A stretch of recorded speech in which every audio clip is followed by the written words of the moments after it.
Looking at the weather for the major cities today, Brisbane, partly cloudy, 25. Sydney, mostly sunny. Almost ready to go? Like I told you, you're so much quicker than me.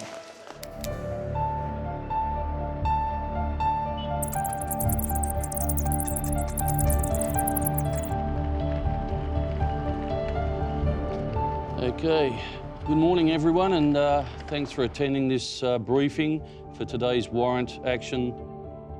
Australian Border Force investigations officers are on the trail of a drug importer. With the power to search and arrest, the team is preparing to carry out a raid led by Inspector Stan Pragnell and Officer Jared O'Connor. Recently, an air cargo package arrived into Australia. That package was examined by ABF officers and it was found to contain a white crystalline substance which tested positive for ephedrine. There was about 7.5 kilos total. Ephedrine is a key ingredient in the manufacture of ice. The purposes of today are to execute search and seizure warrants and to gather evidence in an effort to prosecute the offenders. We also have the use of an interpreter today. Great, guys, thanks very much, and let's move out.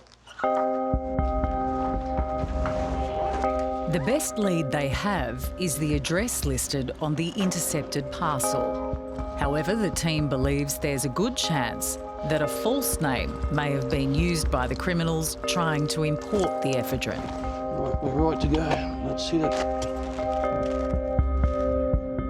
There's been a lot of talk recently about the ice epidemic, and there's no doubt that ice is becoming an increasing problem in Australia and particularly in Sydney.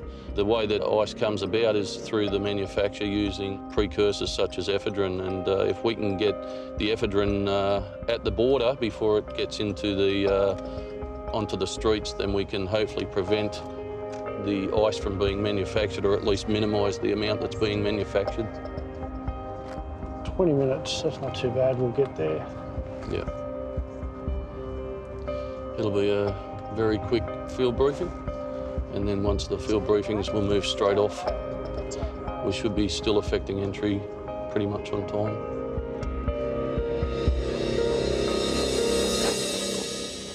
All right, just get everyone to vest up.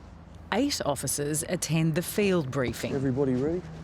where they decide on strategy to get into the house. I'll have teams 1 and 2 park at the front of the premises. Australian Border Force conducts 20 raids like this one every week. If I can get you two to take the tools up first, just in case we need the tools for entry. Any questions at all? Okay, guys, let's move out. Let's do it.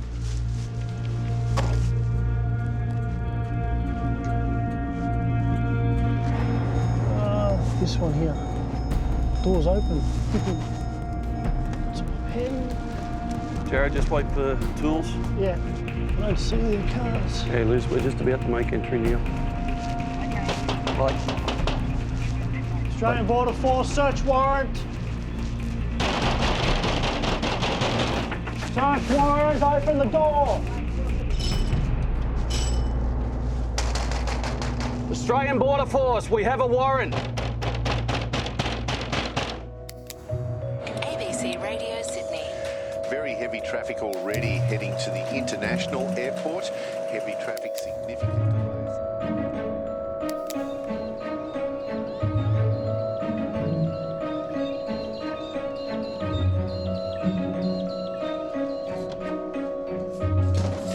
Morning.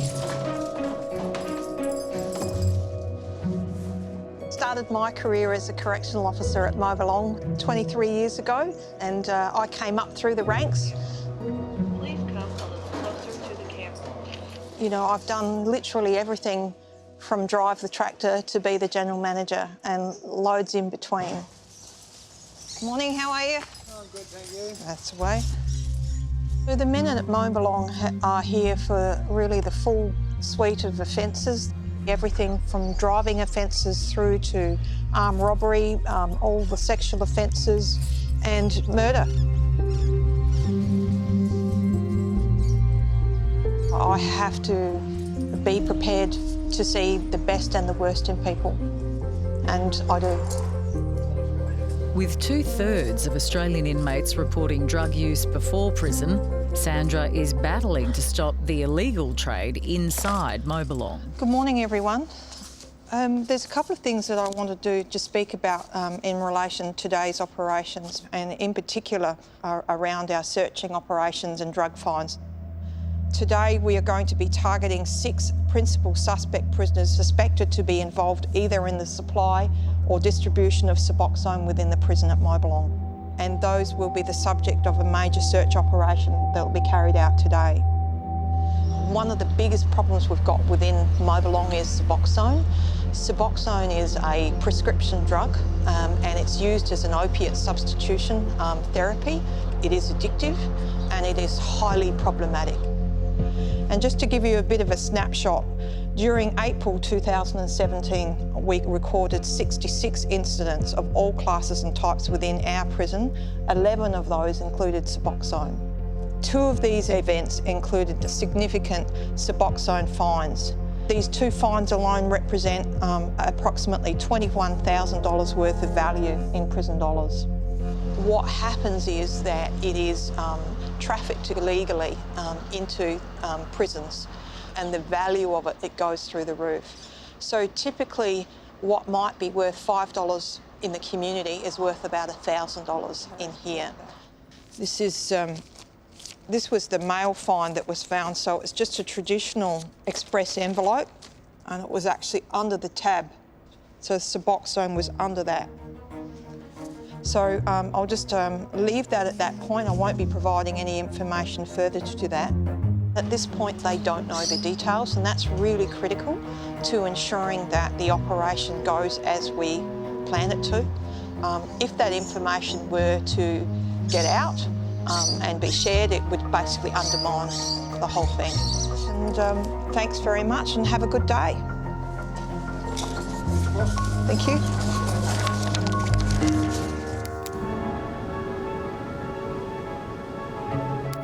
Bring it in here now. Stabilize them for inspection. Happy dogs. Hey, buddy. Good boy. Good fella, eh?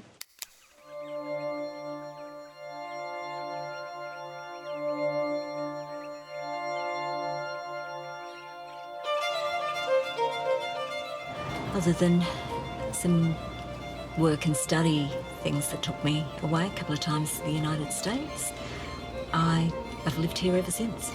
Brought up my children here. Sue Oliver has called the top-end capital of Darwin home for the past 38 years. It's always good to start the day off with something that you like doing, and this is my latest project, is trying to grow some herbs.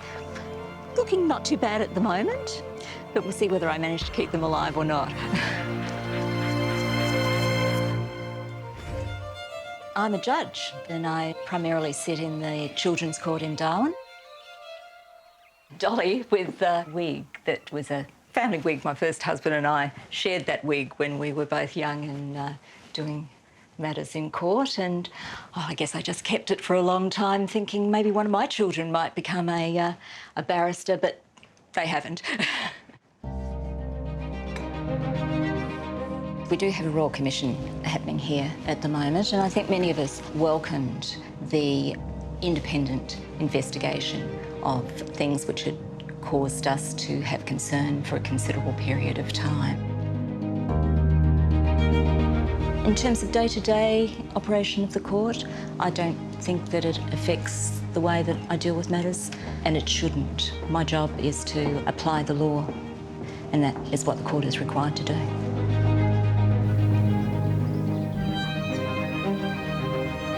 One of the realities is that I will be finalising young people's matters, and it may be that I have to sentence them to a period of detention, and they will be taken into custody and into detention.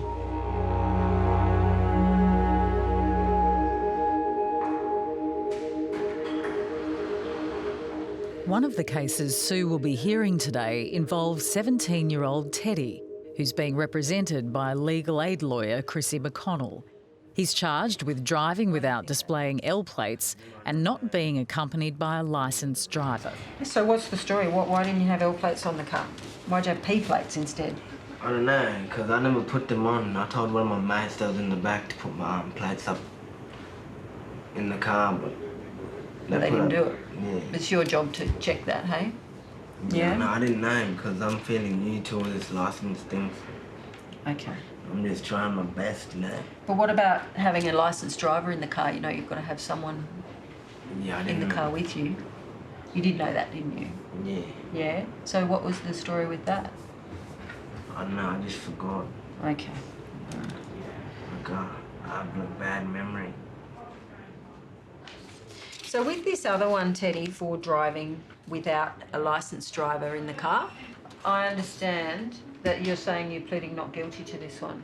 Is that right? Mm-hmm. And your story is that somebody else was driving and they got out of the car and then you got into the driver's seat. Why'd you get into the driver's seat? To play music, you know, turn the aircon on. Okay. It was really hot in the car. Okay, all right. Well, that's fine, Teddy. If you say that the way the police say it happened is not right, and you want to plead not guilty to that one, is that right? Yeah. I think you're going to have a few problems with it, but that's not to say you can't plead not guilty.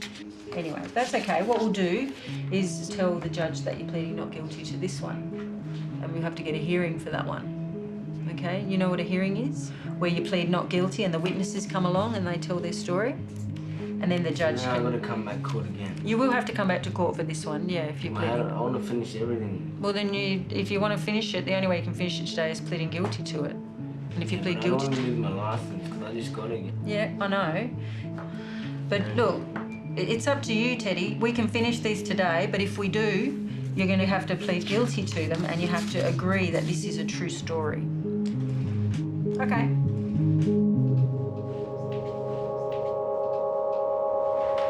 Teddy. Go with Not a happy customer.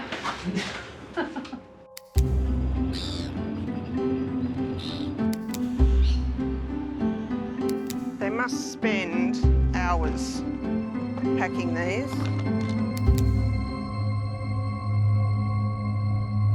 Australian Border Force search warrant. Did you see anyone? No, not through the window. Someone there?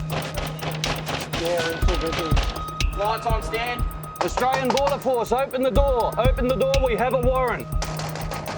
Australian Border Force, we have a warrant. After intercepting a 7-kilo package of ephedrine, a key component of ice, Australian Border Force officers are raiding the house of the intended recipients. Liz, it's all good, it's all good. Just step back for me, mate. Come out, please. Hands up, okay. How many people in the house? I don't know. The first priority is to find whoever's responsible for importing the intercepted drugs. Who is number one? Who's in charge? This man? Do we have keys? The man they've pointed to is the leaseholder. I'm going to get everybody to go to their room one at a time with an officer and grab their ID. We have made entry, house is cleared and safe. We have 5 people altogether. Yep, we have 4 male, 1 female. 4 male, 1 female. Okay. So what we are looking for is evidence in relation to the importation of ephedrine. 那我们呢要查一个麻黄碱的一些物品。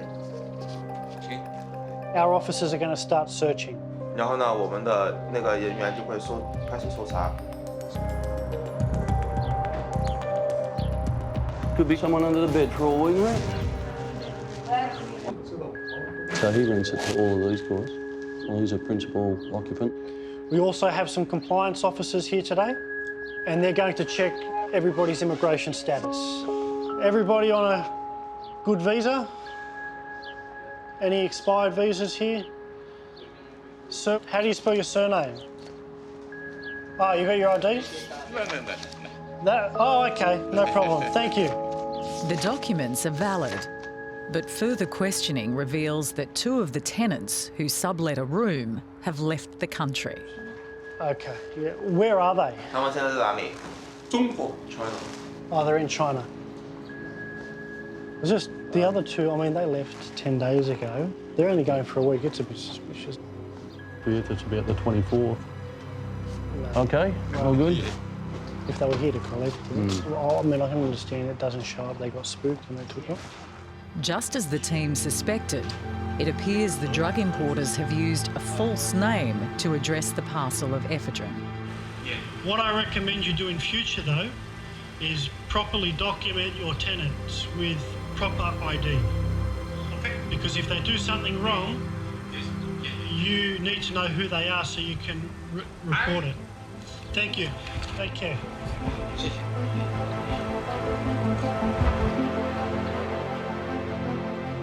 The completed search doesn't reveal any more evidence of ephedrine or involvement from the others at the house. But as a result of the raid, investigators know exactly who they're looking for. We have detected hundreds of shipments of precursors, just such as ephedrine, each year. And if you take this one as an example, which was about 7.5 kilograms, that makes up probably tens of thousands of hits of methamphetamine that potentially we're taking off the street and saving lives. It's about having an impact on the community and, you know, doing our best to keep the community safe.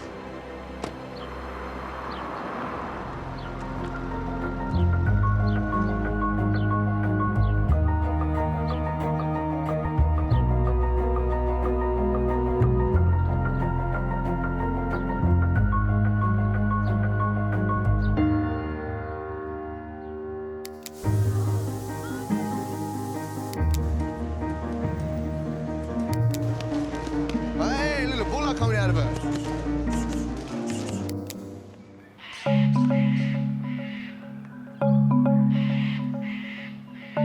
Canberra is home to the National Security Hotline, a government initiative enabling the public to report possible signs of terrorism anonymously. National Security Hotline, this is Dave. Since its inception, it has received over 250,000 calls, faxes and emails, many contributing to ongoing investigations or initiating new ones. Andrew Kelly is a former police officer. Today, he begins a week of training to become an accredited operator for the National Security Hotline, the voice at the other end of the phone. This is an important mechanism. So that's an amazing amount of intelligence. It's the community doing their bit to help the police stop these attacks happening. Benji? All right. Let's go through to the training room. Benji Miller is his training manager. This is where it all happens. That's right. His job today is to prepare Andrew for his first live call on the security hotline. All right. When you look at this role, on paper, looks like a simple role. It's like being in cold call sales, ringing someone to sell them a vacuum cleaner. You've got to be able to build the relationship straight away. You've got to be able to allay all their fears, get all the information, direct the conversation, and in the meantime, actually be listening to what they're saying, writing it down. Seems fairly straightforward, but it never ceases to amaze me how many people come through here who have got really high levels of qualification, lots of life experience, and then they just can't do this. In terms of the kind of calls that you may get when you get out there, some of them can be quite stressful. Sometimes we have attachments sent through which have got some very graphic imagery. It's not uncommon for us to be sent through Facebook posts that may have pictures or videos of beheadings. And unfortunately, part of the job we have here is we have to actually view that stuff. Before going live, Andrew will be assessed on his ability to extract key information under pressure in a series of mock calls with Benji. Okay, ready to start? Yes, let's All go. right, okay. Ring, ring, ring, ring. Thank you for calling the National Security Hotline. This is Andrew speaking. Is this the NSH? Yes, it is. Mate, look, I'm not really comfortable talking about this, but I've got to tell someone. Okay. Look, now, my family and I, we came here when I was very young, but look, my father's behaviour has really changed. Okay. In what way? Well, in the last little while, he's sort of started wearing wearing the traditional clothing, which is something that the rest of the family doesn't do. And he started holding meetings at our house.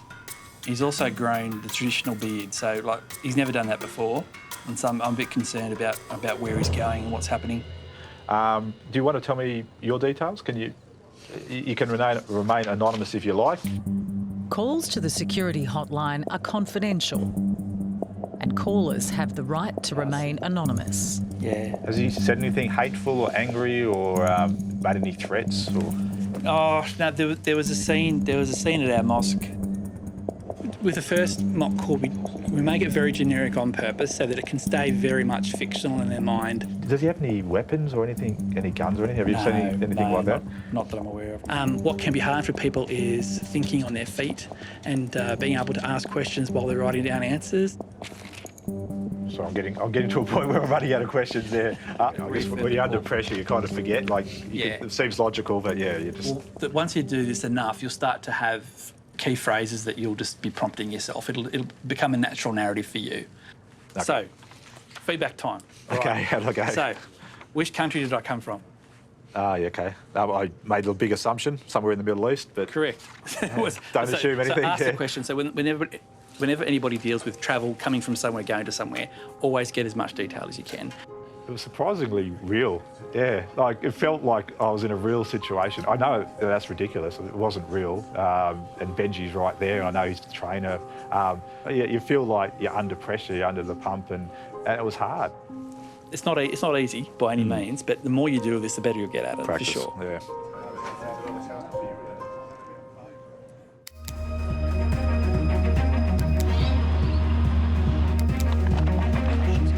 Any coffee?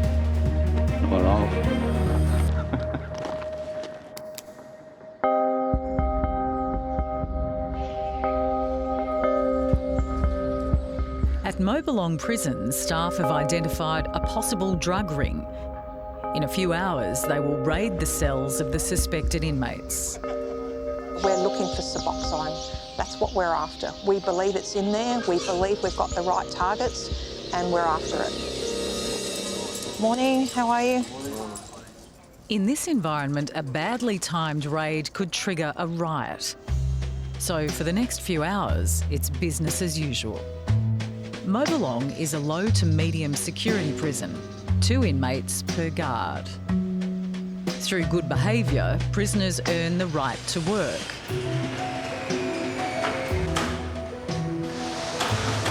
G'day, how you going? Good on you. Thanks, guys.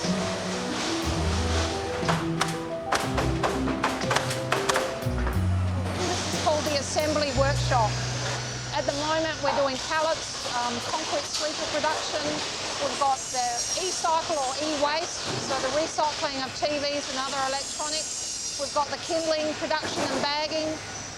I mean, the environment here is indeed a privilege within the South Australian prison system, and I think most of the time, most of the men appreciate that. The bakery supplies Mobilong as well as other South Australian prisons. You get paid by the day, basically, and it's about $6.50 a day, so it's not much money at all.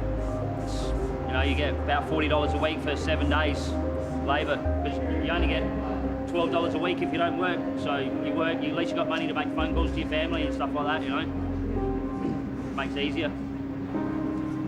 With wages so low, a tempting pathway to power and influence is through the highly lucrative black market, contraband and drugs, which is why this afternoon's raid is so important. Stand on your feet and look at the screening. Make sure we do these buddy checks. We're not a bunch of individuals now. Let's go. In Darwin's Youth Justice Court, Judge Sue Oliver is about to hear the case of 17-year-old Teddy, who's been charged with driving offences. He's had to decide whether to plead guilty or not. I'm going to take the head off there. Thank you. Yeah, looks great. Right, so Teddy, the prosecutor will read those additional charges to you. Thanks. You stand charged that on the 18th of February 2017 at Darwin in the Northern Territory of Australia, Being the holder of a learner's licence, he drove a motor vehicle without having another person occupying the front seat of that motor vehicle who was a licence holder. To that charge, how do you plead? Guilty or not guilty? Guilty.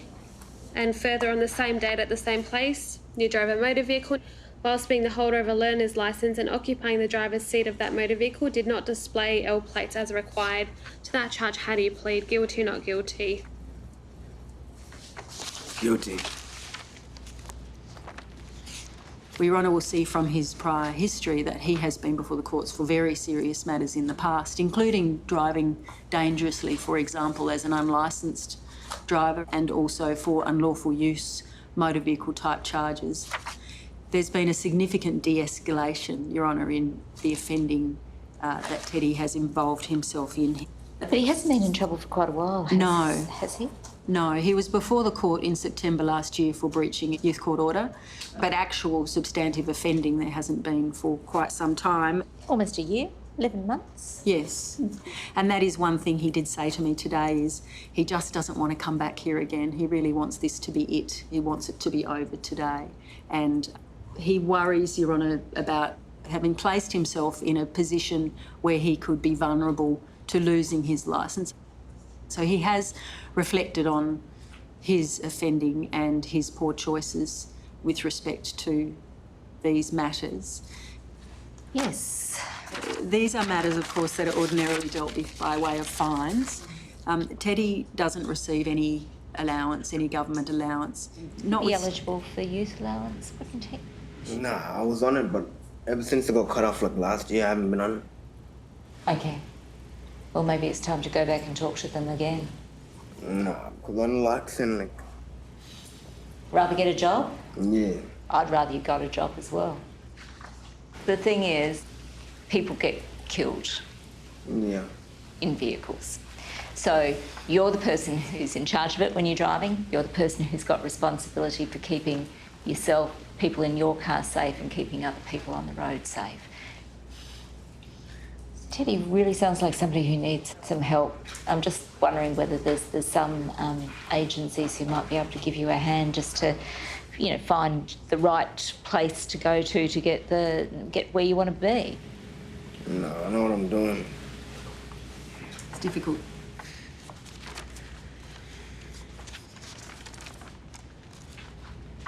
Ms. Jaber? Your Honour, on each occasion, he's had other young people in the vehicle with him. It is dangerous. Both times he seems to have had the same young 16-year-old sitting next to him. Yes, and on the second occasion, he's had about 4 people in the vehicle.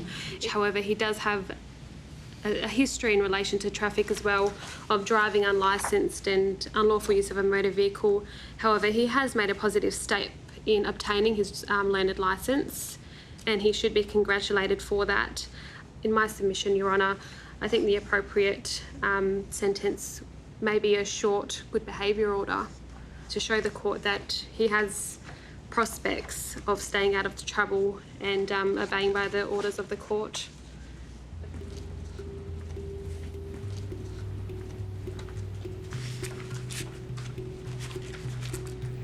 All right, what I'm giving you is what's called a short no further trouble order. Works like this. I've adjourned the matters to the 25th of August. If there is no further trouble, there'll be no conviction and there'll be no penalty on either of these matters. And if there's been no further trouble, you don't even have to come to court on that day. Okay? Oh, damn. So I'm not going to take your licence away from you. I'd rather you keep your licence and be a responsible driver. Yeah. No more whatever his name was sitting next to you in the front seat. No. And no more driving a vehicle around with P plates on. No. You get the L plates and you put the L plates on when you're driving with a licensed driver, okay? Okay. All right, thanks, Teddy. And hope I never see you again in the nicest way. If I dealt with his resistance by basically telling him off, it would have been absolutely counterproductive. The way is to work slowly towards getting them to move forward a bit. Lose the attitude.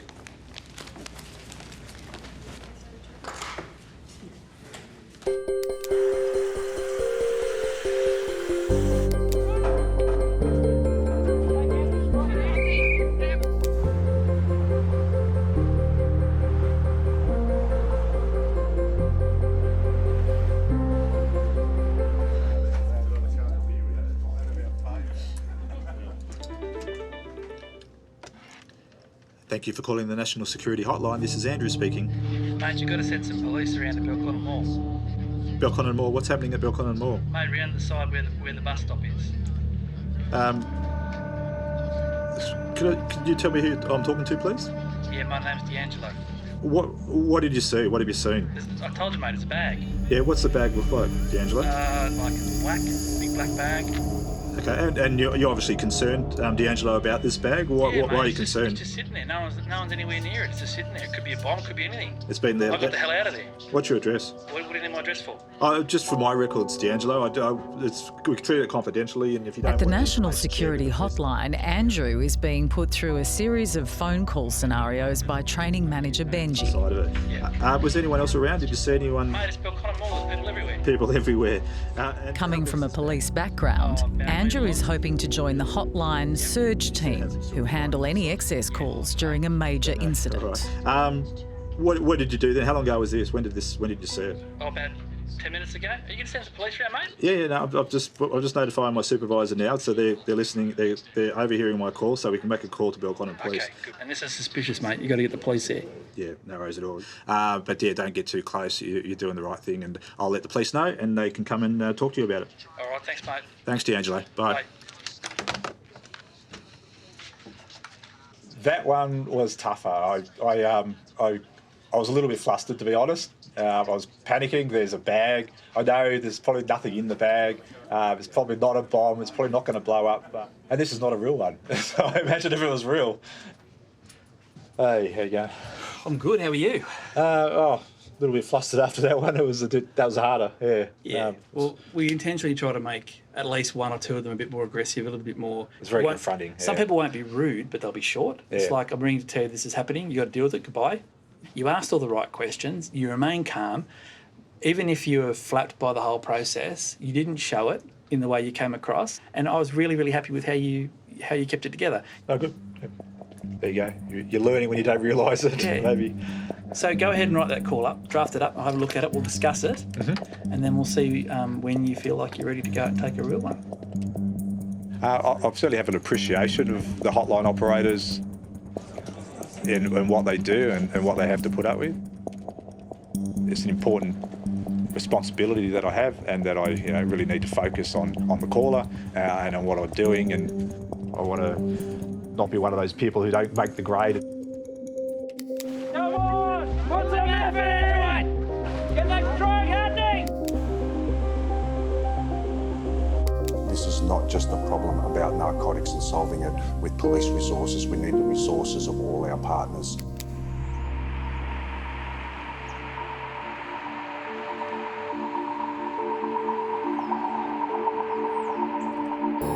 At Mobilong Prison, special unit officers and guards have information about a possible drug ring.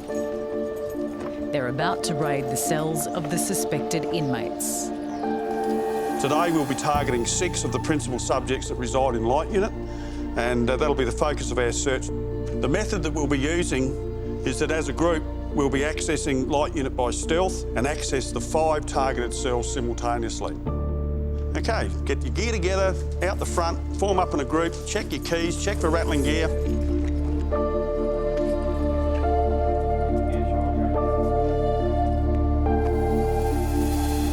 Yeah, we're moving as a group now. Can you keep an eye on us as we approach the front door of Light? We'll need you to fire those 2 doors for us. This Suboxone is a scourge of the system, and it impacts people on the outside. The drug dealers don't bring the drugs in. The drug dealers pressure the mums and dads and grandmothers and partners of prisoners that are probably in here doing small sentences for minor offences. And they're the ones that are being forced into traffic by the people on the outside knocking on doors saying, you will bring drugs in.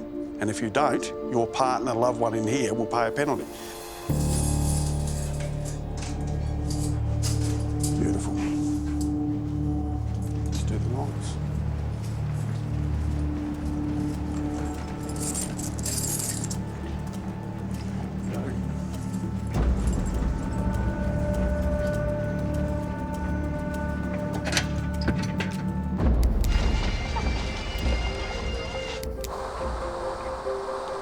There's your house on the right, huh? nuestra mansion.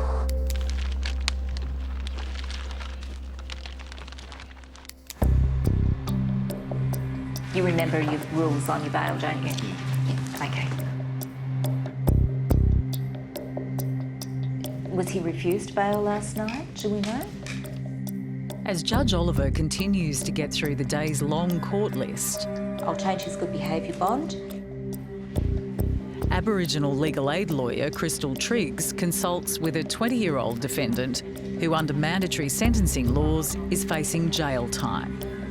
There's going to be 3 charges, and one of the charges before the court today, that's your adult charge, is a really serious charge, which means that if you plead guilty to this charge, the Sentencing Act says that you have to go to jail for 28 days unless there are particular circumstances. It's always up to the judge, and those sentencing provisions apply, and I'll have to talk to that judge about why they shouldn't be applied to you. Of the 3 charges the 20-year-old is facing, one of them occurred when he was 17 years old in 2014. The Darwin Justice Court is now in session. You know, be seated. Thank you. So let's take the pleas, shall we, on the Youth Justice Court matter, and then I can open the local court to take the other plea. Thank you. On the 30th of May 2014 at Darwin in the Northern Territory of Australia, you did, at Casuarina Shopping Square, intentionally cause damage to property, namely a security surveillance camera. To that charge, how do you plead guilty or not guilty? Guilty. You further stand charged on the 5th of September 2014, you did unlawfully possess cannabis plant material, a dangerous drug specified in Schedule 2 of the Misuse of Drugs Act. To that charge, how do you plead guilty or not guilty? Guilty.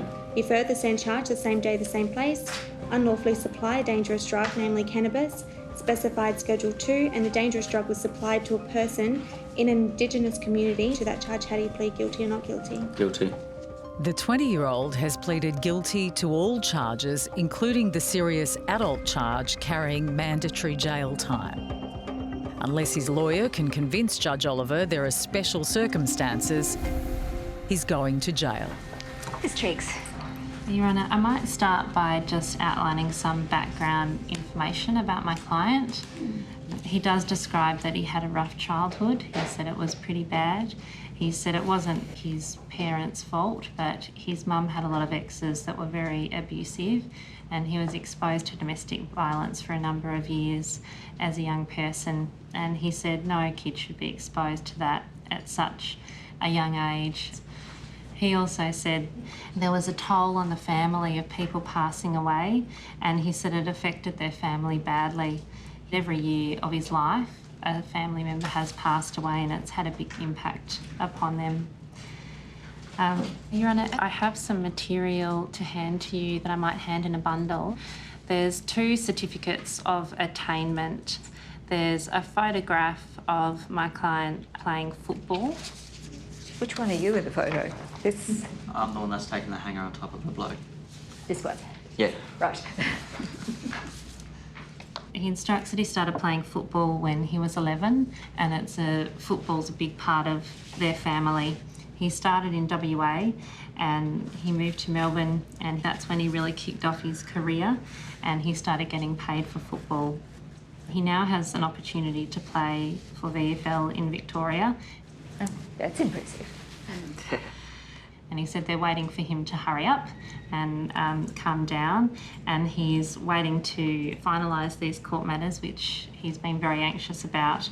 And further, he instructs that he wants to travel, he wants to have a future and a career.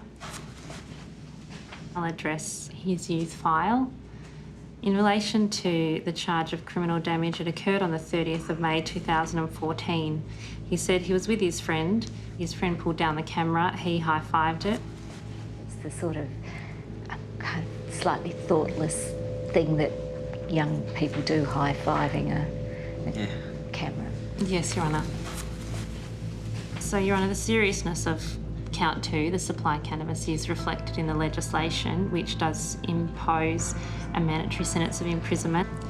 In relation to the supply cannabis, I will be asking Your Honour to consider particular circumstances.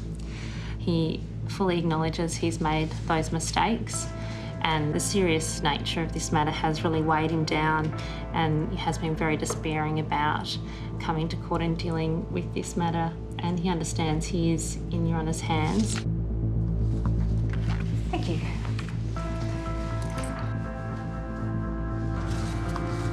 Detention shouldn't be necessarily a bad thing. It shouldn't just be a warehouse where you warehouse the kids for a few months and keep them out of trouble. Detention centres take on that role of getting young people to change their behaviour to develop in socially acceptable ways.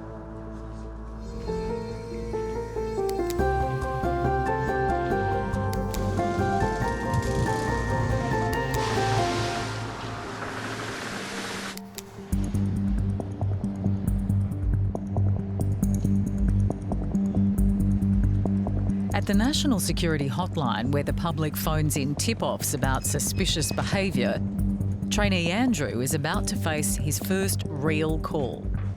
When they take their first call, it is nerve-wracking, almost as nerve-wracking as taking... I can remember taking my first call, which was 6 years ago, and I felt like I was ready until the phone rang.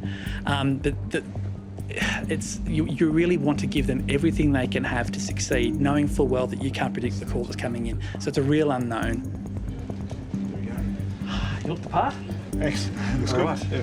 So if you're ready, we will get you in there, in the system, taking live calls. You'll be shadowed, so you have the support of an NSH supervisor. Yep, sure. Dave, this is Andrew.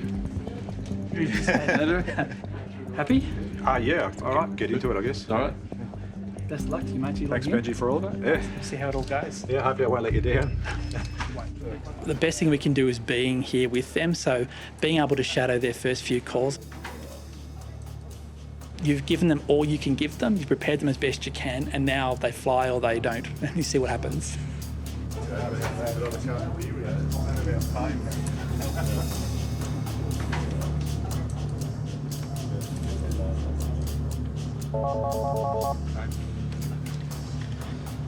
Okay, you all ready to go? Ready? Good stuff? Yep. Go ahead. National Security Hotline, this is Andrew speaking. Yeah, that's okay. What have you seen? What's suspicious?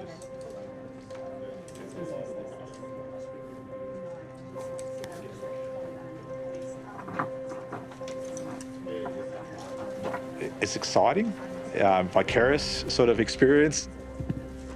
Everyone's got a role to play. Information from the community is vital. That's the only way we're going to stop this sort of things happening. And if there's problems or strife out there, then and we know about it because of the community, then Australia's going to be a safer place. Thank you very much for your time. Thanks for calling us.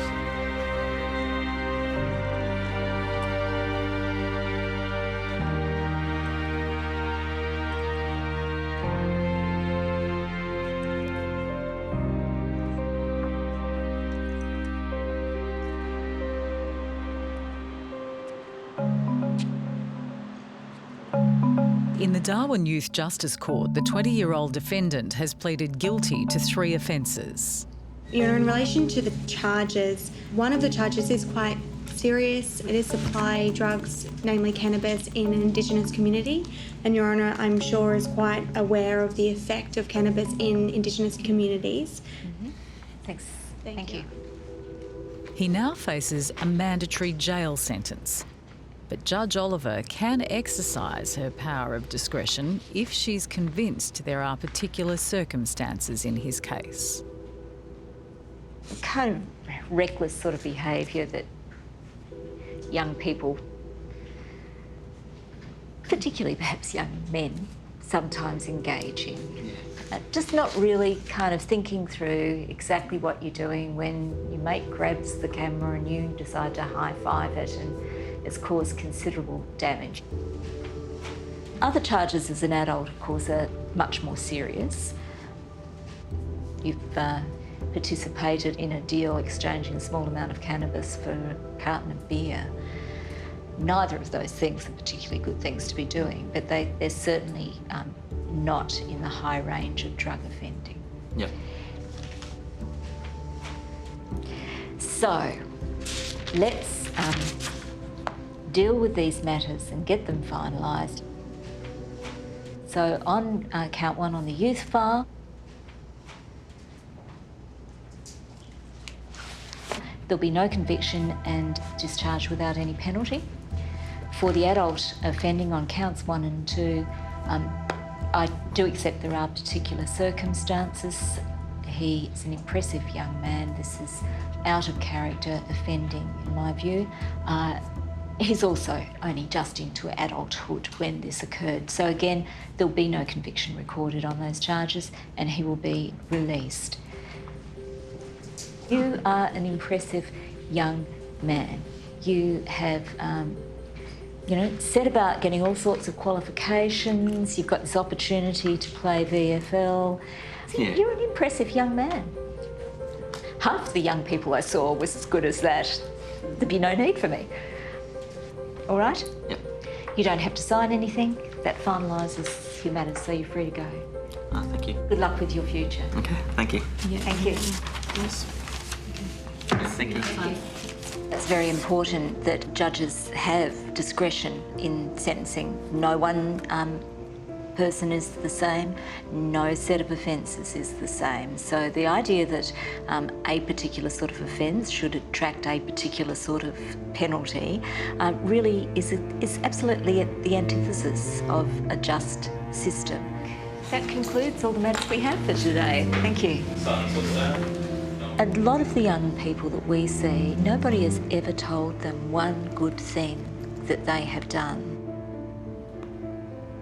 They have spent their entire life being criticised by everyone that they know.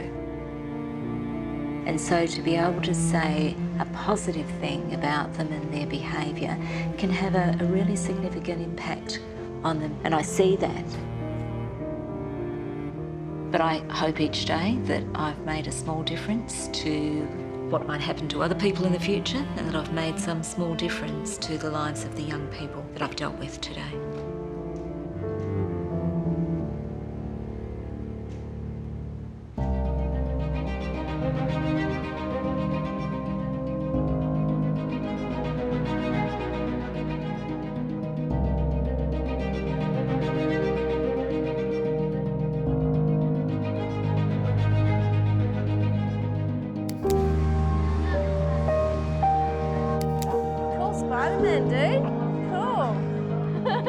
Just go for a quick walk up there, just to see if you can see anything in that cave and stuff like that.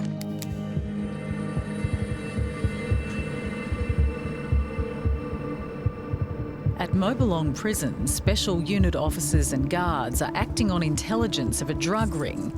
6 suspected prisoners are targeted.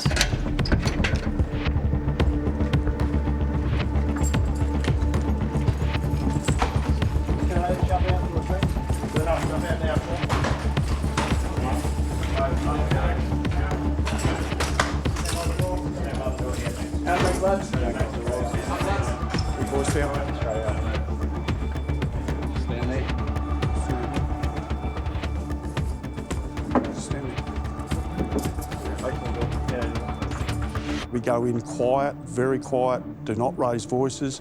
It's all about keeping everybody calm, and that's ourselves as well. If we keep calm, the prisoners keep calm. Listen up, a couple of you are going to be subject to an iron swab scan, so an officer will come up shortly and just run a scan across your clothing, and then you'll both be pat searched, and then you'll be sent out in the dining room. When you're out in the dining room, there'll be a dog out there who'll do a passive run around you, just a passive alert dog. If you've got nothing to indicate there, then you'll be just sat down on a chair to wait while we search your cells. Okay? Okay, good man. Yeah, look at guys panicking. Yeah, that's fine. Just keep a close eye on this fella. The iron swabs are taken prior to the cell search to avoid contamination. They can reveal minute particles of drugs. Down the line. Keep your hands down in front of you. Don't talk. Down in front of you. Conducting any of these type of operations can evoke an angry response from prisoners. So there's always that possibility of the unexpected. Find it. That's it, find it. Hey, come on, come on. Come on. Go, find it. Good girl. Nothing is found on the prisoners. Now the drug dog team can begin to search the cells.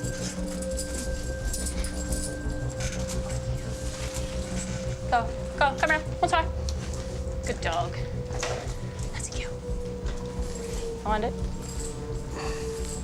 Good dog. We'll do a search of the cells. We'll give you feedback on what we find or not find. And then if there's nothing found, you'll be back in your cells and back watching TV. Find it. Go. One side. Find it. What's this? Come here. What's this? Find it. Find it. That's a girl. Find it. Just this one. She liked the shelves. Yeah. Yeah, we've got an indication on cell 9. 9 and 14. Passive alert dog has indicated there might be the presence of a drug either there now or has been a drug there. So the officers will now be particularly concerned where the dog had looked, and so I'll take extra care in that particular area to see if there's anything there to find.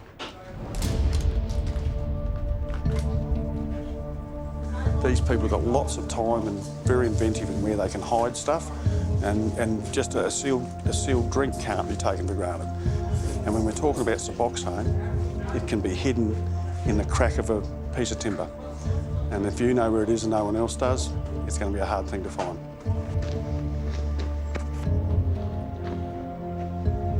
You just have to be thorough.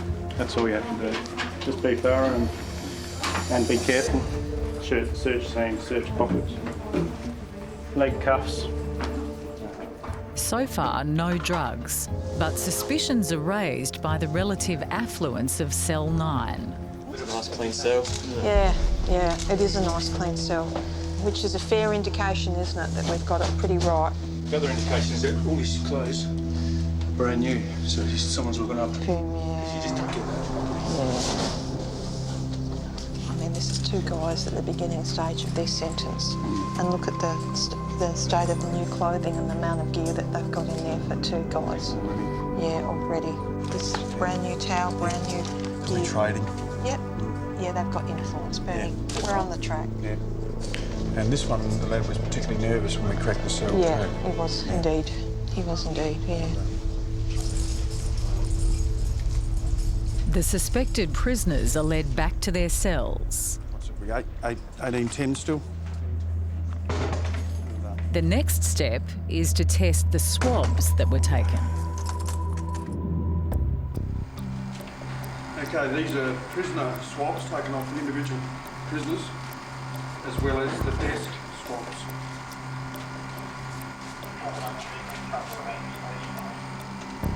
Now, this is cell 9.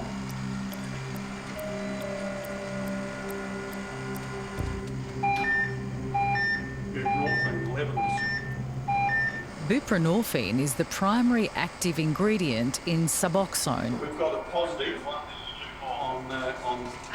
on that cell there, and the occupant of that cell was positive as well. Well done. So that's a confirmation. Excellent. The positive result is enough to confirm suspicions, but they need more proof to break the drug ring. I'm happy. You know, the observations that the staff made in the cells and the searches really gives us an indication that we've got our targets right. So now what we have to do is just be persistent. Check your areas, please. Check all areas and gather up your gear, and we'll move back to the business centre. We'll let the dust settle after tonight, and when the dust has settled, we'll strike again. They won't know what time. It'll be morning, afternoon, late at night, weekends. And I expect our persistence will pay off. We just keep pushing.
Any eggs this morning, honey? No, it's too early. They'll want their breakfast first. Yeah. Come on. Chuk, chuk, chuk, chuk, chuk. Come on, guys. Cam and I have been living here for about 12 months. Just because of where we are, it's so expensive to get eggs freighted in, so we decided to just get our own chooks instead, and they've paid for themselves in that 6 months. Okay. I'll grab that washing off the line. Okay. So some of them lay nice and early, and others take till about lunchtime to lay.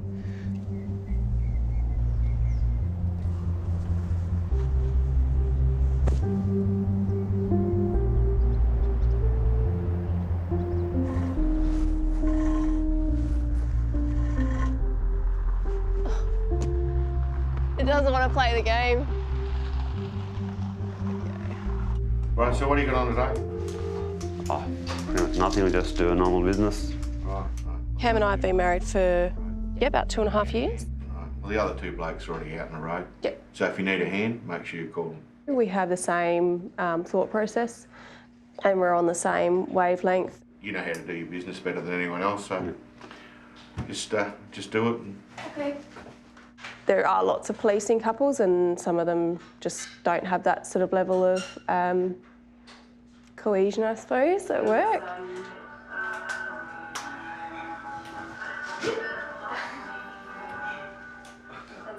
That was good music, Sarge. Great music. Love your work. Thank you. Got a country and western version. We need entertainment.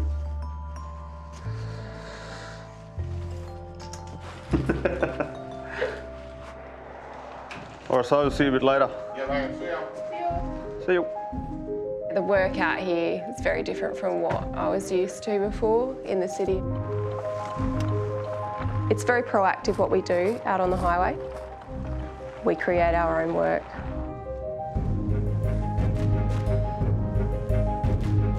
We've got one of the most remote highways in Australia. If there is a crash out here, it's going to be a very long time before help can arrive.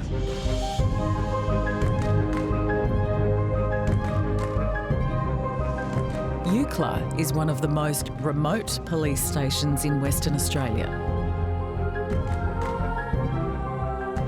It's the gateway to the Nullarbor, the longest straight stretch of tar-sealed road in the country. It's right on the border between South Australia and Western Australia. There's only one road in, and this is it. Here's where drugs, guns and contraband are smuggled. Good morning, Eucla Police. We're just doing random breath tests this morning, licence checks. So I'll start But with your most of the time, Cam and Lucy run bread and butter traffic checks. Just about can't see your number plate for the bugs. Mostly we're dealing with heavy vehicles taking freight east-west, holiday makers towing caravans. So after that, probably the next biggest group would be your backpackers from all over the world. We're going to have to stop meeting like this. That's about it. There's not very many people that just decide to travel across the Nullarbor for the hell of it. My colleague is going to do a breath test for alcohol. No alcohol today? No. Oh, good, good, good. All right, we'll get that done. Have you done this test before, sir? Can he make a photo? Yeah. Yeah. Sure. All right. What must I do? So basically blow into it. Where's your first port of call? Christine hasn't been to Broome, so I've got to make this special effort to go to Broome. Christine thought it was only 5 minutes away. No.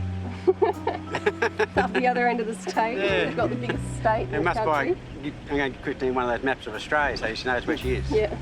And stop. Thank you. Yeah, that's better. Yeah, thank you. It'll just come up. See, it's all zeros. Inge maha photo. Inge maha photo. What?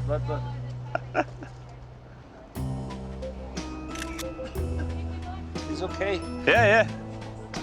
And you've got your pilot's accreditation handy as well? Thank you. To me, it's proactive policing rather than reactive.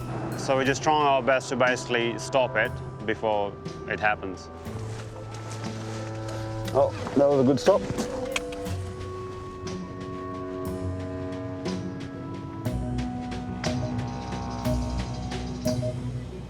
It's scary. You know, who's it going to and what are they going to do with it? The warring sides in Syria have signed a controversial...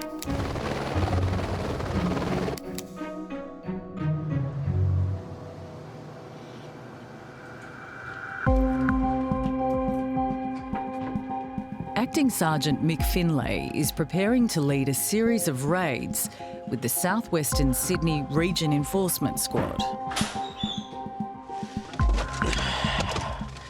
Let's go, big fella. The squad is trained to respond to riots, chemical, biological and radiation threats, bomb searches, and to assist with high-risk search warrants. Today, they've been called in to assist detectives at 3 targeted addresses. The first 2 are connected. The search warrant has a medium risk rating. These fellas have been doing a number of robberies on people. Well, they're known to use violence and are known to use knives, hence the reason why we conduct the entries.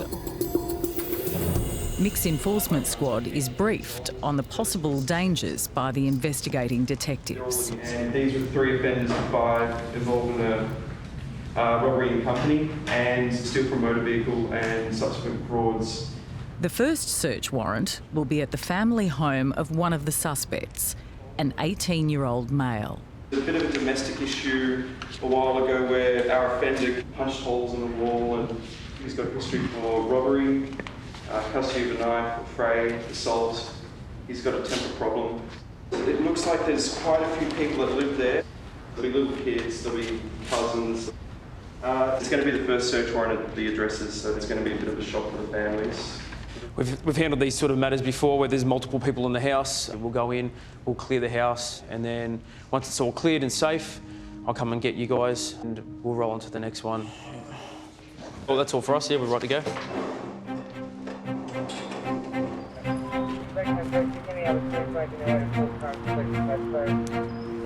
I want it nice and loud. I want them to know we're there. As soon as you go in with the blokes in there, down in handcuffs. There's a lot of women and things like that in there. Not a problem. We deal with them appropriately. Okay? Let's go get this stuff done. Beautiful. Be safe.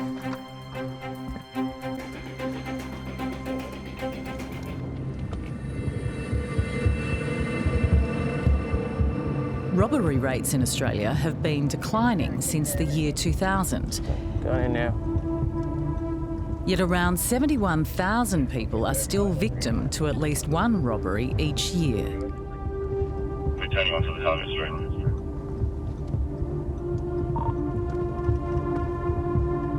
Yeah, that's correct. The target's on the right-hand side. The team approaches the home of the first suspect.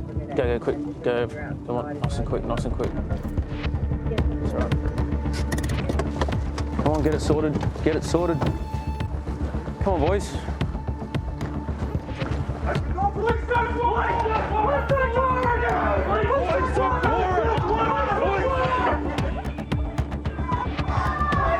Keep moving. What do you got? Okay. I need more men.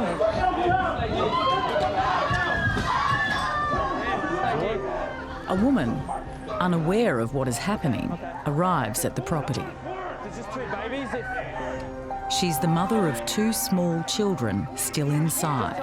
Okay, calm down. Just get refused to my baby, please. Have you got handcuffs on him? Just come in, just stay in this room for me. Calm down. Just have her come in here. Just keep her in, here. For operational reasons, some of the detectives at the scene cannot be identified. Has she got the babies? Yeah. She got them? Okay, thank you. What's your name? You're under arrest for a robbery. There you go. Now be quiet.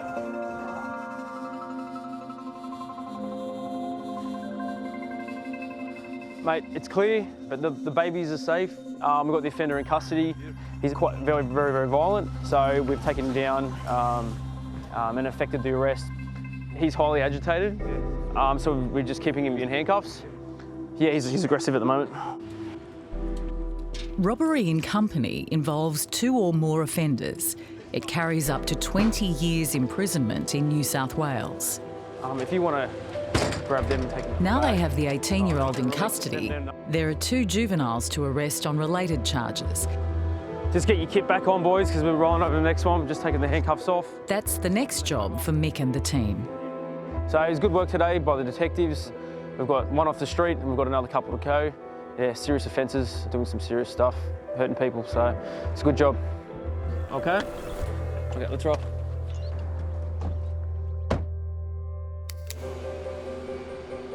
She's gone. Is any coffee? Good morning, everyone. Every year, 126,000 Australians fall victim to identity theft. Credit card details are stolen and commonly used online by fraudsters. In the past 5 years, this type of crime has doubled at a cost of more than $400 million a year. Hey, how you doing? Good, thanks. Can I grab a large skinny latte, thanks mate, for Dave? Certainly can. Some crime types, terrorism, big drug kingpins, most Australians, fortunately, have had no experience or exposure to those types of criminal enterprise. But when it comes to identity and cyber, almost every Australian has. Where we're about to go is the epicentre of where it all happens in terms of frontline support for any member of the Australian and New Zealand communities that experience identity and cybercrime. Frustrated by the absence of help for victims, world expert in cybersecurity David Lacey established ID Care. It's the only support service of its kind in Australia. Good morning. How are you, mate? You good? Good. That's the way. So another short week for us, but I thought I'd have a dig around and look at our clients. ID Care comprises 6 paid staff and 30 volunteer analysts and counsellors. They survive largely through donations. It's a not-for-profit charity. Although we're funded in part by government industry, we couldn't keep the lights on without it. We are independent. All right. Cool. Thanks, guys. Have a good one.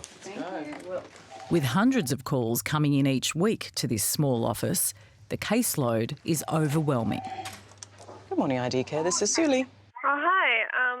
I just have concerns. On Tuesday, my phone SIM was hacked and then used to get into my Gmail, and then only yesterday I found out that they'd stolen my credit card from my mail and, maxed it out. So, I was finding out about things in stages for some reason. Right. Just because they got me from all angles. Okay, all right. So first of all, how much money was taken from your credit card? It was maxed out, which is $3,500 or $3,400 or something. Okay. So that was maxed out. Okay, so it's likely that you'll get that back. Yeah. As a prevention strategy, it would be a really good idea that you do your own kind of identity security audit. So that means you have to go through your emails and get rid of anything there that contains identifiers. So any uploaded copies of your own identity documents, just remove them. Any information about your lending institutions, superannuation or tax details can't really be stored in your emails because it's too much of a risk. Yeah, well, I realise that now. It just feels like a nightmare, like another nightmare added to this one. It's not easy. But, I found their IP addresses that they use my email for. I could give the police their IP. They just don't care. Yeah. So who's your bank, Lima? I think it's like a GE card. What did the fraud team at GE Money ask you to send them? Have you been asked to send a stat deck or anything? No, they haven't asked me to send them anything. They just said they're looking into it. Did they give you a time frame? 45 days. Wow. 45 days. 45 days.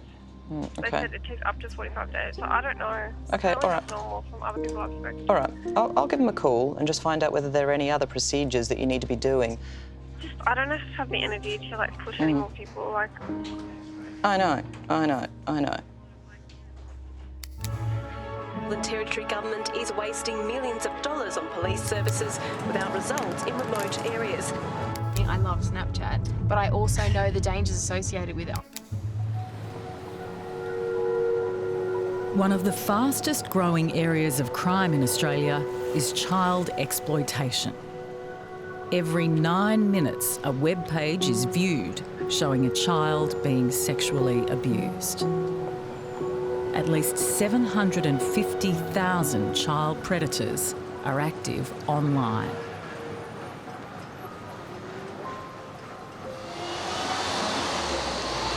I'm glad you've only got one for you. This one is heavy. I know.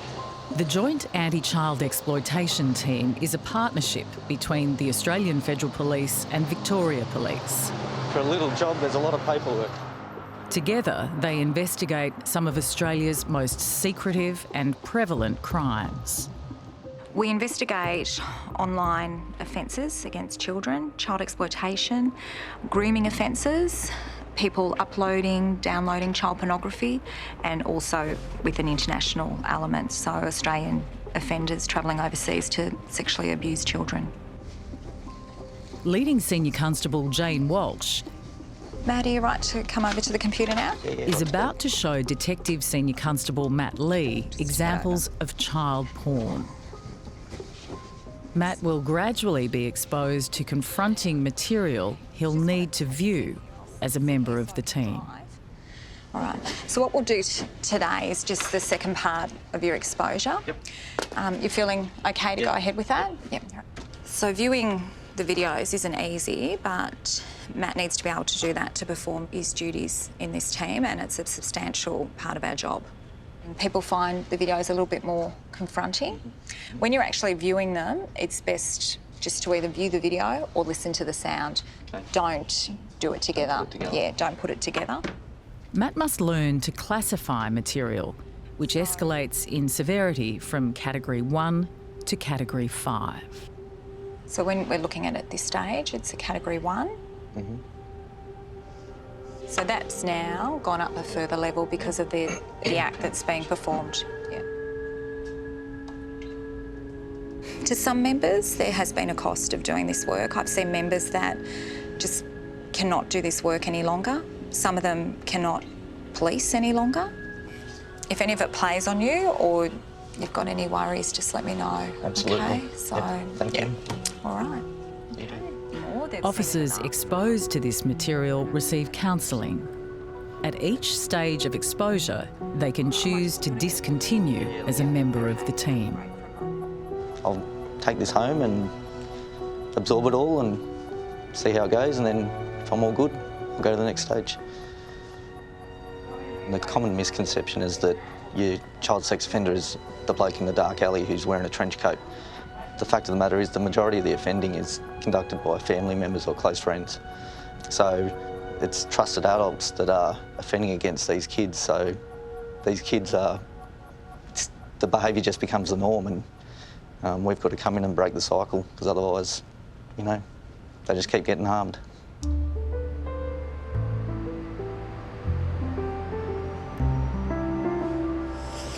Did you bring your lunch in? No, got to buy it.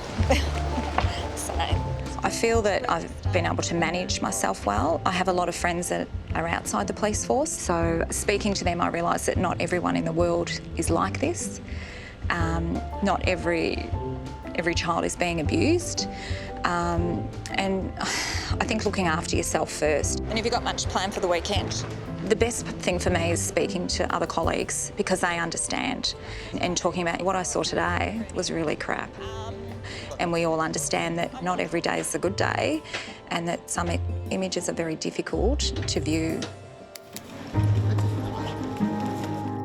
We're being overcome by players. Put the community safety first.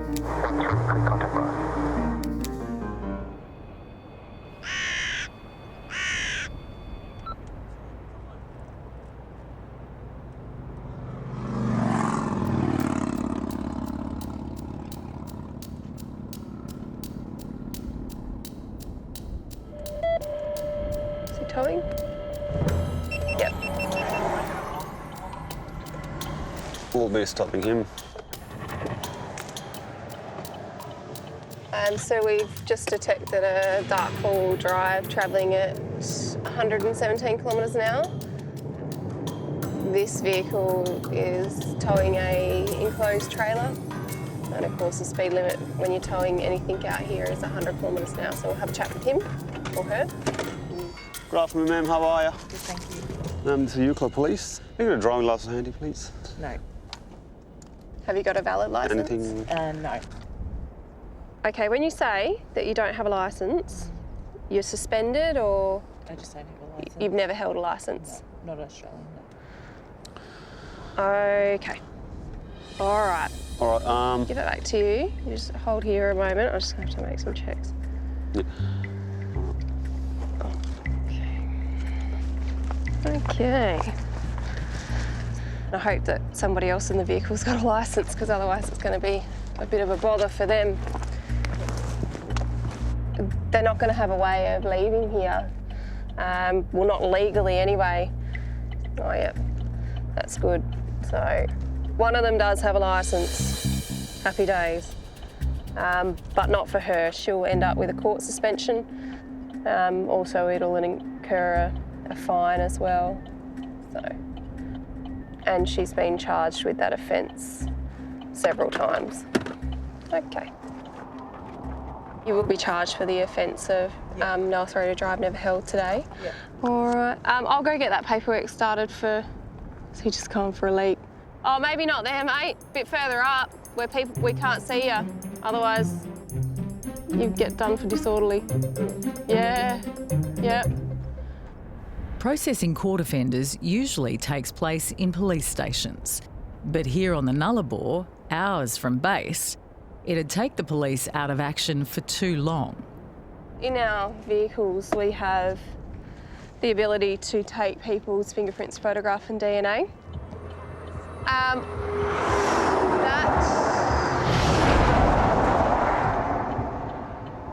Excuse me. GKR, mate, I don't know what you're doing, but you scared the absolute hell out of us. It's Euclid Police, mate. Yeah, it just absolutely gave me a heart attack. Oh, sorry about that. You're pretty right out here, love. We all know CPR anyway. And that happens too. Female driver has made admissions that she's a regular cannabis smoker. And yeah, they're willing to let police search through the car. So we're just gonna have a quick look through the car and see if there's any drugs on board or not.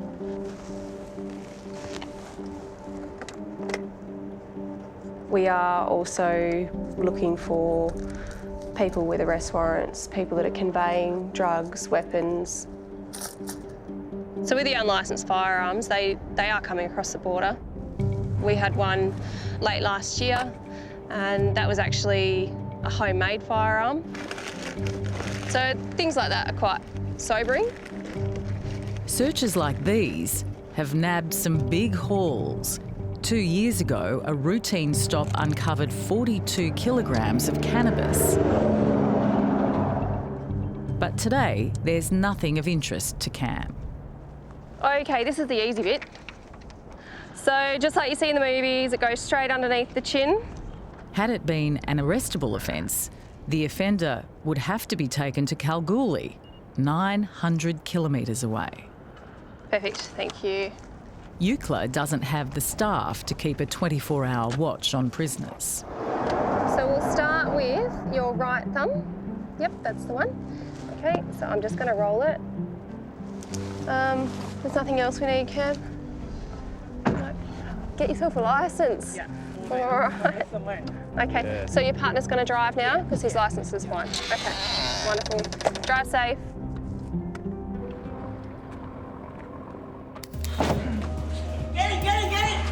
Yeah, well, one BBC manoeuvring. Times when we've cried together, we've laughed together. And what's the gun on him?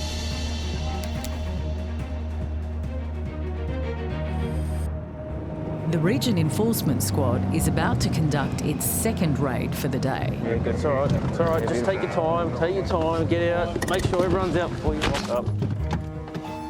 After arresting one suspect on a robbery offence, They're now at the door of 2 juveniles allegedly connected with the same crime. Move up quick, move up quick, move up quick.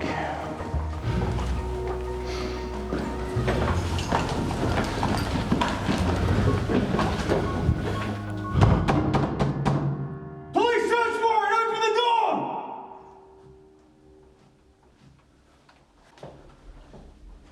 Movement. You're moving. Police search warrant! Police search warrant! Get on the ground! Police search warrant!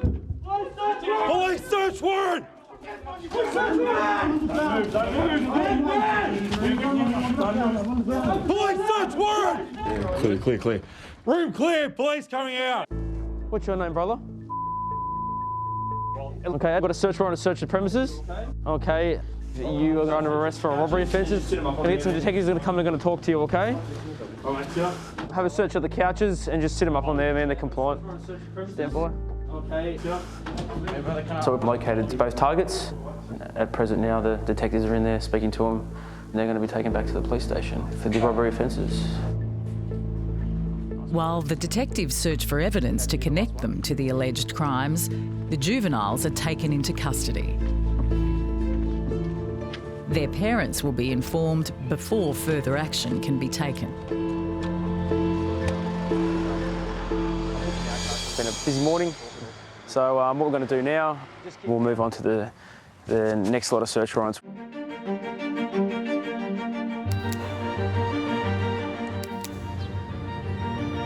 The father of the accused man needs an interpreter, and I don't have one.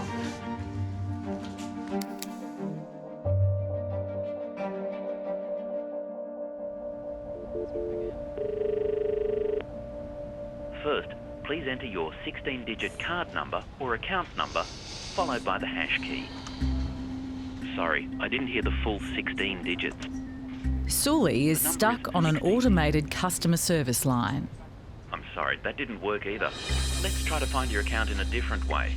She's trying to help a member of the public whose identity has been stolen. Remember to enter your phone number in... All right, I'll give up on that one. Let's go somewhere else. How can I help today? Sully speaking from ID Care.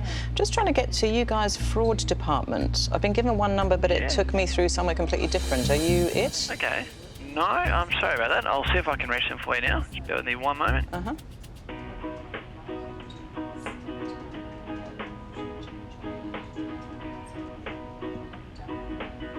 Your call has been placed in a queue and will be answered as soon as possible. So this is classic. So they've just... He's not sent me through to the fraud department. He's just sent me through to another area which says press this, press that, press that. I'm quite relaxed doing this, but if I knew that there was a personal loan in my name, I'd be absolutely freaking out. And now nobody can help me. Thank you for continuing to hold. Okay, I'm getting bored. Let's try again.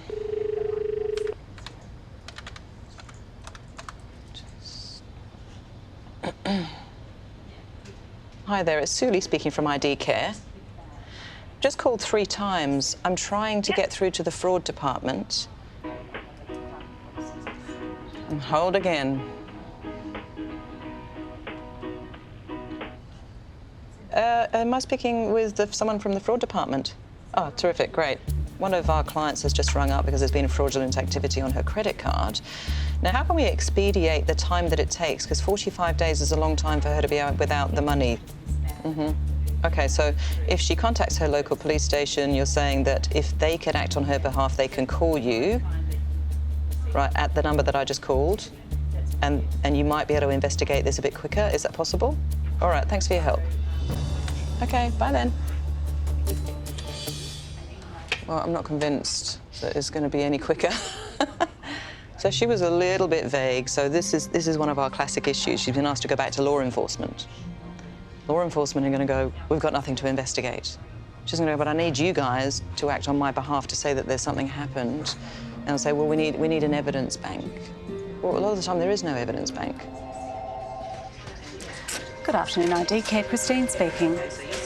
And what's going on? Over 10 million Australians are exposed to a scam of some sort every year. I found out my boyfriend, like, basically is a professional scammer. He's a Nigerian in Malaysia. Goodness. And you've actually... Chrissy is taking a call from a victim of a romance scam. So anyway, I found out that the phone that I had before this, he had actually installed some spyware on it. Like, I know for sure that he's still able to see everything. How do you know that? Because on Saturday I was having a conversation with another one of my friends, and he started to reply me, you know? Like, he was reading everything in real time. Obviously, he was able to see everything that I was talking about. Mm-hmm. Okay. I guess I was just afraid that he might, you know, use my personal information online. Absolutely. So I'd consider right now turning all your devices off Wi-Fi, turning off your cameras, turning off location services, all those things. The sooner you're able to cut ties completely with this person, the better off you're going to feel. Yeah. It shows the good faith that they have. Very popular in the Narooma Oyster Festival.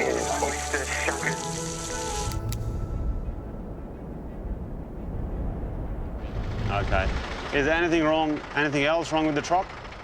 Lucy and Cam have pulled over a truck with concerns over its roadworthiness. We're RAC. We work with you blokes all the time. Do you understand what I'm saying, though? Of course I understand, but Yeah. I'm also a safety expert. Right? I mean, look at the crack. It's really, really big. What's the guarantee it'll get done?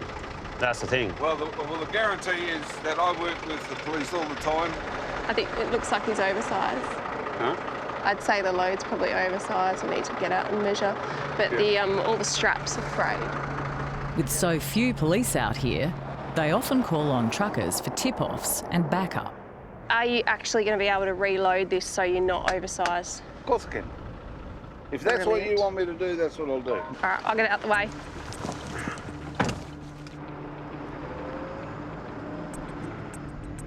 The consequence of being an oversized load without having a permit to run in that configuration is a $1,000 fine.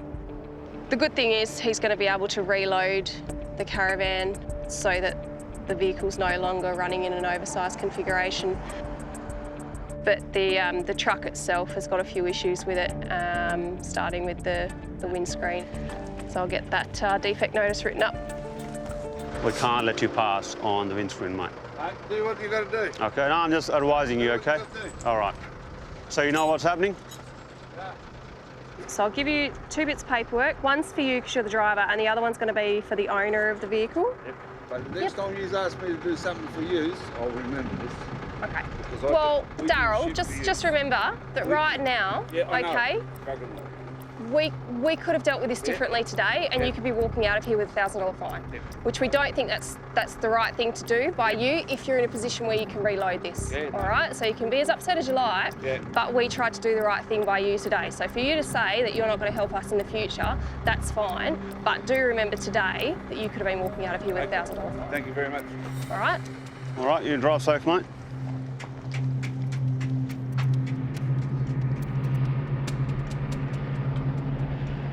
Not everyone's happy when we finish dealing with them, and unfortunately that's just the way it goes. But at the end of the day, he needs to remember that we're here to do a job, and he did remember that, but still not happy.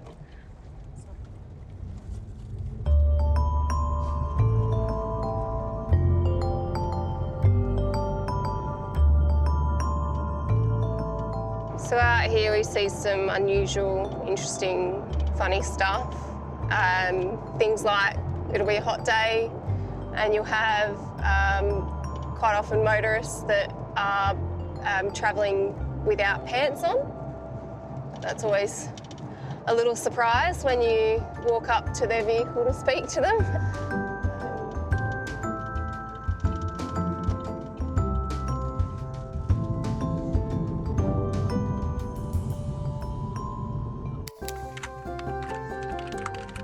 Police allege members of the Hells Angels, Gypsy Joker. I'll probably just remind you that hygiene is very important.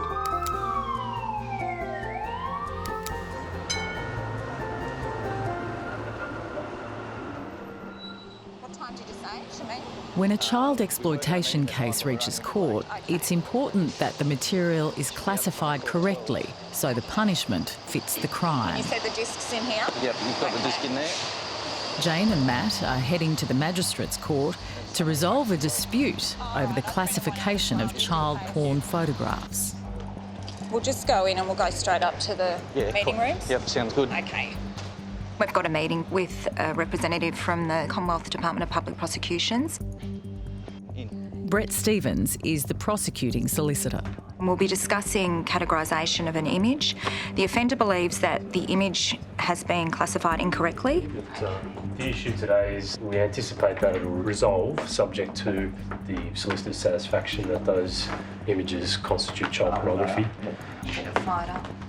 And his solicitor, do you know she's viewed a lot of images before? Not sure. Not sure. Okay, I'll explain them to her before I show her, just to prepare people for what they're going to see before they open it, because once you see it, you can't unsee it. So it's a step up from level 1.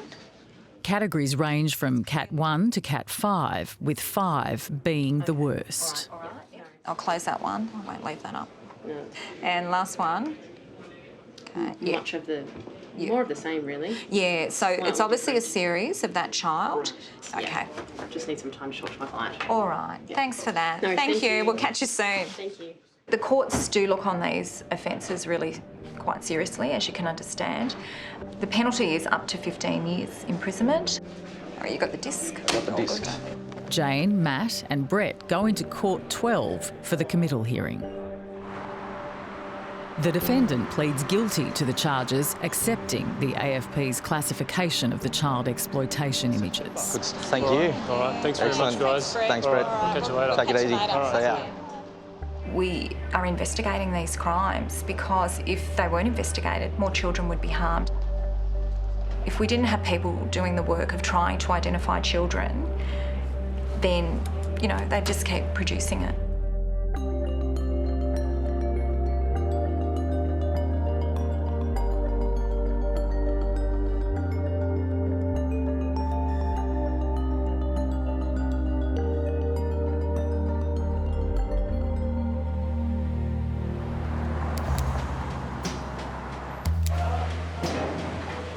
It's really not a democracy if you have a government making decisions that can't be challenged. Fruit buns? Fruit buns. With a paid staff of only 6. Will you take care, and I'll get this email out to you as quickly as I can. ID Care is trying to process hundreds of identity theft cases and online scams that have poured in over the past fortnight. Have you seen this, Dave? Look at this poor old fellow just printing this out now. So this is one of these great... My goodness, that's from the president. Sully is looking into the case of an elderly man who refuses to accept he's been scammed, despite compelling evidence. Funds deposit, so he's coming into $6 million. So he sent me through what he believes is the information that will kind of validate that this is real. Yep. So has the client paid money? Yeah. How much money? I think about 50 grand at this stage. Okay. Yeah. Sully hopes to collate evidence to prove to the victim that he's been had.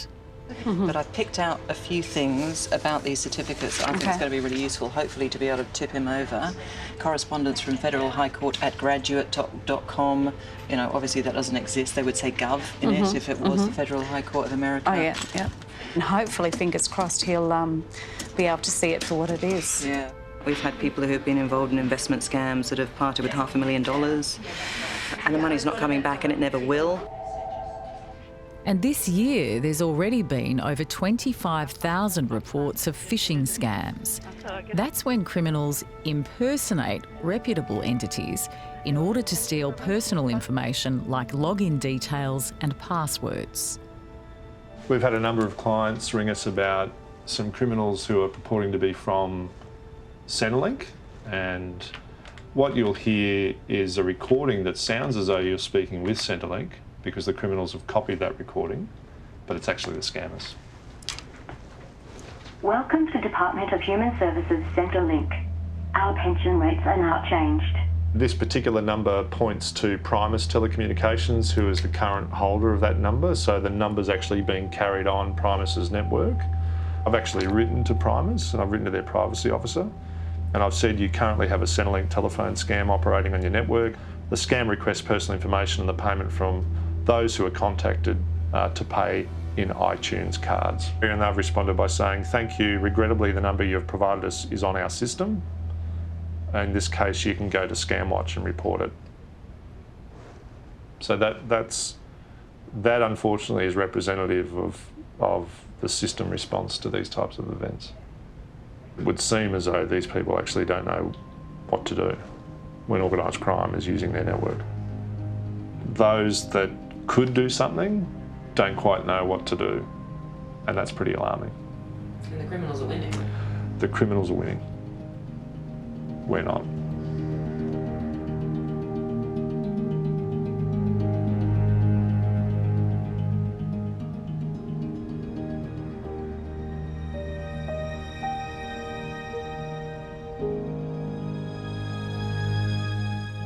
Did you recognise that you were getting into a rage? Being treated in hospital after he was allegedly stabbed by his partner in Sydney.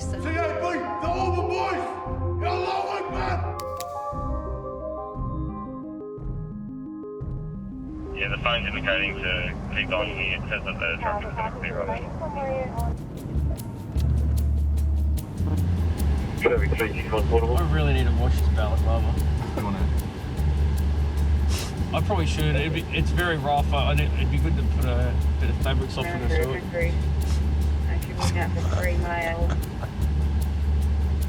I think because it rubs against my beard. Res, roll out. 514. That will get the person in custody at the front of number 5. Beautiful. Copy. Mixed team is on their third raid for the day in southwest Sydney. The police have information that a large number of cannabis plants are growing inside. This address we're going to, it's just a sort of regular suburban house. There's a hydroponic setup where the drugs are cultivated. Just down from the place, actually, there's a child daycare centre. Electricity is being sort of used illegally. Also, there has been known in the past to be booby traps. So there's a lot of things to think about. And it's a good job because it's taking a fair bit of drug off the street.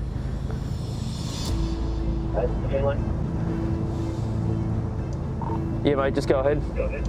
Just for your information, there is someone at home at number 4. So just so you guys are aware. Copy that, mate. We're about 5 minutes off. Police suspect the neighbouring property may also be linked. So if someone's home, they'll need to move quickly. Just pull out. You're right. We've got an offender at the front. Go to him, go to him, go to him, call him over. Handcuff him, keep him in situ.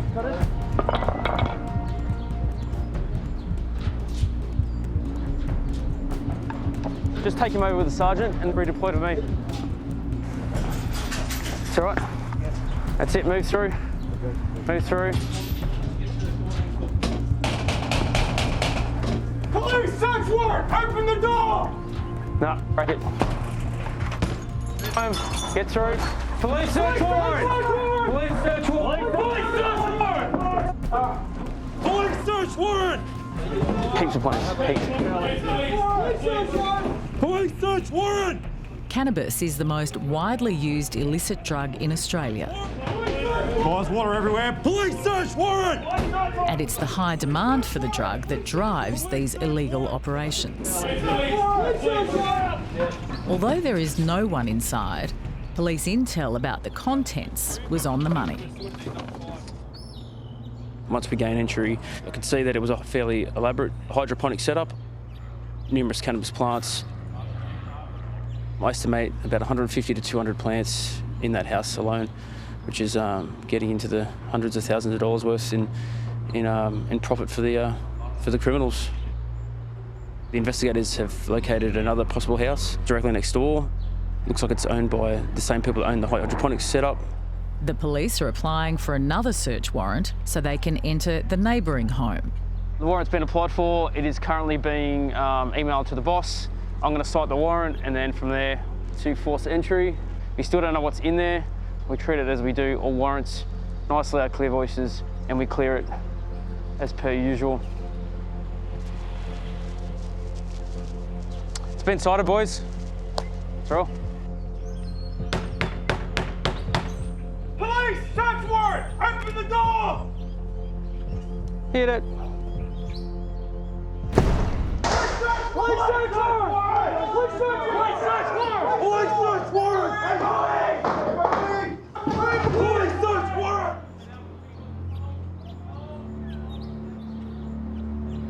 This house is definitely connected to this. Got the hydro, and we've got another setup in there with just baby plants at the moment. So they're both connected. The detectives will execute the search warrant, seize the plants that are in there, the small baby plants that are in there, and anything else that they find, anything of interest. Landlords often have no idea that their properties are being used to produce illicit drugs. It's unclear if the suspect is linked to the drug house, so he'll be questioned by police. In all, 42 small plants and 192 large plants are seized from both properties. It's been a good day, been a busy day. At present, no one's actually been arrested for it. However, the investigators work quick, so it'll be a matter of time before someone hits the bin, gets locked up for the offences.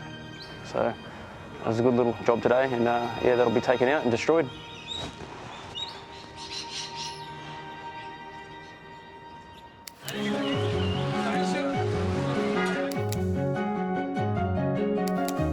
We're up there and something happens down there. Or... We've always been in the wrong place. Yeah.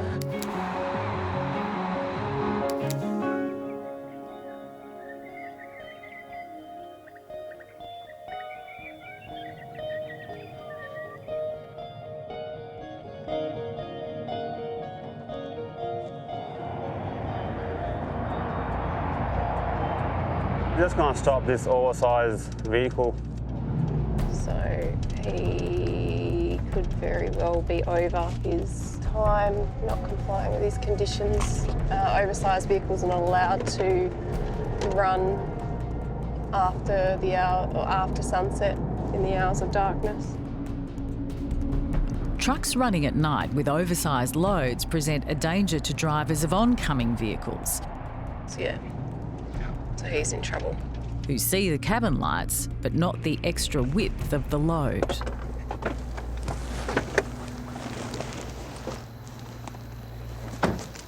Just to start with your permit and driving license, mate. Under the national heavy vehicle. Have you got a RAV1 permit? No, we don't do gazettes not the here. Gazette. We need your RAV1. In WA, it's RAV1. Unfortunately for this driver, he's in a spot of bother because he's telling us he doesn't have a RAV1 permit for the oversize, and two, he's running at night. So the consequence of not having a permit and driving an oversized vehicle is a $1,000 fine. How's he going to get from here? We just either escort him or... We can get him to the trucking bay up there. I think that's fair enough. Unless you're happy to take him all the way to Border Village. I'll give a call to boss and see what he thinks. Yeah, see what... All right.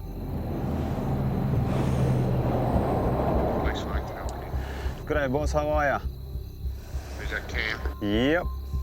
Yeah. We got an oversize. He does not have a permit. Now, what do you want us to do with him? Because, I mean, he's booked in the Border Village.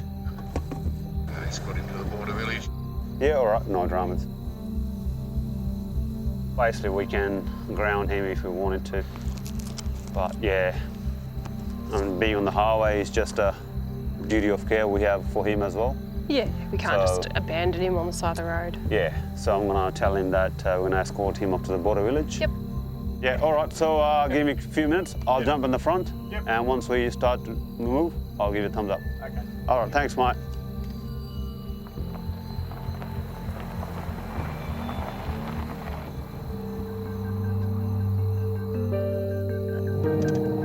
It never ever feels good to send someone a $1,000 infringement.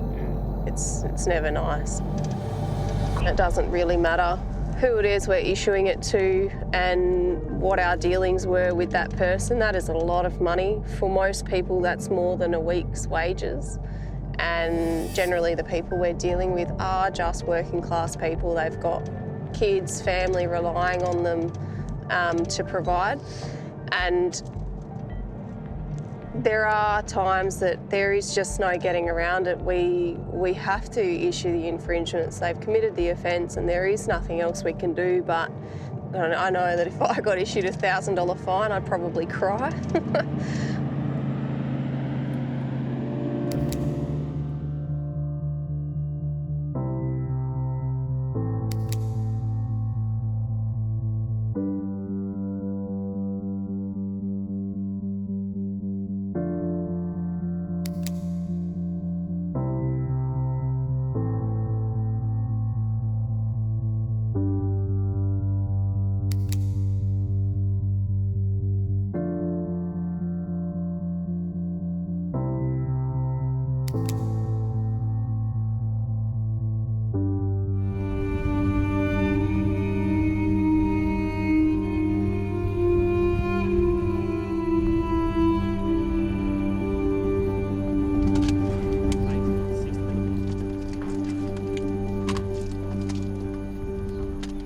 At a coalition base on the outskirts of Kabul, a special unit of infantry soldiers is preparing for today's mission.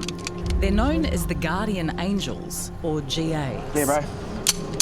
Since 2001, Australian soldiers have been helping Afghan forces defeat a common enemy, the Taliban. The Guardian Angels unit was formed after a surge of insider attacks, with Afghans turning on the coalition forces they were working with. 3 Australian soldiers were shot dead in one incident. I had a lot of family members in the military, and growing up, you just always were kind of around that environment, and I enjoyed it. And I've been in the Army now for 3 years, and this is my first operation. Private Nathaniel Bull and his unit protect a group of Australian military advisors called mentors as they meet with their Afghan counterparts. Yeah, so this is our basic body armour setup. What's common amongst all of them is the magazines on the front of the armour, and everyone has one of these, an IFAC, individual first aid kit.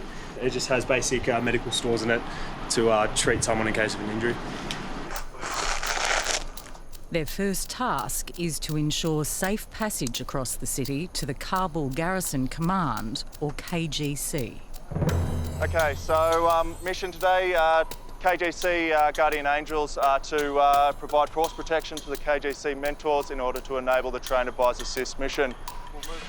The mentors are high-ranking officers tasked with sharing their knowledge and insights with the Afghan forces. And set the conditions for the mentors to move in. All right, start stepping off. In terms of training, we're not training them to fire a weapon, we're training them to plan operations. So the Train Advise Assist mission sits at the higher level, at the operational and strategic, more so than at the tactical. Named Operation High Road, this new mission is helping develop the next generation of Afghan National Army leaders. If Afghanistan can't provide security within the country, then this becomes a breeding ground for terrorism. This becomes an ungoverned country where anyone can come in through the porous borders, they can train, they can leave through the same porous borders, and they can conduct attacks. So the efforts that we're putting into Afghanistan don't only affect Afghanistan, they affect the broader region and certainly the broader world. But despite the close working relationship, the risk of attack is always present. One of the highest threats here is green on blue, and a green on blue is simply when an Afghan partner or an Afghan military personnel, they turn on Australians or coalition advisors and seek to kill us or harm us in some way. And on the ground, that's probably our biggest concern, is to ensure that doesn't happen.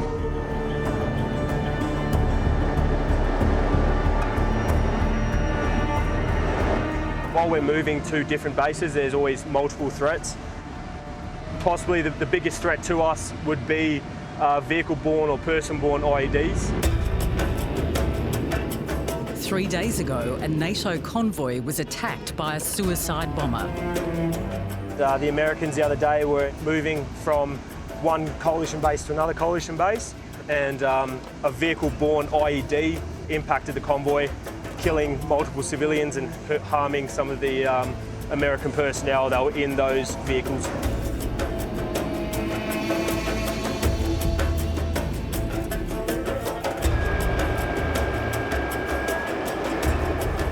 When you go out on the roads in Kabul, especially during peak hour, there's a million cars across the road. It really is a dicey situation, but you just take it as it comes.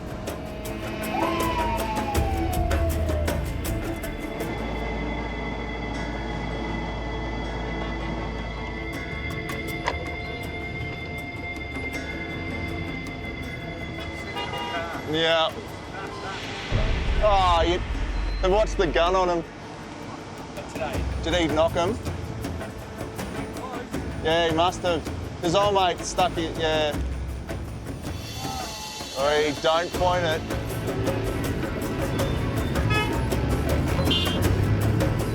There's a ute full of Afghan National Police, and they're just next to the convoy, and I think they might have got pretty close to our convoy. One of them's just sort of raised his weapon, not pointing it at us. But yeah, he's got his weapon visible now because one of our remote weapon stations was pointing at him, just in case he decided to try anything.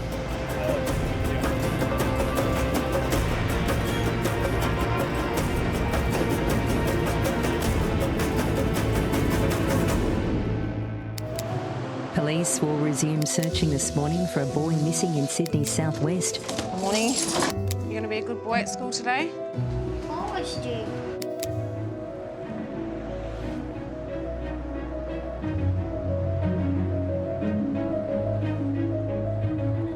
On average, 100 Australians are reported missing each day. Half of them are under 18. Hey, how are you guys doing?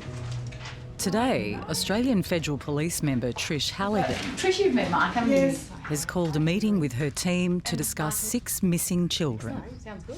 So, let's start with our age-progressed images. Serena and Thomas Spieth. Children change year in, year out. They're growing and maturing. So what we've done is had their images age progressed in the hope that this will reinvigorate those profiles with the community, and hopefully it'll get some people thinking about these cases. They actually went missing when Serena was 5 and Thomas was 4. And Serena's now 8 and Thomas is 7. They're believed to be with their mother in Australia.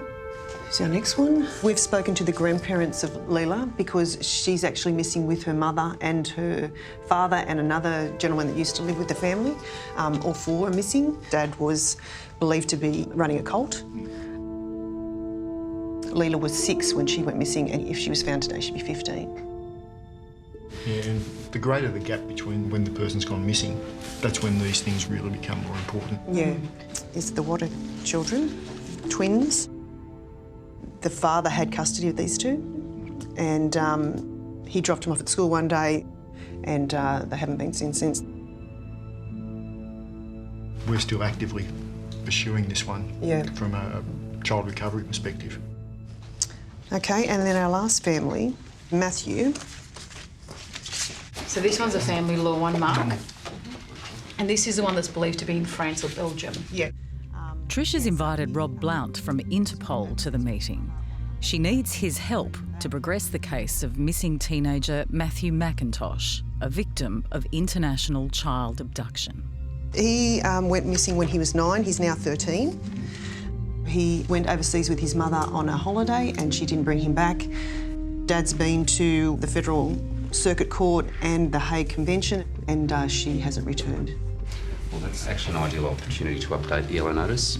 Essentially, it's currently available on the Interpol public website as well, and it gives us an opportunity to refresh inquiries across the 190 countries, and we can push that out with any updated information we might have from investigators. Matthew's father, Michael, has not seen his son for 4 years. Trish will take this image to Sydney to show him what his son may look like today and to interview him about his son's disappearance.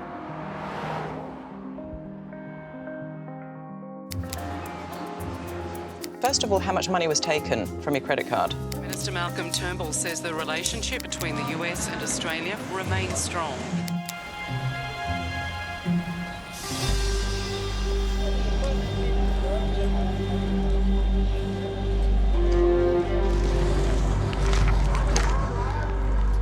The Guardian Angels and Mentors have arrived at Kabul Garrison Command. Straight upstairs? Yeah. We're good to go. This highly sensitive location is the security nerve centre of the capital. Too easy. So this is KGC. This is the building here we're going to move into. As you can see, we have sentinels out right now, ensuring that nothing goes awry as we're moving inside. Today, the Mentors have numerous high-level meetings planned with members of the Afghan military. So while the Mentors are moving inside, security will stay firm. Hello, good afternoon.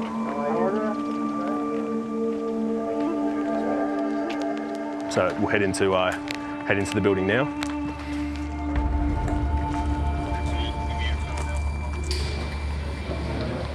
Private Bull will not leave Major Walsh's side as he confers with his Afghan public affairs equivalent. All the different TACs have their meeting on Wednesday. Okay. So we can't get the CJ39 to come unless it's on a Tuesday. Tuesday is coming? Yeah. Anytime you enter a meeting, you're always looking at your different courses of action that you can take if something was going to go wrong. We get the go-ahead from NSC. We can move across all of the equipment, resources and personnel. Through our training and time spent here in country, you get a good idea of atmospherics of the situation. I'm thinking it's probably a good opportunity also, if the General's available, to also have... Colonel Shapoor and Major Walsh are organising a meeting for local leaders in Kabul. We get the go-ahead from NSC. We can move... To spread the government's message of peaceful integration. See what that's for later. You know? Major Walsh is lucky. He meets with the same 2 or 3 people every week and every day, and he's built up a really good rapport with them. So how's your family? Good? Yeah. That's good. It's a friendship, and I think that's very important when it comes to the assistance and the training that the Australian Coalition Mentors provide. Okay. Do you want to... Okay. Yeah, you got it left. Okay. That's done? Okay. Well, actually, okay. Okay, have a good day. Thank you. See you soon. See you, sir. See you, Laura. Are you meeting with the General, sir? Yeah. Bull's next assignment is to oversee an important meeting between 2 top military leaders. Right now we're in the top level of HQ. Colonel Murdoch, he's the OC of the advisor group. He's currently meeting with the General of the Kabul Garrison Command. As head of the KGC, Lieutenant General Ahmadzai is in charge of the safety and security of over 4 million Kabul citizens. He's the key point of contact between the Mentors and the Afghan forces.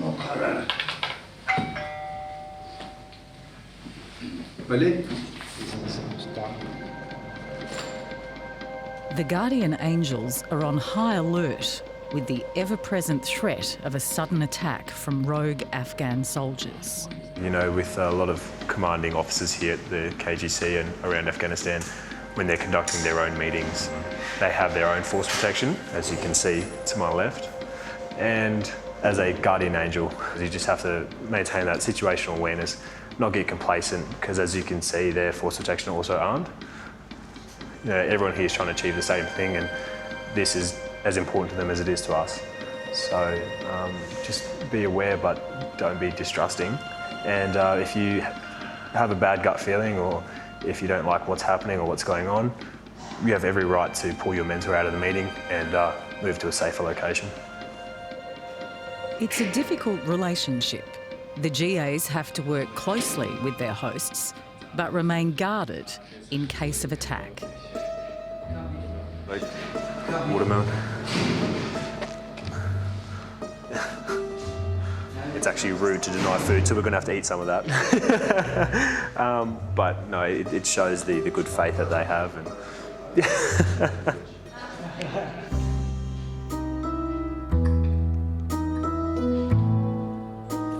yeah, no, it goes to show their hospitality and their welcoming of us, which is good, and that's exactly what we're trying to achieve here, probably at the lowest level. So it's good. Have a good day. See you. Meetings like this between Ahmadzai and Murdoch are crucial to providing a more stable Afghanistan. Private Bull's last guard duty of the day is with Major Andrew Terrace in the new Joint Operations Command Intelligence Fusion Centre, where the Afghan forces direct operations throughout Kabul. So this is where information amongst all the services here in Afghan get shared, and everything on the right side of the room with that common operating picture up there is normal, standard. It's actually really good. And then you pan to the left here and they're watching BBC, so it's interesting. And this is the attitude that makes our job hard. When this team took over, it was literally a bed sheet up against the wall with a projector, a fuzzy projector showing something like that. So this is a quantum leap forward to what it was when Andy took over as the advisor 7 months ago. It's now early afternoon. The Guardian Angels have completed their watch without incident. Now we're shutting down the tasks here, moving back, probably grab a quick lunch, maybe a coffee or something, and then we'll head off.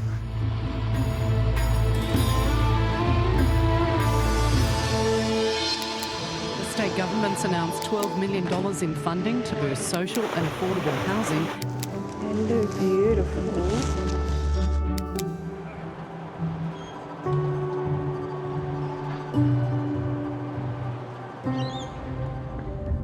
Trish Halligan from the Federal Police has travelled from Canberra to Sydney to interview the father of a missing boy.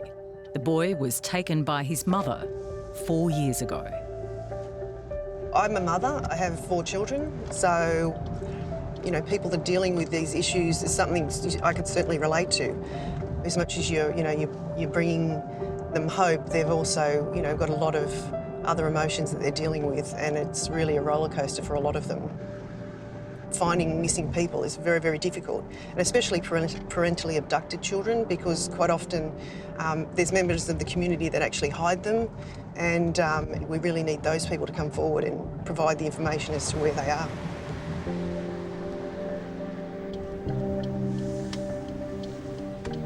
Trish will show the father an age-progressed image of his son. It's a confronting process, but hopefully will prompt a breakthrough. Hi. Good. How about you guys? How was your trip up? Members of Trish's team have joined her to shoot a video that will be circulated online to raise the profile of the case. Hello, hi. How are you? Good to meet you again. Yes. Come on in. You too. Come on in. Sean, how are you? See you. Yeah, good, thanks. I hope you've got enough space for everything. I'm sure we will have. But how about we sit down and have a chat? Yeah, good. Maybe the table's the best. Yes. No. Trish will ask Michael to share his memories of Matt on camera, Exactly right. in the hope that people with information about his whereabouts might see the video and be moved to come forward. So, can you please tell me your son's full name? Matthew Pierre Michael Etienne McIntosh is his full name. But Matt. So, yeah, both his mum and I called him Matt. He loved the outdoors and the sports, the football, the cricket. So we were, every weekend, we were outside, we were kicking a ball around. We'd go and watch sports. Yeah, life was good.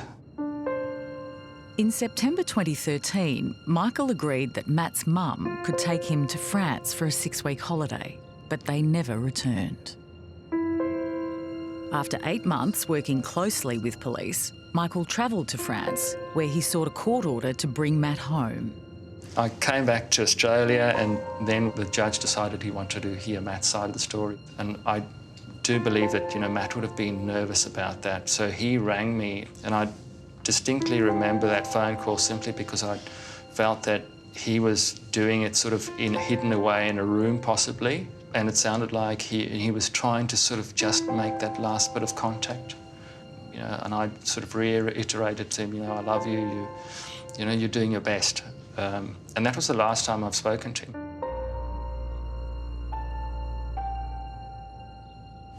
You go back and I look at it now and I kind of wish I'd said something more. You know, just hang in there, or you can always contact me, keep contacting me. They had the final hearing, the verdict was handed down, and I was advised that they had sent her notification to say that she needed to bring him back to Australia. And I was then advised that she had left that little town and she had pulled him out of the school. And yeah, the chase was on from there. Yeah, so, you know, obviously from the time that you last saw Matt, you know, at the age of 9, he's now 13, there's so much change between that kind of 10 and sort of 13 age. Mm. I'll show you the age progressed image. Wow. It just looks like a different person, eh?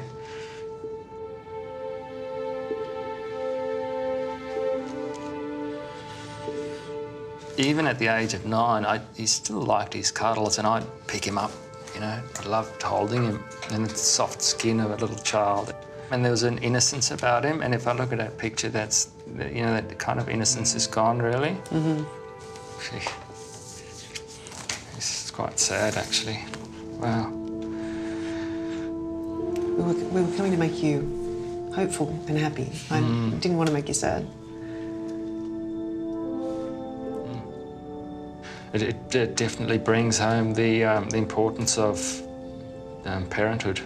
You know, the importance of watching your child grow up, but actually being there, most importantly, being able to be there for them. Yeah, that's quite a change. Wow. There is a huge difference, and to try and get the community engaged, it's really important to show that what he's going to look like today as opposed to what he looked like 4 years ago. Yeah, I mean, you're looking for a different kid. Exactly. This is his bedroom, and I've still got a few of his little drawings and pictures and awards from school. It's a bit of a reminder, yeah. What are the hardest times of the year? I mean, probably birthdays, you know. That being said, there are times where I also sort of feel, just try and think of Matt and think of him being happy, and that boosts my mood, you know, and it gives me hope that I'll find him. You know, no matter what happens, I'm going to just hang in there for this kid. The Australian Federal Police and their international partners are using social media more and more in cases involving child abduction by a parent, giving hope to parents like Michael. We've got families that we're turning up and saying, we're going to profile your child and we're going to send this out so that everyone that watches this is going to be looking for your child. It raises their hope that this could possibly do something to find their child. And that's the kind of thing that we like to focus on when we're able to help.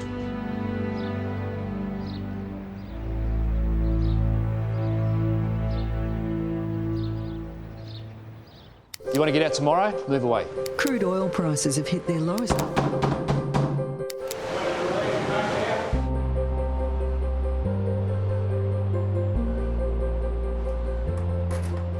Over 400 alcohol-related serious assaults occur in Perth each year. Lee Brunnan is a probationary constable with the Western Australian Police Force. Being a cadet, just observing, to being the police officer and making decisions yourself are very different. But it's good to have that responsibility. Acting Sergeant Leanne Murdoch is his senior partner preparing for a busy Friday night in the city's notorious hotspot of Northbridge. So all your equipment has to be signed in and out, so it's accountable for. Leanne is the officer in charge of Operation Night Safe. Operation Night Safe's a strategic operation to try and reduce alcohol fuel violence. So we get a lot of people coming into the city, and it's basically to provide a police presence so that everyone can enjoy the entertainment area.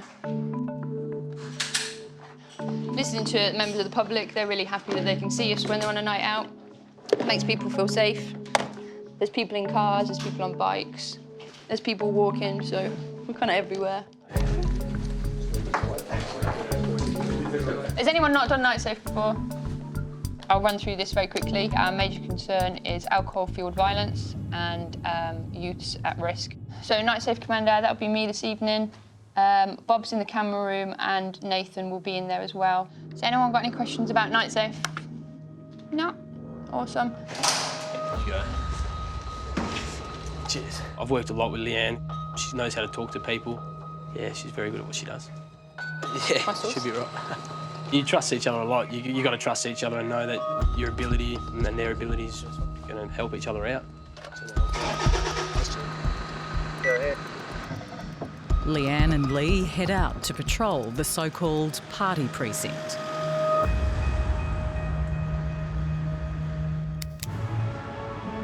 Lift up your nuts, turn around bottoms of your feet. If it wasn't so serious, it would be funny.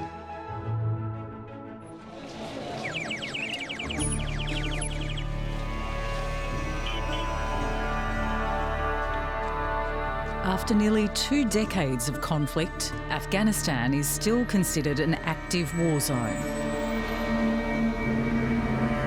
The Guardian Angels are moving on to live weapons practice. So we're currently moving out to Karga, which is the Afghan National Officer Academy, and we'll be using their range to do a bit of a range practice, top up the skills and start shooting again. The mentors are no longer in combat roles, but they too need to be ready to engage if needed. Major Walsh and Major Blomberg are also coming out with us.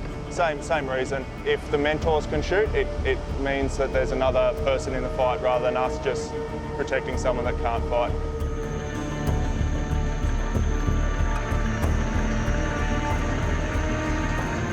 We'll still have Guardian Angels out and posted in sort of points of dominance, and people always watching our backs. Just because we're at a range doesn't mean that the threat has suddenly gone away. Just go for a quick walk up there, just to see if you can see anything in that cave and stuff like that.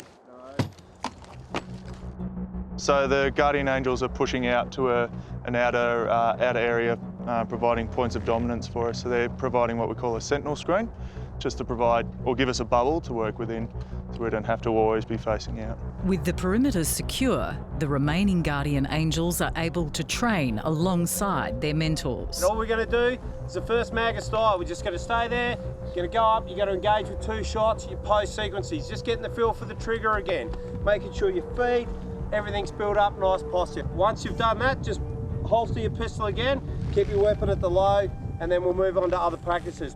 Turn! Since the Guardian Angels were formed 5 years ago, there have been no Australian deaths from insider attack. The GA's role is integral to our role. Without them, we can't do our role. They've got our back, so to speak, so that they're able to provide that security so we can focus on training and mentoring our counterparts with the ANDSF. All right. Turn. It's important that we're here and supporting our Afghan counterparts,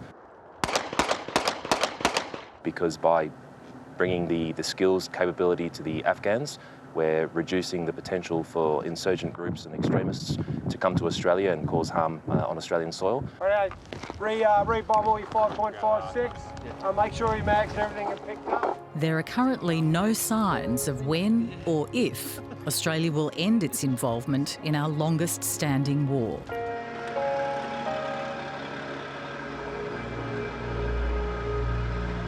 All the blokes in my section, all of the mentors that we work with, we've sort of got a good bond now, and we're all looking after each other, and we're all doing the same thing to make sure each other's safe.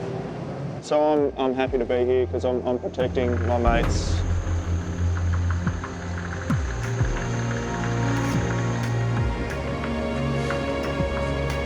I'm also here protecting Australia's interests by protecting mentors that are endeavoured in making changes in this country.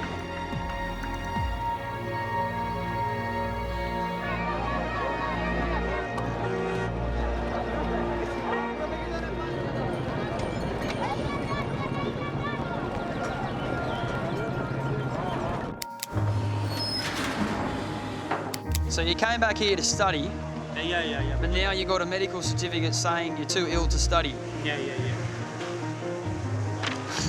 That doesn't really make much sense, does it?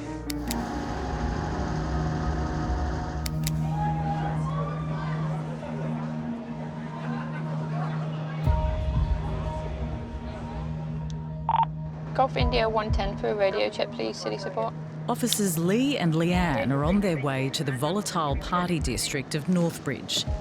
188 Adelaide Terrace, too far down. They're supported by their team in the surveillance centre, who monitor over 180 closed-circuit cameras in the area. Camera room, Bob speaking. The camera room is an invaluable tool. We, as police officers, can't be everywhere all at once. So they'll alert us to particular situations that are going on that we've not seen. They're also really, really useful if we are engaging with members of the public. And we might want that kind of extra protection, so we'll ask them to put cameras on us. So that way there's a recording of what's happened. Cameras in Sterling Gardens, or looks like there's quite a big mob down there. Roger, we're Sterling Gardens. In terms of our safety and evidence gathering, it's invaluable. Oh, tune. Just the minor. Why are you singing, girls? Just want to have fun? Because I like it. You're not old enough to even know that song, and you're not a girl. My mates would reckon it's debatable. Most violent and antisocial incidents on Friday and Saturday nights involve young men in their teens and 20s, often in groups. Drugs and alcohol are nearly always a factor. So as the night progresses, we've got 3 arrest vans. That allows officers to get out and about on foot, but still allows them to be kind of close enough if we need to get an arrest van quite quickly to a location.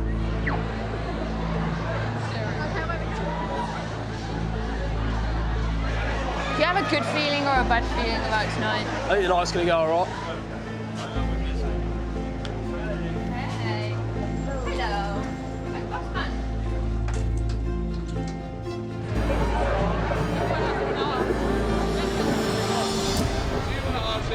Group of gentlemen to move on away from the venue, please. Tell us what's going on. Good.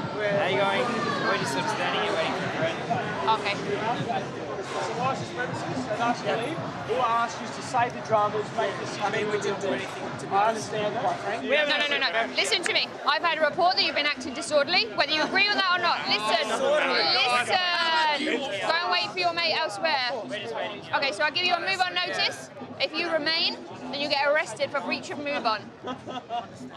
Do you want to do that? Or do you want to walk up there? Guys, why are you trying to be awkward? Let's go. What a fucking pork. Hey! Mate, cut your language out, otherwise you'll get locked up. Cut your language out. You're an adult. You're an adult. Big man. You're a fucking shit. Hey! We're waiting for a friend there. I suggest. Yeah, but and honestly, listen, he's being so Mate, unreasonable. go away a minute. He's abusing go his away a minute. powers. He's abusing his powers. Listen to me. Listen to me, okay? I'm a police officer. I've given you a understand warning to desist in your behaviour, i.e. stop swearing and acting like a child. When I told you once, I don't expect to tell you twice. I'll move on. It's all right. I understand. It's all right. It's all good. Thank you very much. Thank you for doing your job. Thank you. Enjoy your evening.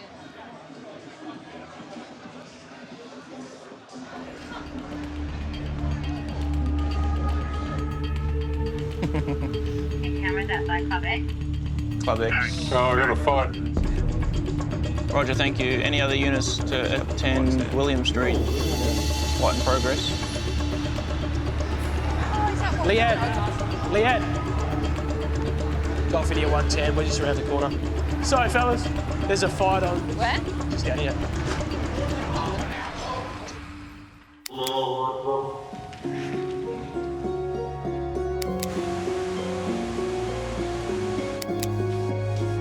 You can see, though, why anybody would love her.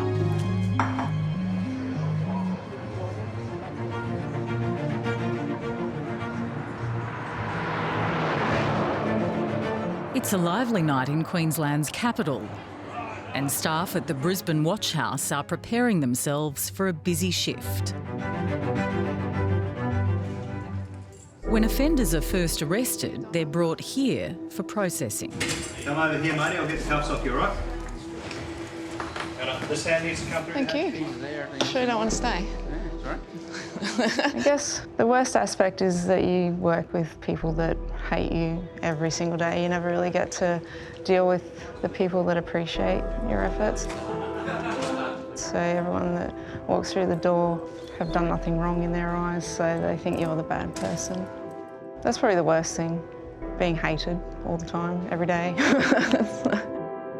How you doing? Hello, Sonia. How are you? How's the shift? Not too bad. That's good. How many you got in custody? 46 at the 46? moment. Yeah, no real concerns though. We might have to look at opening up the third wing, but we'll try and avoid that, so. Okay. Yeah. Busy out there, do you know? Haven't heard either way. All right.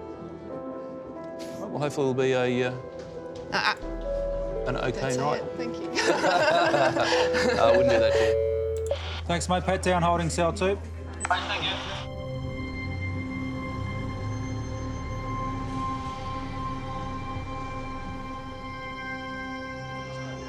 Three young men have been picked up in Fortitude Valley on public nuisance charges for their involvement in a fight. 20-year-old Dallas is processed first, while his mates wait their turn. So we're going to look after you while you're here. So we need to ask a series of health questions. All offenders must undergo a thorough risk assessment when in police custody. You taking any form of medication for any reason? No, sir. Do you have diabetes? Yes. Are you addicted to drugs or alcohol? No. Feel all right? Ordinary? Yeah, I feel like I'm home. What was that? I feel like I'm home. You'll get there eventually. Drug and alcohol-related offences account for approximately 75% of those who are brought in on any given day.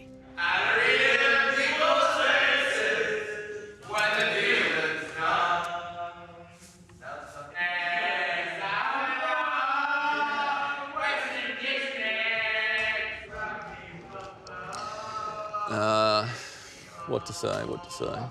Can you stand there, face this way? I want you to rub that all over your hands, please. Back, front, sides, fingers. My hand after this. Very shortly, mate. This is the next process to get you out of here. It's my birthday. Really? Why are we spending this? That's no good.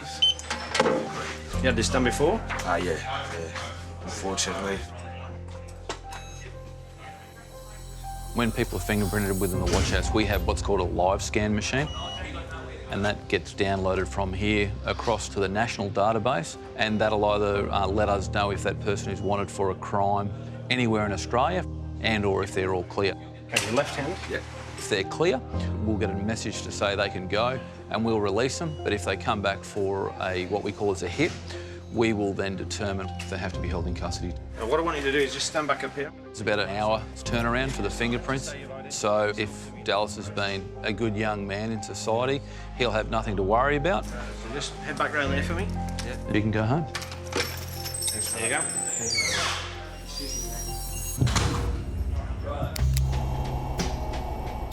Drugs. Do you have any drugs? No. Stand on the seat and look. It's getting nice and cold today, isn't it? Do you want, mate?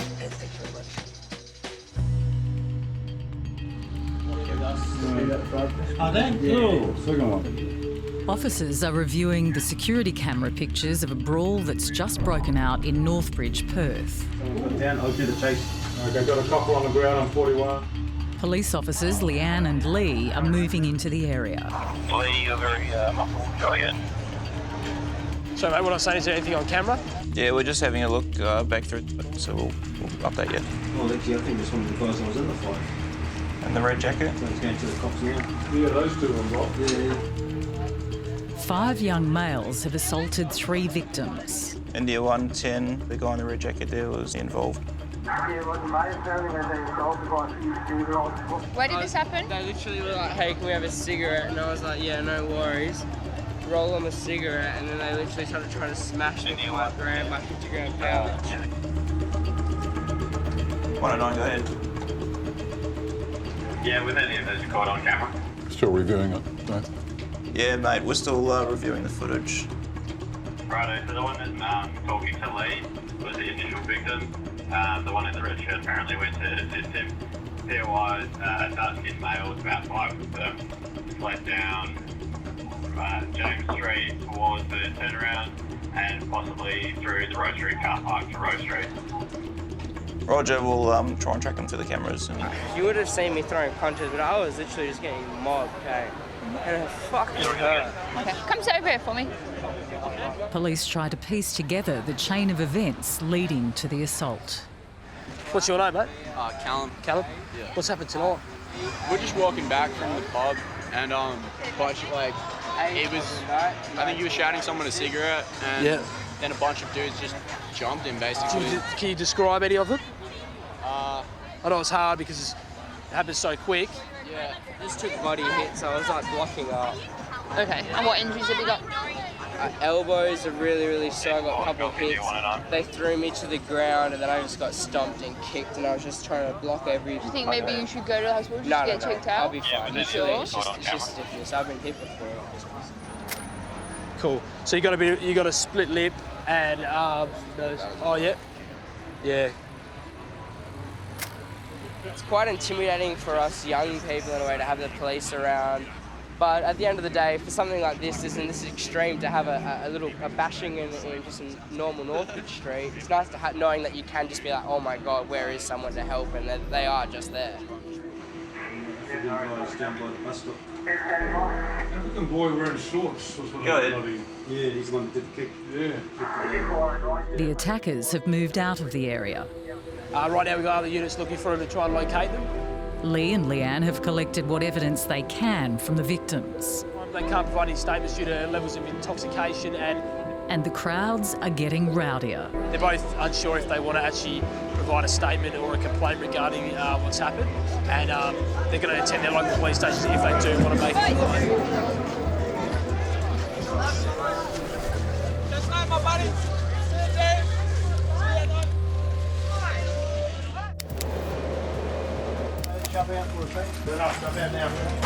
He wasn't allowed to phone anybody while he was in New Zealand.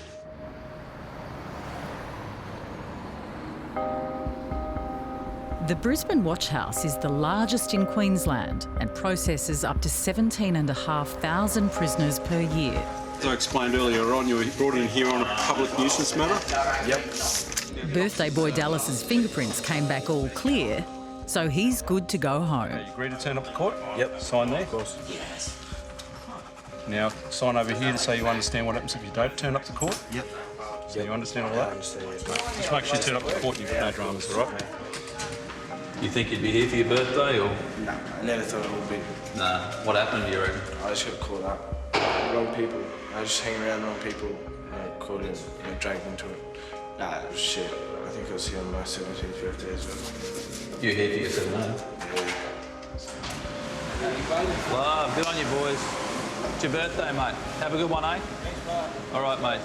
See you later. Let's hope he doesn't come back for his 21st, eh? Are you opening your ears? Tell me one here. No, we're not having this discussion in one mic. Keep your hands behind your back. Just keep your hands down. Come on. This is your last warning. You will hold your hands behind your back and comply with the directions that we give you. Yes, sir. Good morning. The officers are buzzed up and they've just informed us that there's an aggressive, violent female in the back of the van. So I'm just going to get the female officers to go out and I'll go out as well.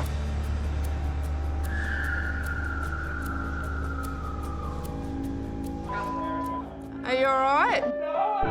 Okay, well, we're going to open the door and get you out, okay? You need to stop kicking. Okay. Okay. Come on, mate. Stop that. This way. Come on. Get the handcuffs off and everything, okay? Come on, you're in the watch house now. It's all right. It's all right, mate. Okay, you're okay. Come on. Come on. Stand up. Keep going. Keep going. Mate, I need you to stand up. Come on.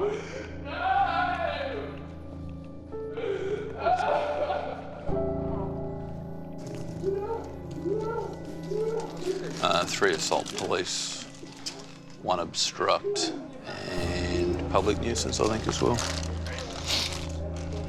You got her details there? Yep. Okay, we're just swapping. Mate, you need to calm down, all right? All right. Okay. All right, mate, just relax.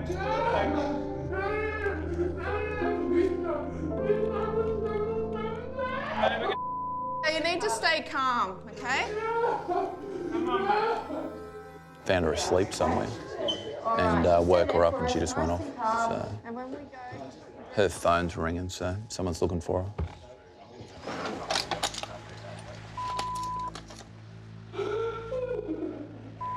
Can you put the dress on that's laying on top of you, please?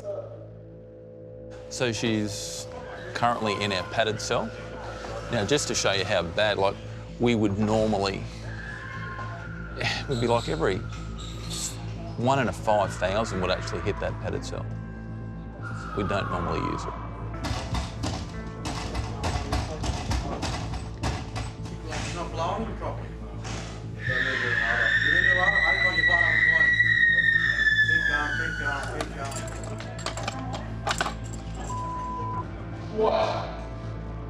Thank you for putting your dress on.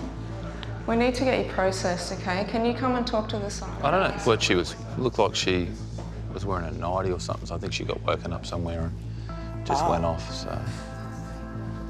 But I'd say Kim will need you, so.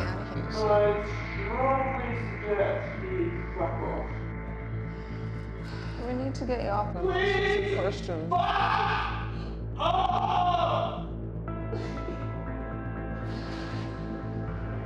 Well, that's why there's 4 of the ladies there now, because you don't want to, you want to show force, but you don't want to have to use it, so.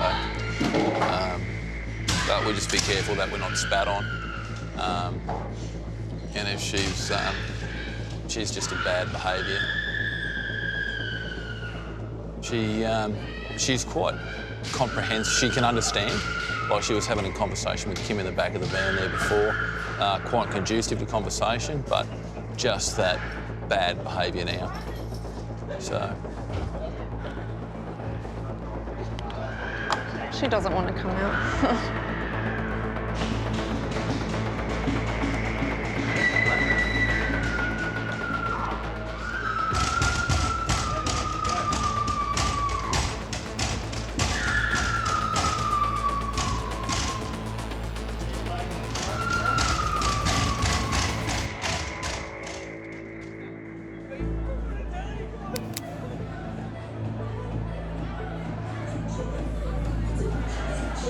You got many in there? 110, go ahead. Officers are searching for the persons of interest, or POIs, involved in an assault earlier this evening. What's he doing, mate? Okay, why does he look suspicious? Leanne has spotted a young female collapsed on the ground. What's her name? Jasmine.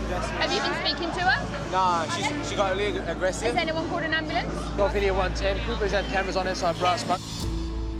Roger, roger, we'll let you know. Hey, it's the police. Yeah. How are you doing? Yeah, I'll stay with her. Murray, cross of William Street, anyone available to attend? It's our kids. The POIs? Yes, the POIs.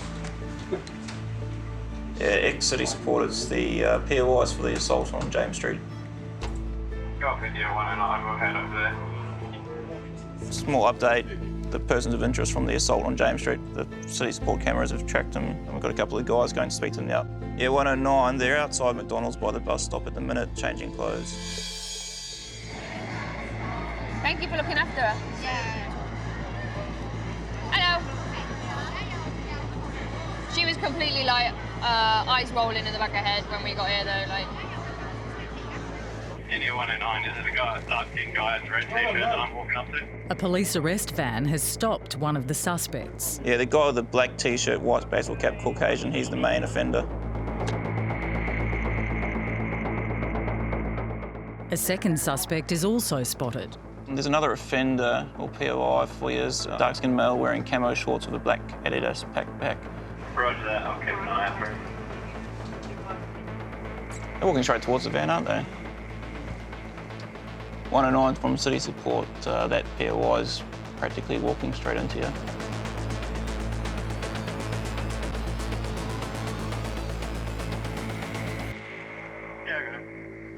Yeah, roger, good work. So is it, I see the one that was kicking him on the ground or something? Currently we've got 2 males in custody, so 9 times out of 10 we can get the right person. In this case, they've been able to backtrack and determine the 2 main persons of interest and pretty much pinpoint exactly what they've done and when. At the moment, it seems like a good result. In Western Australia alone, over 10,000 people are hospitalised each year for alcohol-related conditions. She hasn't been punched or assaulted. We've got a duty of care for the people that are in Northbridge this evening. We want to make sure they get home safely, and that's just one of the jobs of being a police officer in Northbridge. Are you happy for one of them to go in the back with her? Yeah, just one though. Yeah. It certainly made me realise what people's behaviour is like when they're drunk and sober. But yeah, not put me off. Probably made me a little bit more cautious. See you, bye. Put that big belly away. Hey, man. Put that big belly away. If you want to go for it, I've got some. Adelaide woman accused of drug smuggling in Colombia. Tell him his order. I think it's a barbecue chicken and a cheese. There's a cheese there too somewhere.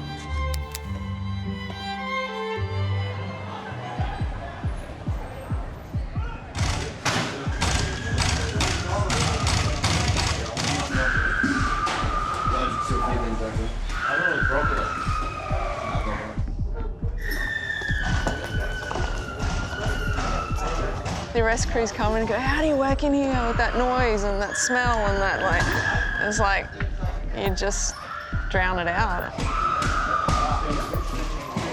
But while she's screaming, I know that she's, you know, pretty safe and breathing, so I'm happy with that. She's kicking, she's breathing.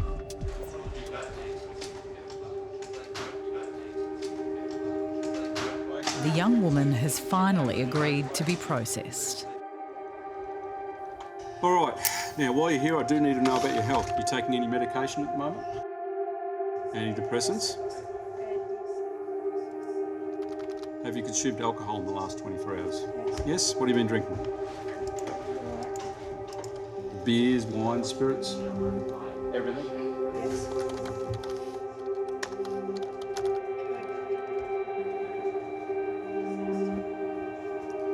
Have you been treated for mental health problems? Depression, anxiety?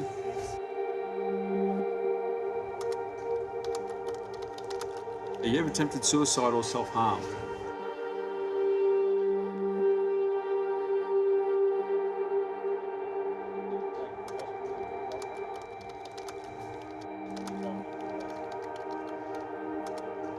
In 3 weeks.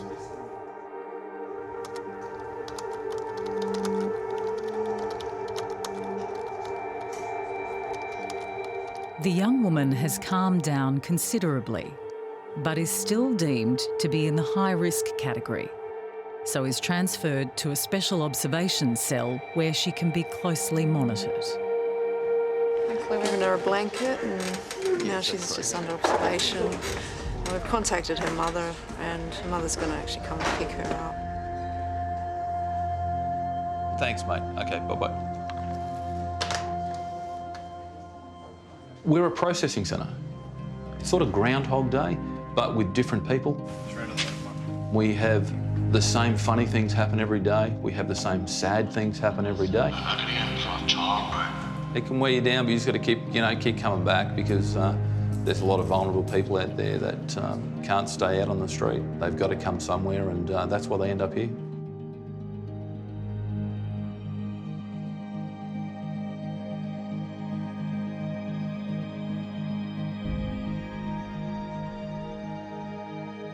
Authorities in Vanuatu have urged people living in the Northern Islands to stay indoors as Tropical Cyclone Donna passes across the country.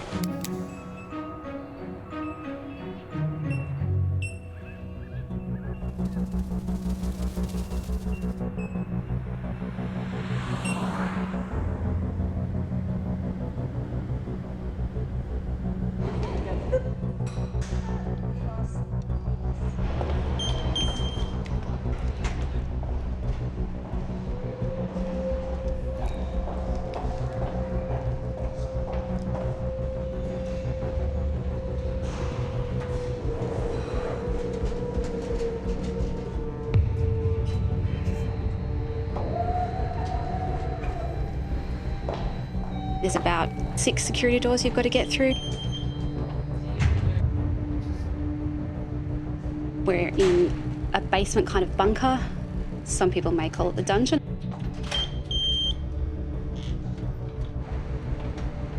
There can be times where you do not see the sun at all.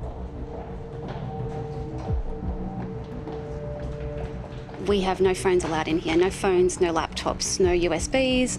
Everything gets locked up. My phone is locked up for 12.5 hours a day.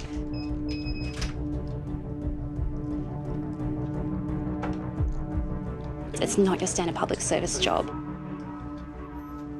We have people who work here whose families don't know exactly what they do. Morning. Morning, how you going? Tara Cartledge is the day shift team leader at Australia's Crisis Coordination Centre in Canberra. Okay, I'm ready when you are, so let's do this. All right, let's do this. Post-September 11, there was a change in the way security was viewed and dealt with in Australia. Is everyone excited for a good day shift? I've had coffee, so very early coffee. Risks to Australia and Australians are monitored 24 hours a day, 7 days a week. Good morning and welcome to handover.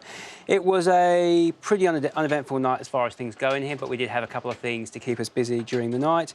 The big focus of the shift was Tropical Cyclone Donna, which escalated to a Category 3 system overnight.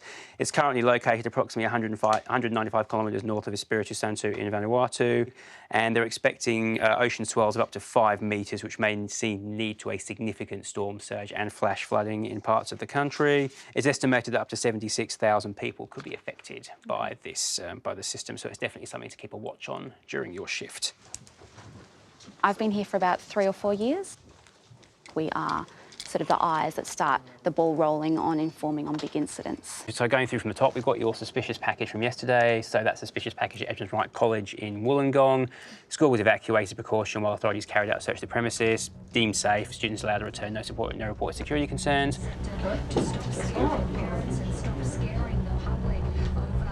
12 months ago, if someone had crashed their car into pedestrians, you would have maybe assumed it was driver error or a drunk driver. And the events in Nice with the Nice truck attack have really flipped that. So we're seeing a lot more tiny incidents that we're having to keep an eye on rather than looking for the big September 11. I don't know, I think it's part of the job. You start to know when you have to be a bit more alert but not alarmed. Have a good day. Thank you. And have good sleep. I will try to. I'll be back tonight. See you in 12. So now what I'll do is I'll go through our briefing, just because this briefing is pretty important. Each and every morning, Tara needs to prepare for the daily executive briefing of various government officials. You had this slide, didn't you? Usually it's just people from Emergency Management Australia, Bureau of Meteorology, Geoscience Australia, Federal Police that come, but at a moment's notice, our really big boss can come, and we've even had the Prime Minister attend. So the idea is in the next hour, I'm meant to become a subject matter expert on everything that's within this presentation and be able to answer any kind of questions that may come out of it. I think Jonathan from Geoscience Australia is joining us. In person? Yeah.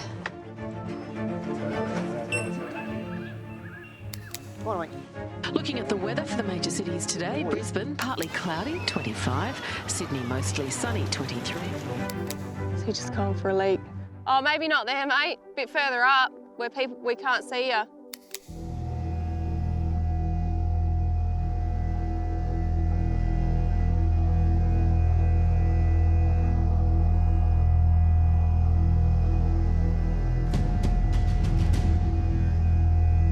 Since we formed the Air Task Group, Operation Okra, as we call it, in September 2014, we've dropped a bit over 1,800 weapons and flown around about 1,800 missions. We aren't in the business of killing innocent civilians, and we have no intent to do that. However, those risks do occur from time to time.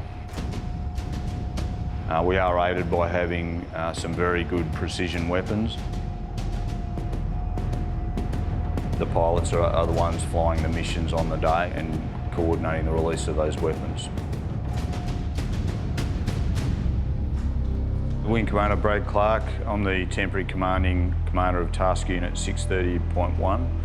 which is a part of the Air Task Group in the Middle East region. Wing Commander Clark is overseeing RAAF operations at this secret airbase. It's part of Operation Okra, Australia's contribution to the coalition effort to rid the Middle East of Islamic State, sometimes called Daesh. Defeating Daesh in Iraq and Syria prevents that terrorist threat from reaching the Australian mainland and in that sense helps keep Australia safe.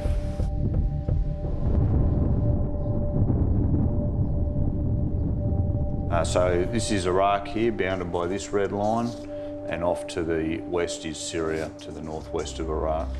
Our operations at the moment are mostly focused around Mosul, up into the north of Iraq, but we do provide support to ground forces across all of Iraq. We as the coalition have made significant grounds in defeating Daesh in Iraq. The coalition forces are currently targeting Mosul via a new front in the northwest of the city.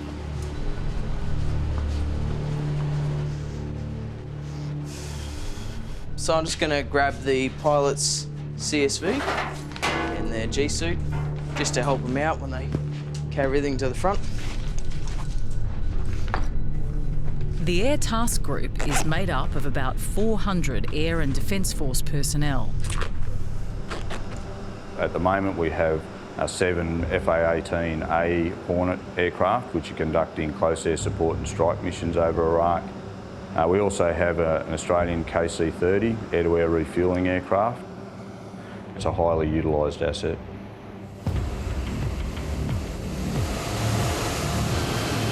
I'm Michael List. I'm the aircraft captain today. So we're flying an Australian KC-30, which is a military variant of an A330-200 airliner. Our job's to refuel coalition aircraft.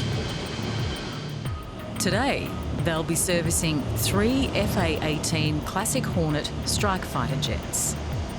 Refuelling them in the air will allow the Hornets to stay airborne for up to 9 hours. Michael is joined in the cockpit by Flying Officer Hayley Grieve, his co-pilot for today's mission.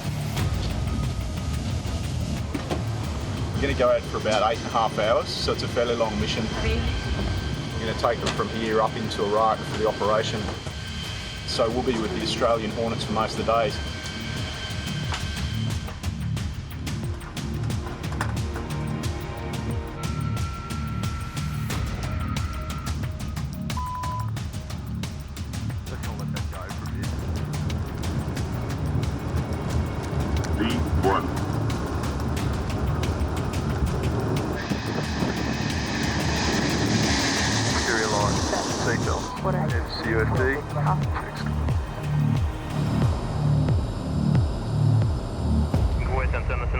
Alright, ready? Ready. Flight Lieutenant Matthew McCarty, nicknamed Macca, is a strike fighter pilot with 77 Squadron operating in Iraq and Syria. In April alone, they flew 72 missions into Iraq and dropped 60 bombs. The G-suits, this is what we wear around the lower half of our body to give us some protection against the amount of G that the aircraft can pull. We've got our helmet. That's mainly to protect our head if we happen to eject. These things are worth about $200,000, I think.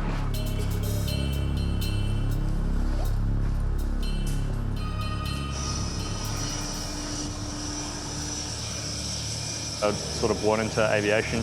My dad was an aircraft engineer. I used to go around on weekends with him and help him fix airplanes. So I always wanted to be a fighter pilot growing up.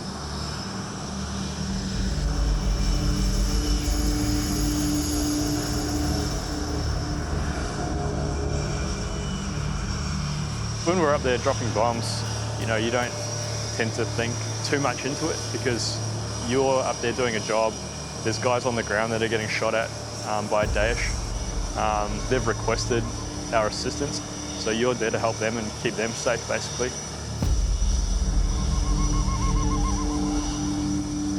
I mean, when we drop weapons, it's for their protection. you definitely think about it afterwards. You know, this organisation, this Daesh people up here in Iraq trying to take over the country, you know, they would love to project themselves worldwide if they could. At the moment, the coalition effort's doing a really good job at driving them back.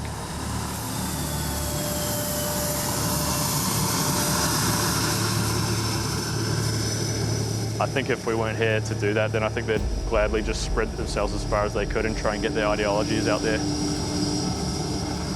They've sent us here to contribute to the effort to contain them, and that's what we're doing.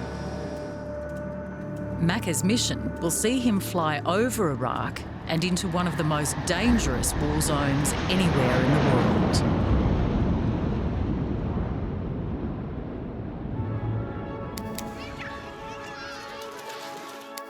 How old are you? 3. Well, that's all for us. Yeah, we're right to go.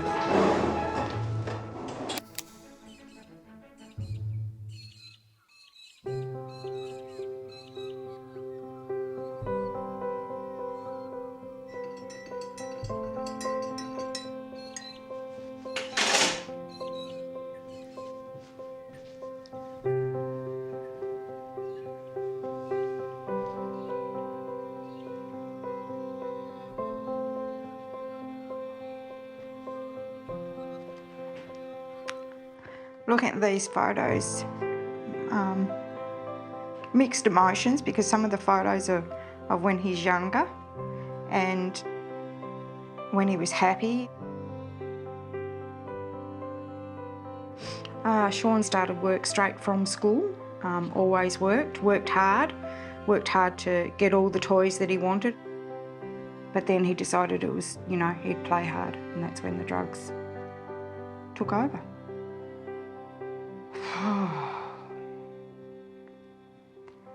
As a parent with a child that's really badly into drugs, it's really, really hard. It's waiting for the phone call to say that he's dead.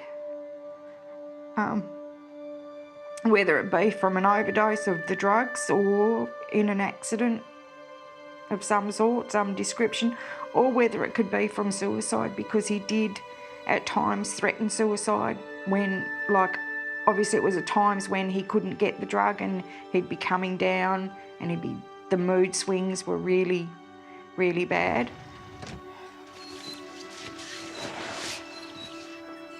Did something happen in his life that I don't know about, that he doesn't want to talk about, that turned him to methamphetamine? I don't know. I don't know what turned him to methamphetamine.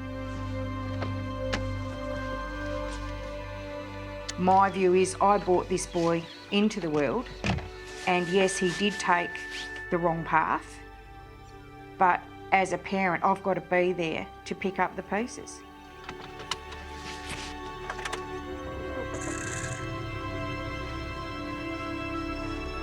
I actually thought about getting a shipping container and locking Sean in.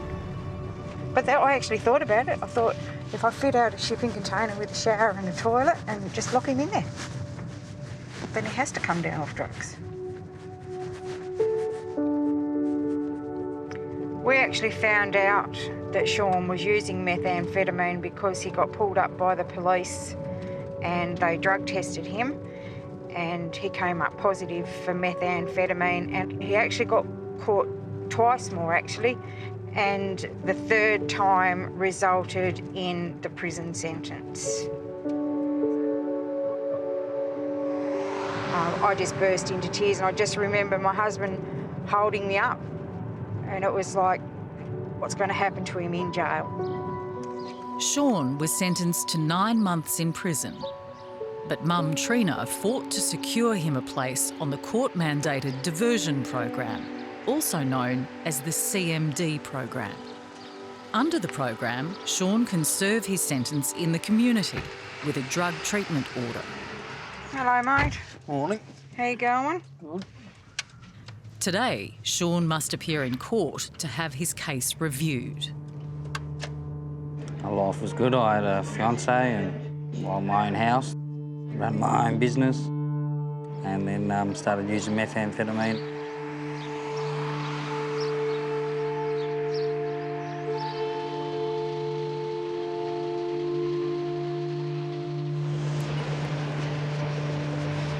You feeling nervous? Just a little bit nervous. Yeah. Well, I'm coming and I'm nervous and I haven't done anything.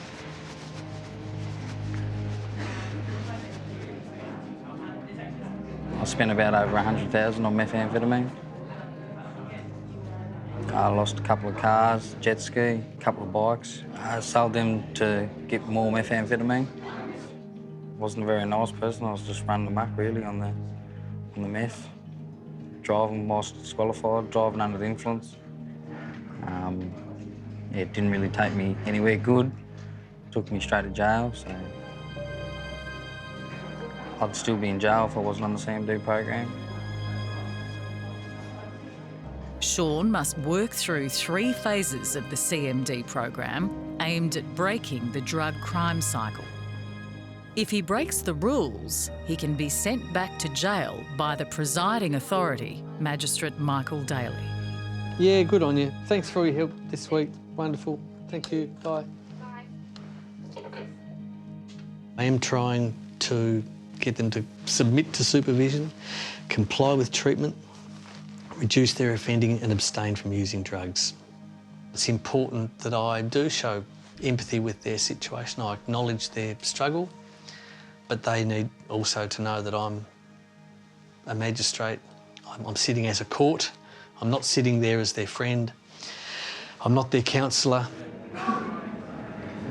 You're doing really well, mate. That's the main thing. Sean has made it to phase 2 of the drug program after 9 months of weekly court appearances. Just have to keep going this way and you'll be fine. Although Sean still undergoes regular random drug testing, his court attendances are now fortnightly. Shouldn't be much longer before we go in then, should it? After his last review, Magistrate Daly discovered Sean had been associating with a known criminal gang. This new information could have a negative impact on Sean's hearing today. I think it makes you nervous just sitting here waiting. It does.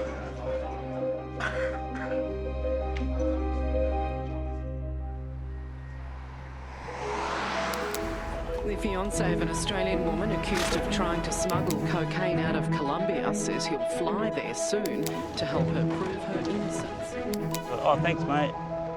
Which one's which? That one? Oh, yep, cool. Sorry.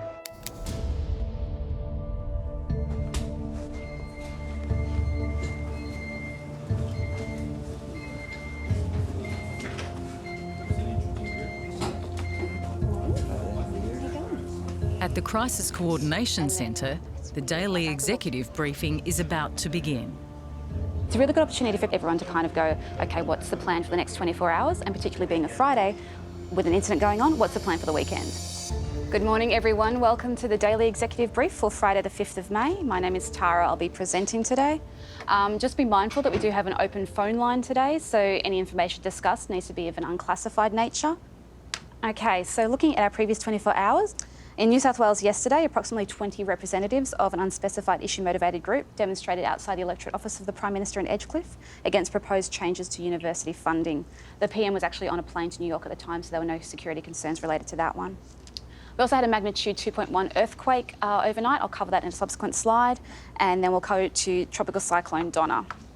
So Phil, I'll now go to you. Yeah, you can see the animation of the movement of severe tropical cyclone Donna over the next few days. It's currently a Category 3 system with wind gusts to 190 kilometres per hour.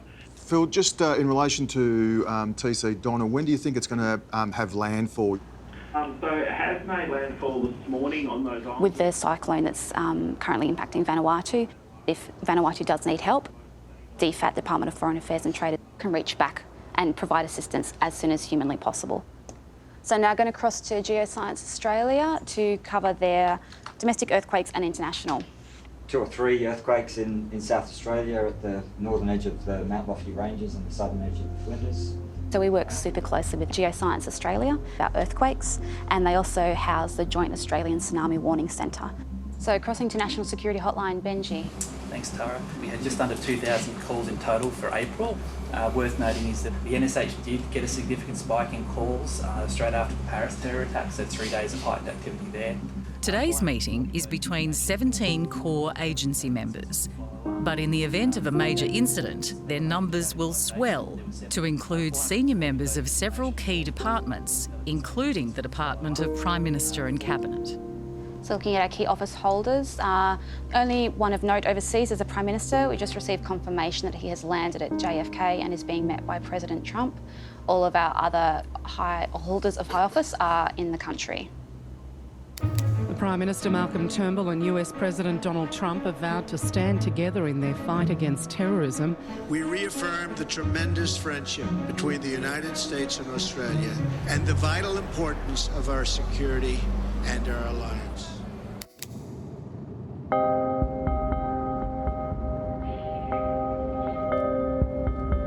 But dust isn't as bad as it was forecast anyway. The fizz is still pretty good. So currently on operation, we're currently sitting in the north of Iraq, just on the Syrian-Turkey border. From where we are now, we've got Mount Sinjar off to the east on the nose, and then Turkey's just off to our left.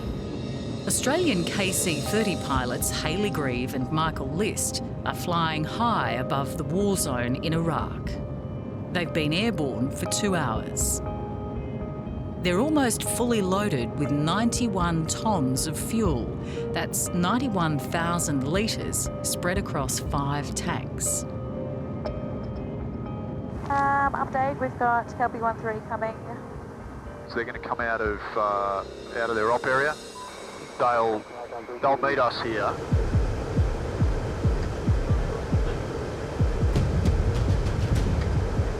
They're about to undertake the very delicate task of refuelling not one, but 2 Australian strike fighter jets, codenamed Kelpie.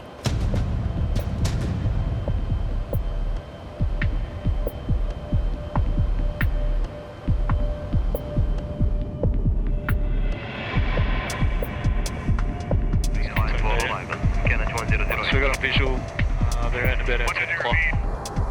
Now guys. Copy 13901, we've actually taken on your bracket. Great, thank you for that, that's perfect. We're going to have lots and lots of gas for these guys. 2 Australian Hornets come into range and start approaching the KC-30 from either side. It's the pilot's job to keep the KC-30 steady in the air, while Harry Hermans, the air refuelling operator, goes to work. And copy, clear join. Double request. Your left hand. Approaching edge on left. Once I have the receiver's information with the aircraft, I will then give them clearances to move into position so they can start their refueling. 1-3, clear contact right. I'll call them in behind the hose, tell them that they're clear to connect.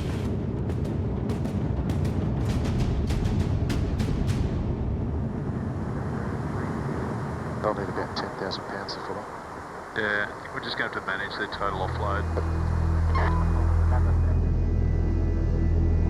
The Hornets are both running close to empty. Time is against them, increasing the pressure of this delicate operation.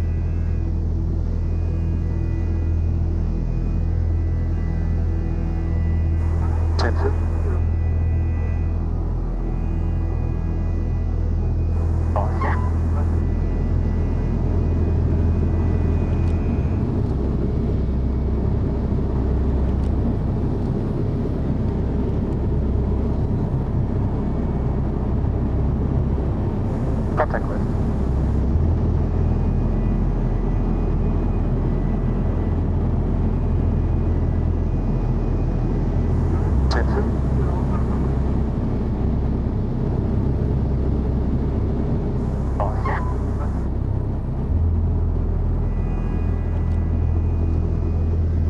Contact right.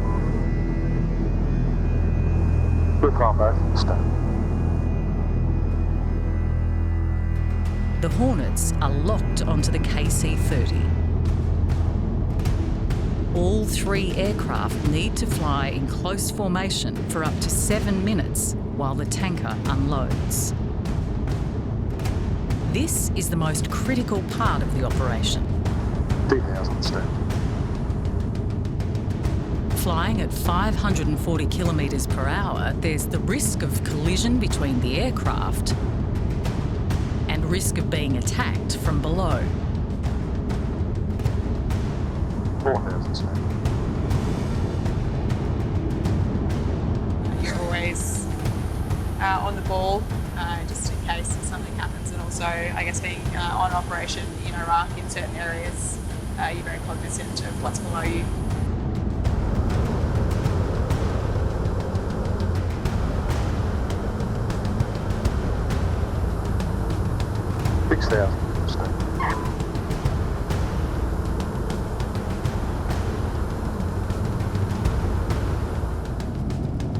Calvary 1-4, request disconnect. 1-4, disconnect left. Calvary 1-4. 1-4, upload 6.8. Calvary 1-4. Calvary 1-3, request disconnect. 1-3, disconnect right. 1-3. 1-3, gap load 7.1. 1-3.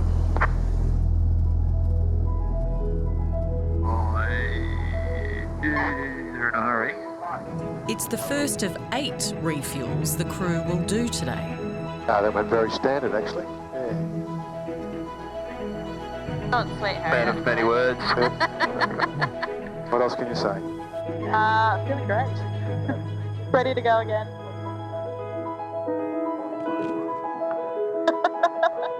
With the 18. For the rest of the day, Hayley and Michael will continue to share duties. Hayley's flying today. I'll do what Hayley tells me. That all sounds great. It's always generally right.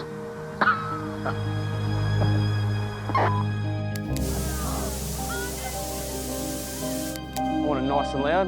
Want them to know we're there. Let's go get this stuff done. Copy, sir. Open gate 3 and leave it open. Because they got me from all angles.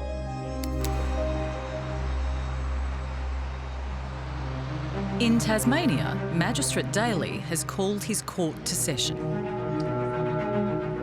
The drug treatment court, it's a unique part of my work because I come down off the bench. I'm not on the bench. I'm on the same level as the participant. As always, Sean's review will be heard alongside the other participants on the program. Way to hold those.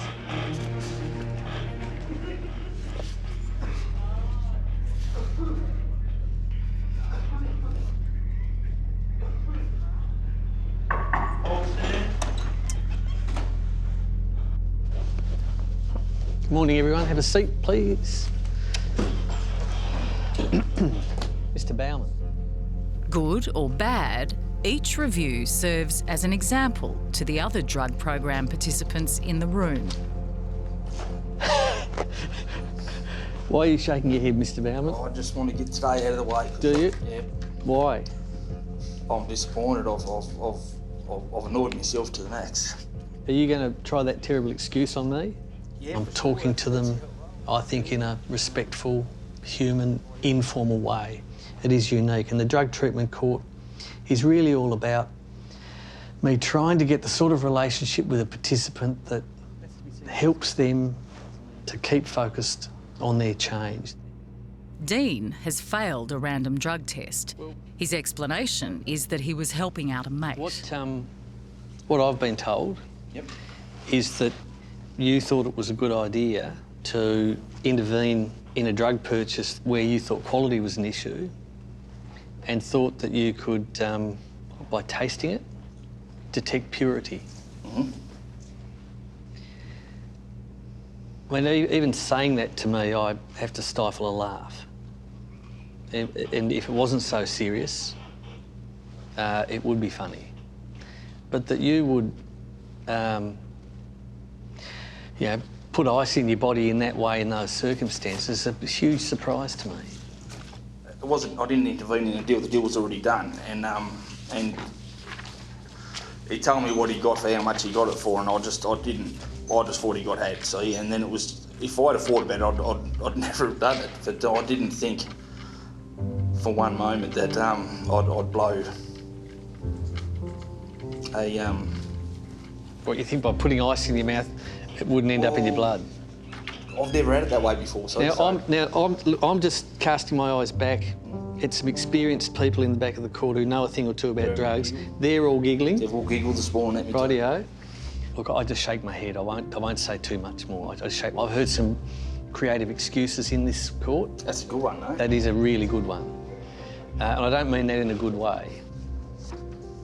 The situation as I see it's this. You're to be sanctioned to 2 days for the use of the ice. Yep. Thanks, Mr. Bowen. Sanction days are similar to demerit points. If Dean collects 14, he will be sent back to jail. Sean Paramore.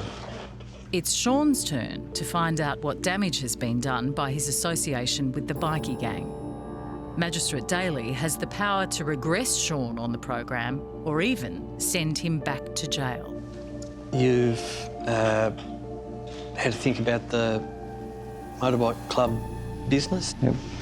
I've got to say this because I've been thinking about it. When you came onto the program, I think you were in custody, weren't you? Yep. Yep. And I seem to recall it wasn't a pleasant environment for you. No. Remember, the police weren't keen for you to come onto the program. The CMD people weren't that keen for you to come on the program because you'd been selling. You'd pleaded guilty to selling. I think if any of us had known you had a sympathy or association with a club at that time, everybody would have been even more on edge than we were at that time. Yep.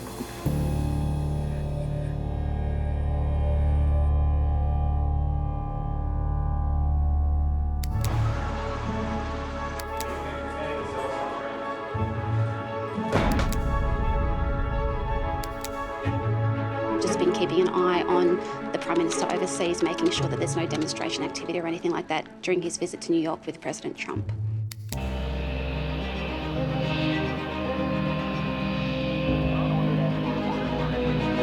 Today at Sydney Airport, they're expecting close to 900 airline takeoffs and landings.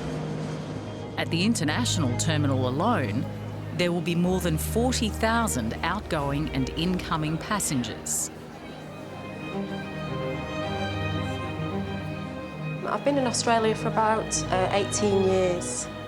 I came to visit my second cousins and I loved Australia so much and I've been here ever since.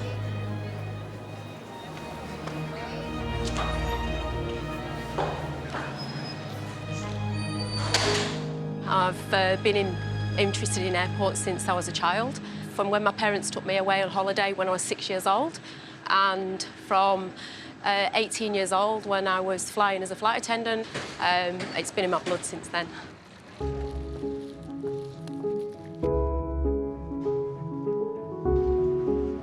Officer Cheryl is one of almost 100 Australian Border Force counter-terrorism unit officers at international airports around the country.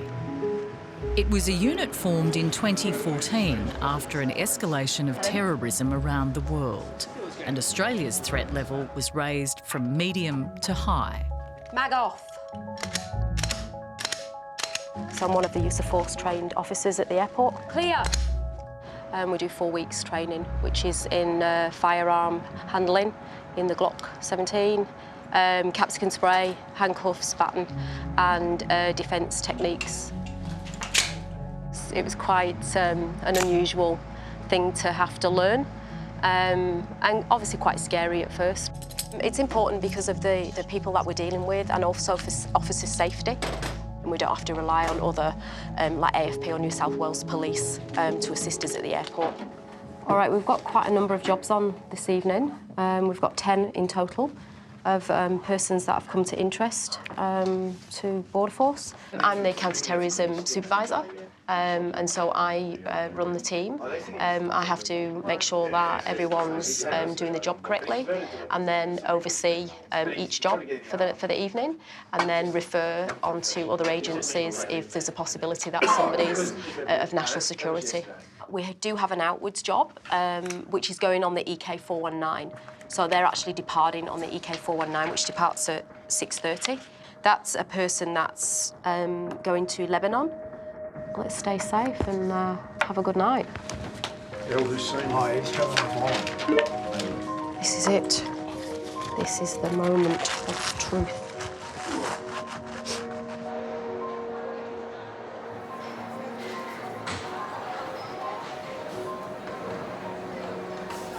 Okay, so we've got two passengers that are travelling overseas, male and female. They only booked their tickets a couple of days ago, which is of interest. So where have you guys been living? Have you been living? I lived with her parents. Yeah. Isaac and Jane have booked one-way tickets to the Middle East. Unusual travel to or near conflict zones raises the concerns of counter-terrorism unit officers. You don't need to be nervous. Jane has never been overseas before. People who go to Lebanon, Syria's quite close. Iraq's quite close. So hang on a minute, they've sold a car, they're going over there. Oh, have you got visas to stay in Lebanon?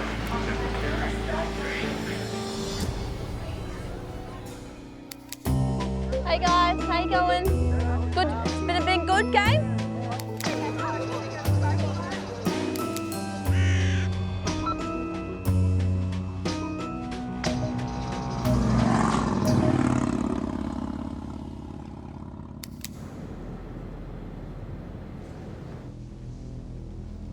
The issue is you're publicly associating with the club, and that can't continue, that public association. I just don't think it's in keeping with the values that you're saying that you're displaying now that you're clean, not offending. Yep. Understandable.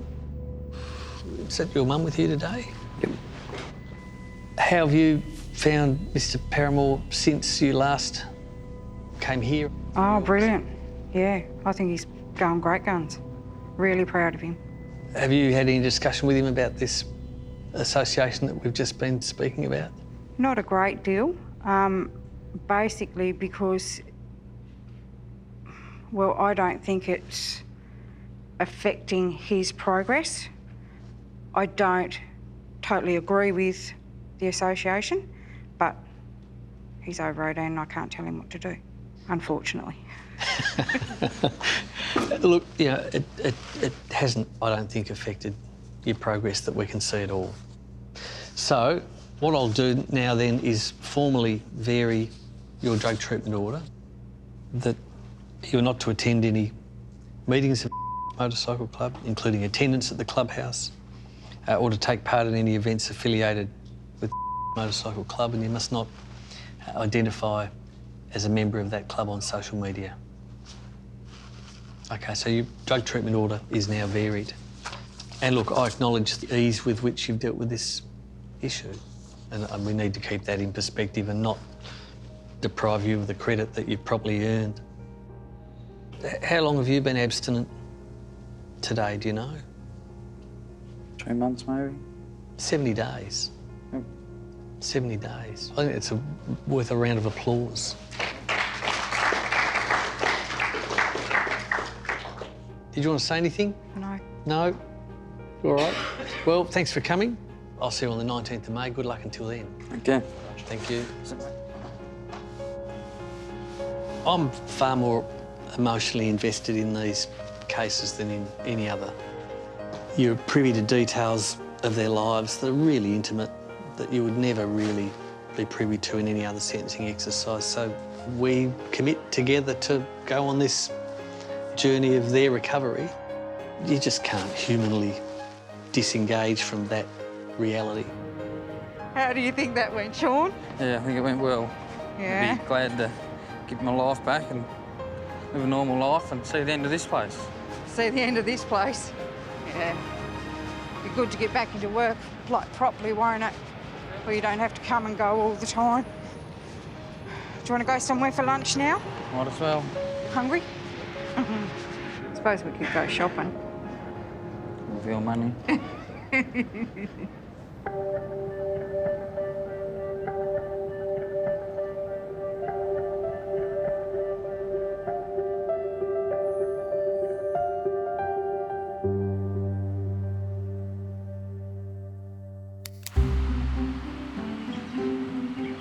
You have a good night and look after them kidney stones, mate. Oh, right. Go, find it. Good girl.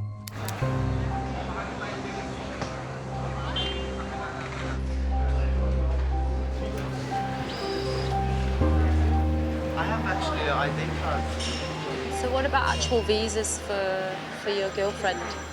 Yeah, they stamp her visa in Lebanon. When she arrives? Yes, they do. All right. So in Lebanon, where are you going to be staying? With my grandparents. They have a 2-story house. In where? In the mountains in Shadi. Okay. Counter-terrorism officers have been alerted by Isaac and Jane's travel plans to Lebanon. Do you understand why we're talking to you this Yes, evening? because we took a one-way ticket. Yeah, so one-way ticket.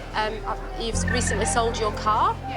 Yeah, so obviously we've just got to make sure where you're travelling to is where you say you're travelling to. Yeah. Because we have had people that have left Australia that have travelled over to Syria and to the conflict.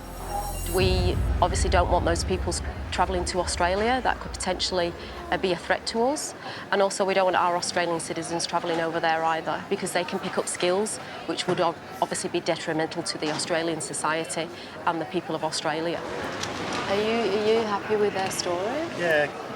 Obviously they're going over, they've got family over there as well. His grandparents are there, and I think the grandfather's unwell, so okay. and they got their family business, and so he wants to help them out. All right, so we'll get it hooded then, we'll have them fly. Yeah, all right, thank you. Thank you. That's all right. Have a happy life together. In a 2-year period, interventions by counter-terrorism officers led to over 600 travellers being offloaded by airlines leaving Australia, some of them potential foreign fighters.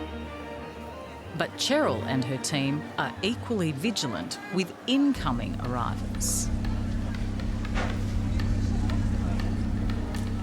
There's 3 people that have travelled overseas, and they haven't been away for a considerable amount of time, but we've just got to verify where they've been while they've been overseas. Worst case scenario is that they've travelled to an area of conflict. Golf 1, copy. So just ask you a few questions about your trip as well. The reason we search people at the moment coming from Lebanon and the Middle East is for terrorism related. So people that have been to Syria or Iraq. Have you been to either of those 2 countries? Just Lebanon? Yes. Yeah. You've heard of people crossing the border and... Yeah.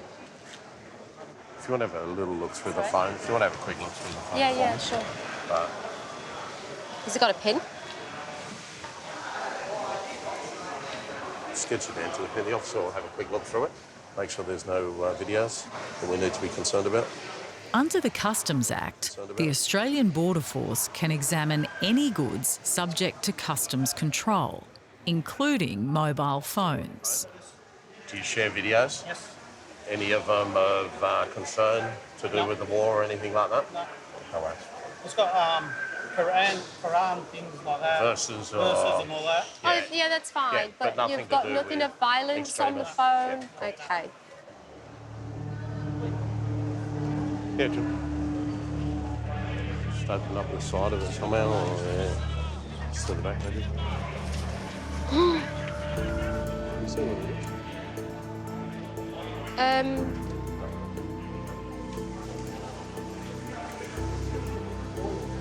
I think there might be reg. Sorry? There might be reg. Are you reg trained? Yeah. Reg is Regulation 4A of the Customs Act. It deals with the importation of objectionable material and includes video on phones. Definitely is. You'll know what's going to happen, but it definitely is. Oh my God. Authorities in Vanuatu have urged people living in the Northern Islands to stay indoors as Tropical Cyclone Donna passes across the... Yeah. So if you wanted to get started on a map. Yeah.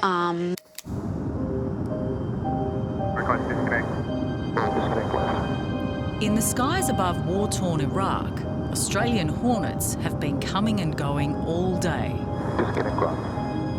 Topping up with fuel from the KC-30, which has been airborne for over 7 hours.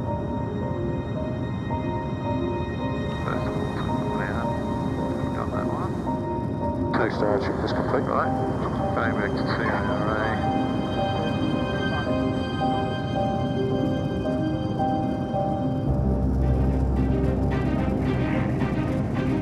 Alright, so that's refuelling complete, hey Hales? Refueling complete. Righto, let's go home.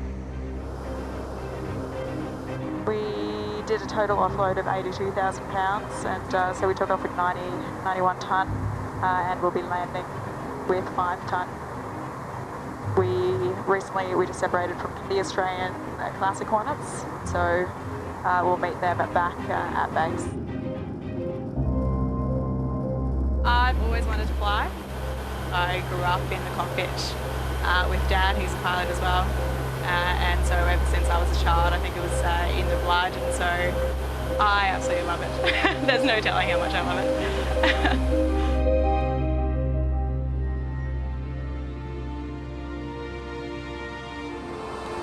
There's your house on the right hand. Ah, very nice little mansion on the water. 100.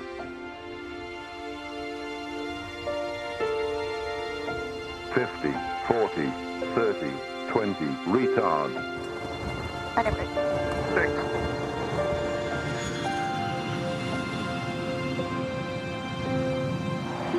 That's one mission accomplished, but Macca, in his strike fighter Hornet jet, is yet to return to base. Off landing checklist. Spoilers.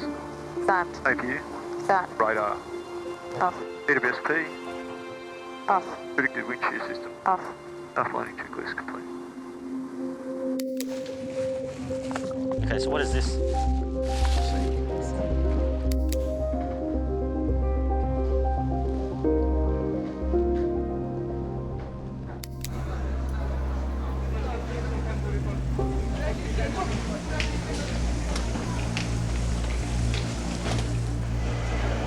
Oh my God.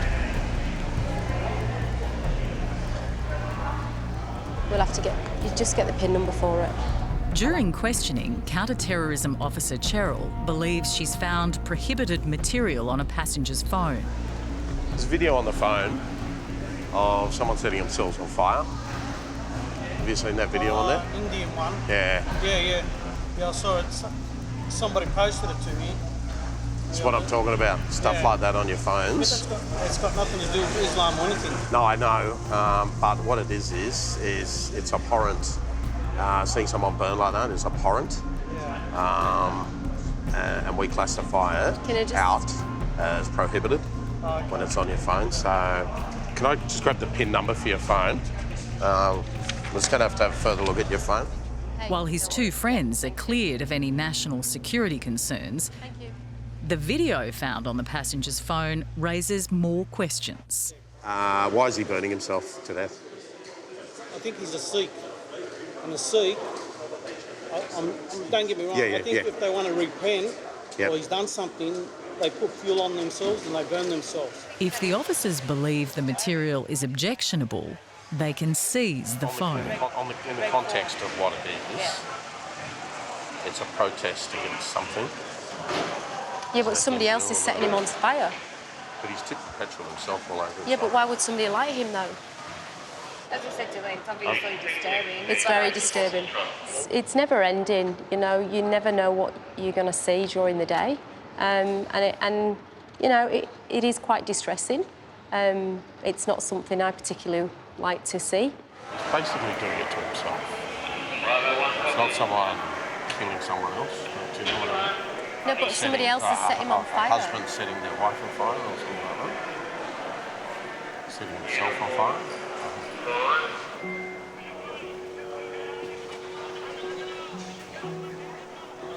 knows what's happening. Whoever's filming Yeah, it knows of what's about to course. happen. See, it's the guy in the white that did it. I'm inclined to seize it, and then maybe we'll just get a second opinion on it. But for this moment in time, I'm... Hold it? Yeah, absolutely. Best friend hiding, hold Yeah, it. yeah. I'll get a second. Yeah.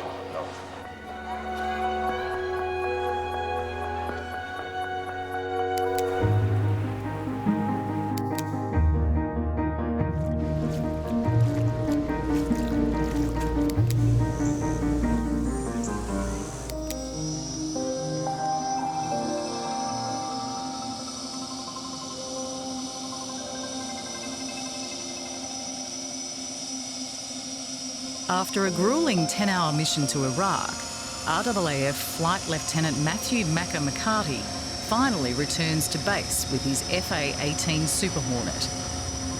He's tired, but happy.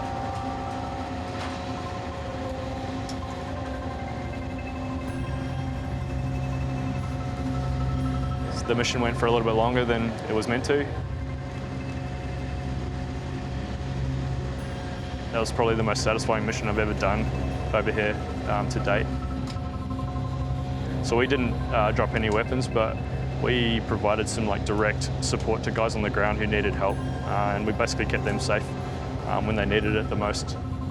And that sort of thing is really satisfying, to come back and know that there were guys on the ground that were potentially in harm's way and you helped to keep them safe.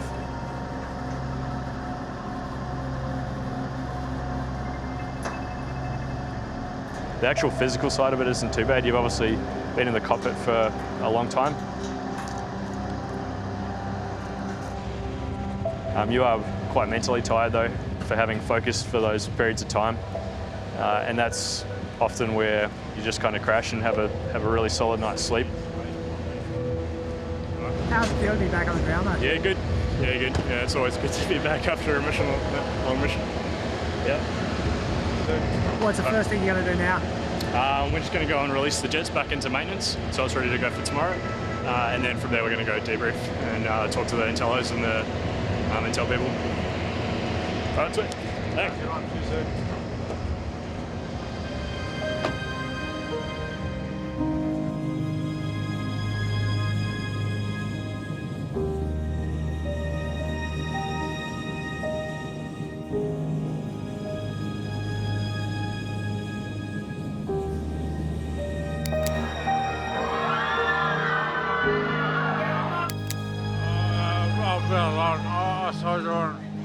You enjoy them. I've got some dinner, but thank you. All right? He wanted to give me his noodles. Oh, really?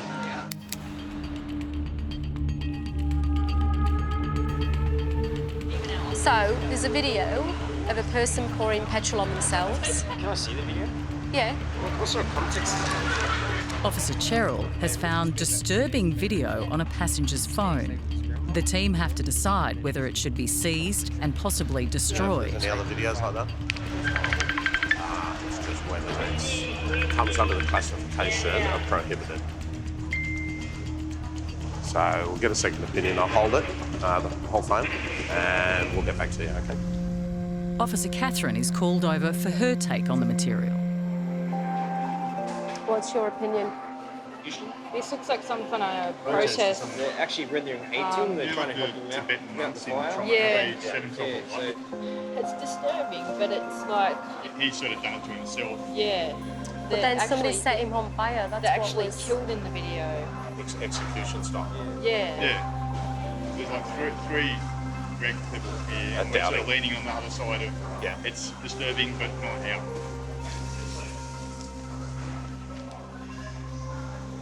Good news for you. As far as classification of prohibited, we don't think so, but it's very borderline. Yeah. So, yeah, delete it from your phone, mate. Yeah, get rid of it. I'm quite disturbed at what human beings either do to themselves or do to other people. And obviously, that was quite disturbing what I saw. You know, people have got things on the phone that I can't really understand and that I shouldn't really understand it, but you know, I just deal with it the best way that I can. Going to get something to eat finally, because I haven't eaten. And a good cup of tea. See you later.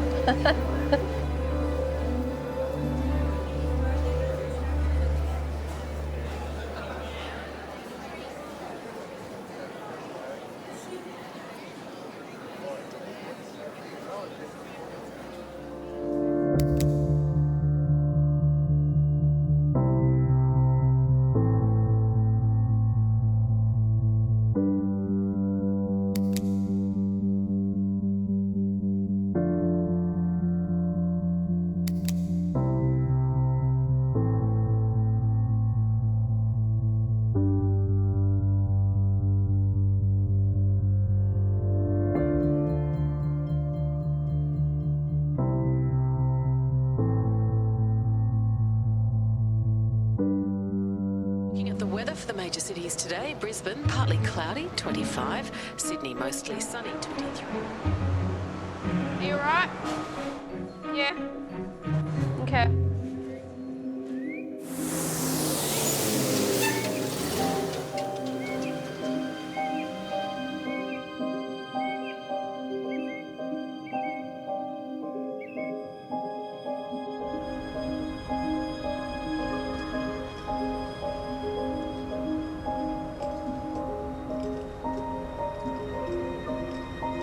I'm the acting manager of security, so I come under the general manager and predominantly responsible for the security of this correctional centre. Look, personally, to be part of a system or a process that's designed to help offenders address their offending behaviours and ultimately put them back into society as functional individuals in the community. And for me, that's important because my family's part of that community, so I need to make sure that they're safe. And so if I can contribute to that, then I think the whole job's worthwhile.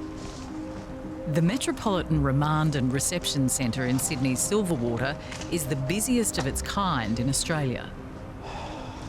There are more than 250,000 inmate movements through these gates every year.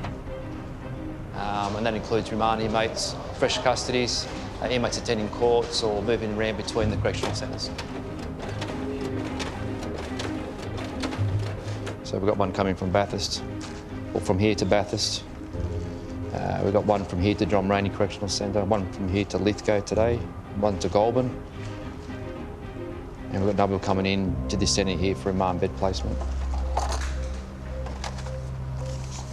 So we've got some AA inmates going out today, our terrorists. So you'll see them come out today and go through their process of taking these inmates out to court today.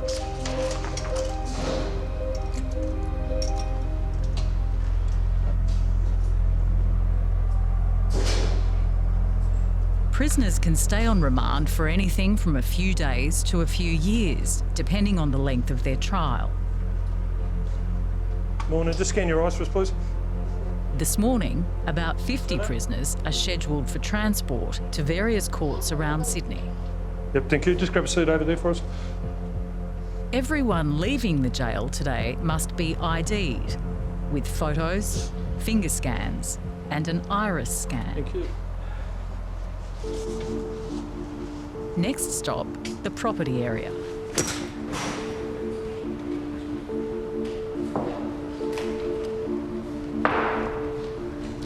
So these are all the court clothes that the inmates are required today for court. So the inmates will come down, they'll pick these up, get changed into their court clothes, get ready for the day. Just wait over there and get searched in.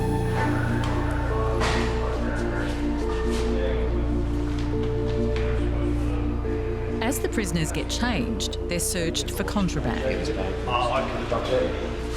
Jocks and knees. Lift the gusset. Yeah, no. That face, mate. Yeah, balls up. Feet up. Yeah.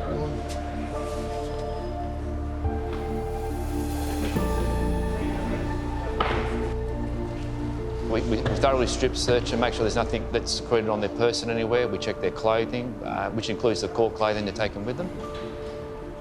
Once changed and searched, prisoners are locked in holding cells in the intake area of the jail. Thanks, mate.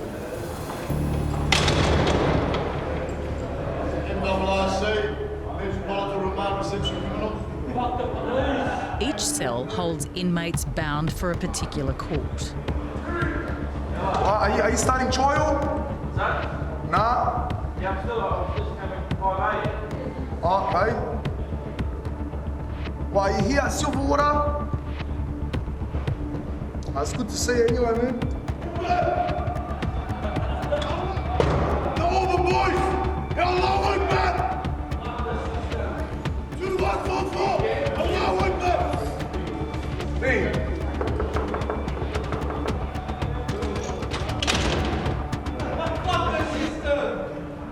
The intake area is now in lockdown, and it needs to be, because Mick and his team are about to bring down 3 maximum security inmates classed as AAs. They're our terrorists and our extreme high-risk inmates.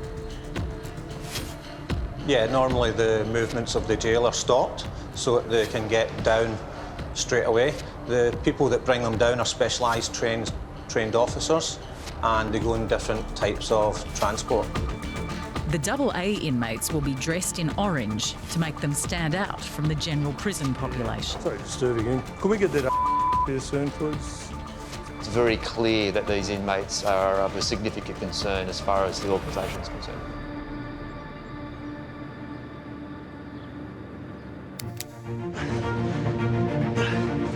Try and catch the boat on the downswell. Labor has criticised the federal government's $18.6 billion schools funding commitment. Good boy. Good boy. Good boy. Let you drive. Thank goodness.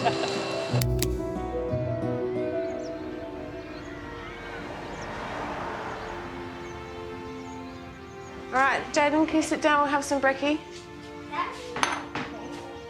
No, you need to have breakfast.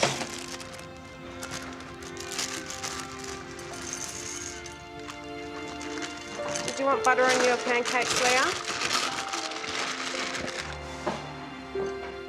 Would you like me to heat your pancakes up? For single mum of 3, Katrina, the morning starts like any other. You want butter on them? Okay, eat your breakfast up, mate. Hey! But today, she has an appointment she can't risk missing. Boo. You got dressed now, Jaden? All right, we don't want to be late today. Hurry up. All right, come sit at the table, honey. We'll do your hair. Not gonna flat today. Yeah, it puts a lot more strain on myself. And just thinking about the day ahead, even that just makes me anxious. Yeah, it does put a lot of anxiety within me. Mum! Ready to go? Give it. Good boy. All right, thanks, Mum. Okay. Love you. Have a good day. I will.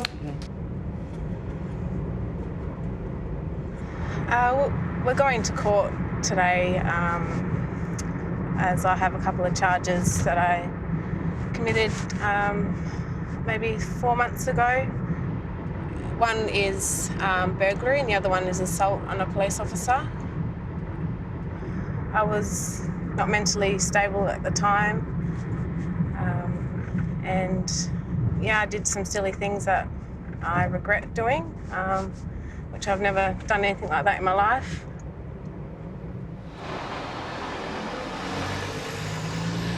Under Western Australia law, Katrina was facing penalties including a term of imprisonment of up to 3 years. Yeah, I was very worried that they would take the kids away, seeing as it's such a big thing that I've done. But because she's been diagnosed with mental illness, Stop you there. You're wearing a belt? her legal team applied for her to be admitted to the Start Court. No, nothing sharp, eh? Nothing sharp. I do get anxiety and shakes when I walk in.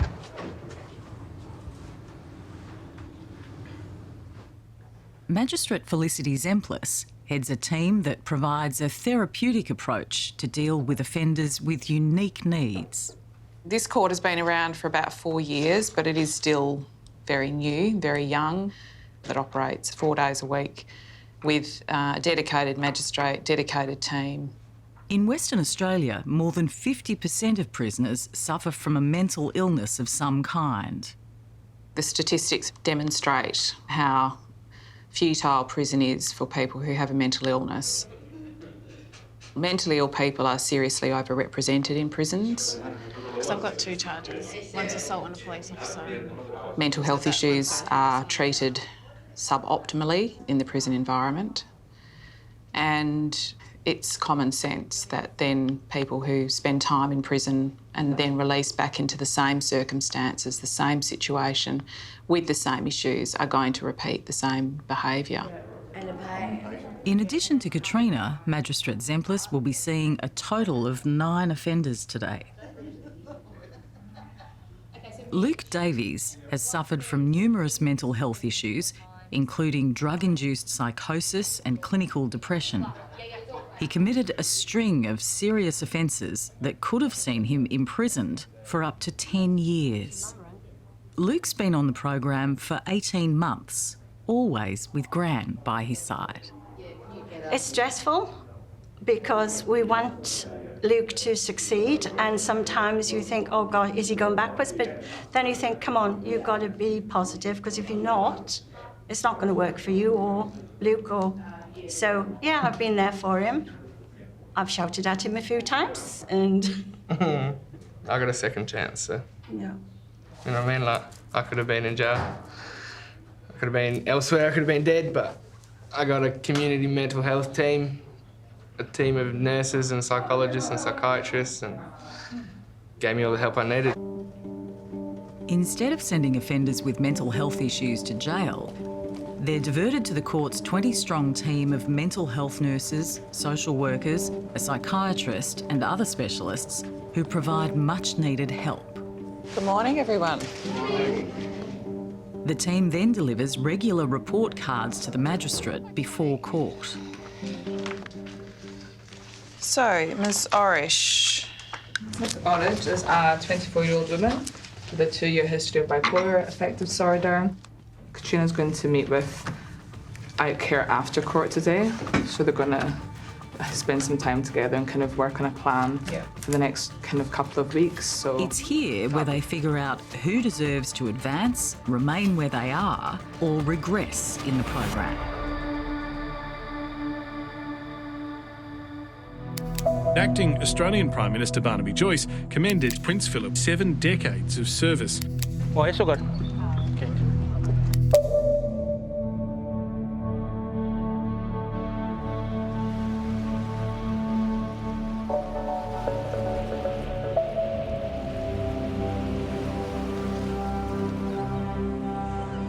From Thursday Island in the Torres Strait, Australian Border Force vessel Cape Jarvis sets out on a 28-day patrol. It's one of a fleet of 8 patrol boats commissioned at a cost of $316 million. And a game changer for maritime border security. No contacts forward of the beam, by radar or visually. Border Force defends more than 36,000 kilometres of coastline. And today they're patrolling some of the most porous borders off the coast of Cape York, an area called Warrior Reef. Heading up to the bridge for a watch and a handover from the CO this morning. Marine Tactical Officer Adam Leatherbarrow is accustomed to living at sea. Morning, guys. Hey, Scott. Good morning, man. Ready for the watch? Yeah, mate, yep. It's a pretty broad-ranging job. We'll do everything from driving the boats to getting tactical, gunning up, doing boardings and law enforcement. It's a vast environment, and Border Force is charged with monitoring a range of maritime threats, including drug and people smuggling, maritime terrorism, and illegal fishing. We can only focus our efforts on certain things at any point in time. So if we're focusing on people smuggling, we're then detracting from overfishing and illegal fishing problems in areas around our coastline.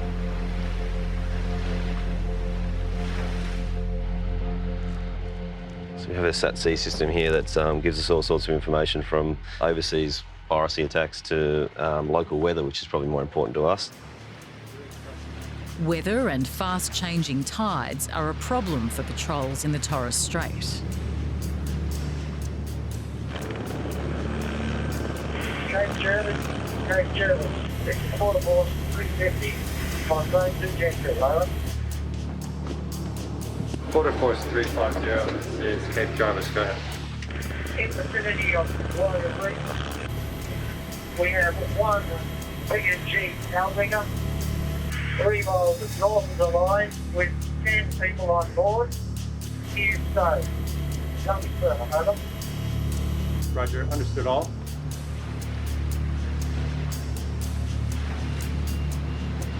The ship's cameras confirm the sighting. So the situation is we had a couple of contacts. Looks like maybe a mother vessel as well. Yes. So about 7 nautical miles north of our position now, so probably 3 or 4 nautical miles north of the Moon Passage. The fishing boats are currently in waters controlled by Papua New Guinea. From this distance, there is no telling who or what is on board. The team will try to intercept them if they cross into Australian waters. We'll deploy the boats down that bearing to intercept. Quick, let's get upstairs and zip that bum bag to the rear. Not placing any bets?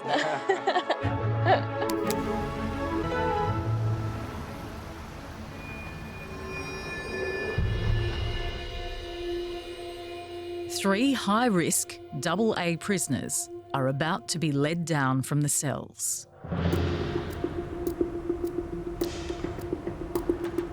MOS to movements. Open gate 3 and leave it open. The 3 are due to attend court, charged with terrorism offences. The high-risk escort security, it's come down to pick those inmates up. Their purpose to escort those inmates in specialist conditions to their court locations.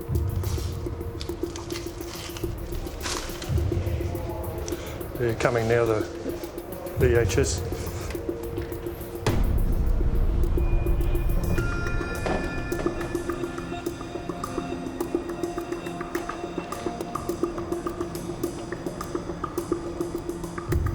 These inmates remain handcuffed all the time and they're constantly under supervision whilst being escorted away from their normal cells.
Ask them what they're in for.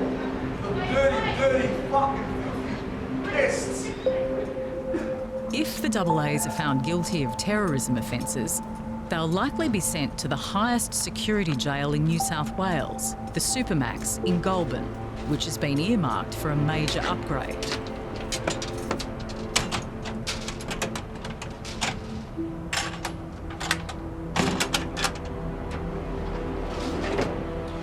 Authorities plan to build a 54-bed high-security unit, isolating radicalised extremists from the other high-risk prisoners. Oh, you're a troublemaker. That's all it is. Bullshit, troublemaker. further. Once the AAs have been transported out, the other inmates can be loaded up. Let's go.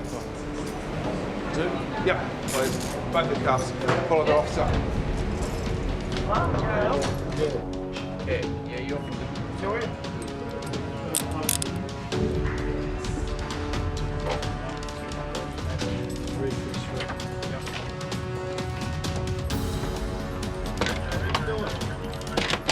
We're just getting to the end of the court process, so the rest of these trucks will be on their way to the respective courts.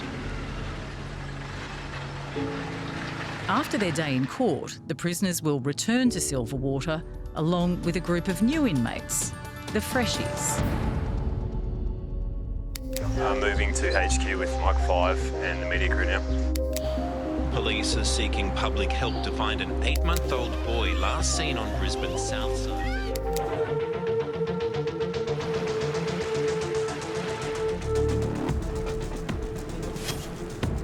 It's a pretty bad day if we have to use any of our use of force equipment. Adam and a team of maritime tactical officers are preparing to investigate foreign fishers spotted on Warrior Reef. Today, this is a very specific illegal fishing operation that we've been briefed for, but it's not unheard of to have drug trafficking through the Torres Straits. 2 pursuit boats are deployed from either side of the ship. Starboard 7 operator, this is the bridge. Rocks close.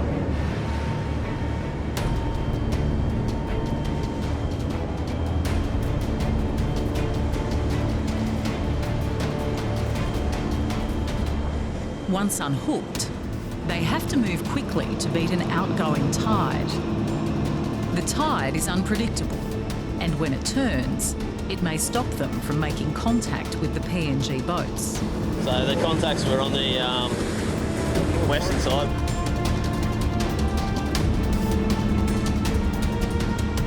The reef stretches for 80 kilometres and is bisected by a strip of water called Moon Passage. We're on the line in between Australia and Papua New Guinea at the moment. The northern reef is Papua New Guinea. The south is Australian territorial waters. Back in the 90s, there was a big fishery for sea cucumber and sandfish on the reef. We had heavy numbers of PNG banana boats coming down, exploiting the reef top, and to the point where it's believed the sea cucumbers and sandfish on the southern side of Warrior were extinct. They're also taking opportunistically turtles, dugong, giant clam, anything they can get their hands on at the time. Right now, illegal fishing is considered the most significant maritime threat in the region. An active presence is the best deterrent, but not without risk. Recently, we've seen a heightened level of aggression from the PNG fishermen towards us. Anything from throwing projectiles, waving machetes. They have to beat the receding waters on the reef to have any hope of making the intercept. Best case scenario today is you scoot across the line here and keep those boats that have been spotted by the helicopter earlier today on the northern side away from the reef top in Australia. Say, oi! Sloppy. Nah! Yeah, he hasn't got the right technique. Control 148, can you unlock 20, please?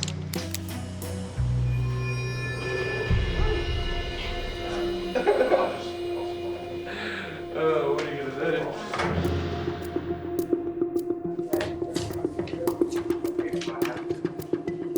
In Western Australia, the Start Court, the only mental health justice program of its kind in Australia, is in session.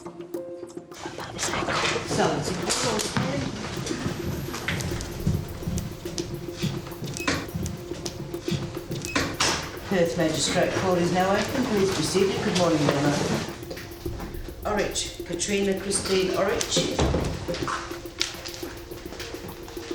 Katrina is halfway through her minimum 6-month period on the program, so far without any setbacks.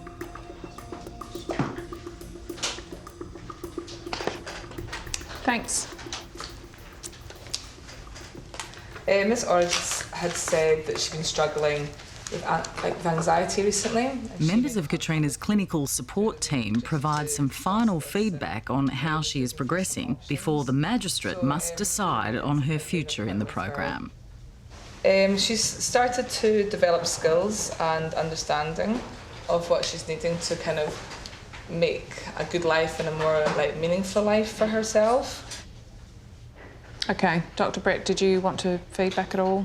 Yes, just briefly. I assessed Miss Orish. She's generally doing very well, but she's been under significant stress recently, and she's been becoming somewhat overwhelmed with that.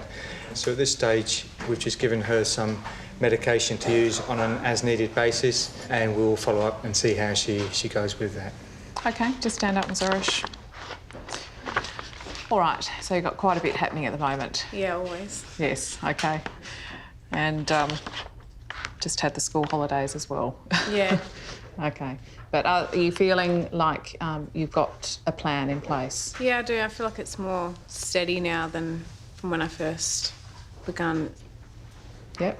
And why do you think that is? Just taking steps. Each step is more positive and, yeah, just more open-minded now and, yeah. Good. All right. Well, you've certainly got some good strategies in place, and it does seem like the psychology is giving you help with those.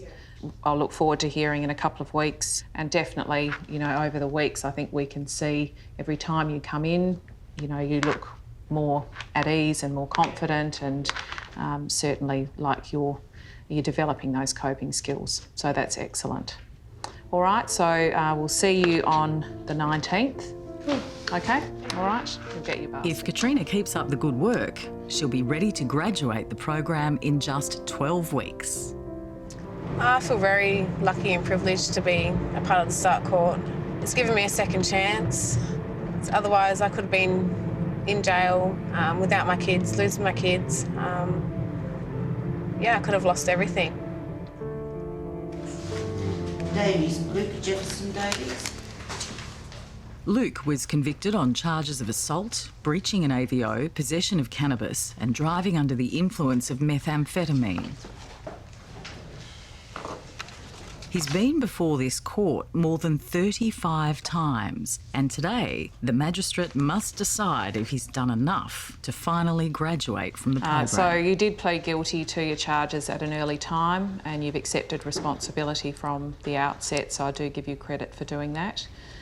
In terms of these offences, obviously they're far less serious than the ones that proceeded to the district court, and the breach... For the more serious charges attached to his rap sheet, Luke has already escaped jail and been given a penalty of suspended imprisonment and an intensive supervision order in the district court.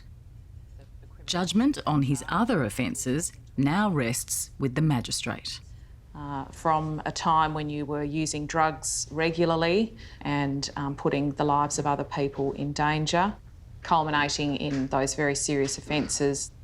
Clearly that's some time ago, and there has been a significant change since then. You've been compliant with your treatment. You've also engaged in counselling, you've had psychological counselling, and you've been totally abstinent from all drugs. So it's a very different picture that we see today as compared to even this time last year. And you've got clearly really good prospects for rehabilitation and turning things around. I don't think there were any further orders that I needed to make. Magistrate Zemplis has determined that Luke is ready to graduate. It's a unique part of the Start Court process that allows the other participants to witness the positivity that results when you complete the program. Okay, just in the nick of time. Okay, so to do the presentation, did you bring any family with you today? Just my gran. Great. Courtrooms are not known for humanity, and generally they tend to be quite terrifying places for most people. So it is quite strange that that environment can become something more therapeutic, and that's what we're trying to achieve. Okay, Well, I'm glad you've got a bit of an audience today, Mr Davies, because I think you ought to be a real inspiration to a lot of people who are just starting out on this program. You probably came into it not really thinking clearly or thinking through what it was that you wanted to or were going to achieve, and I think you've surprised yourself at your determination. Yep.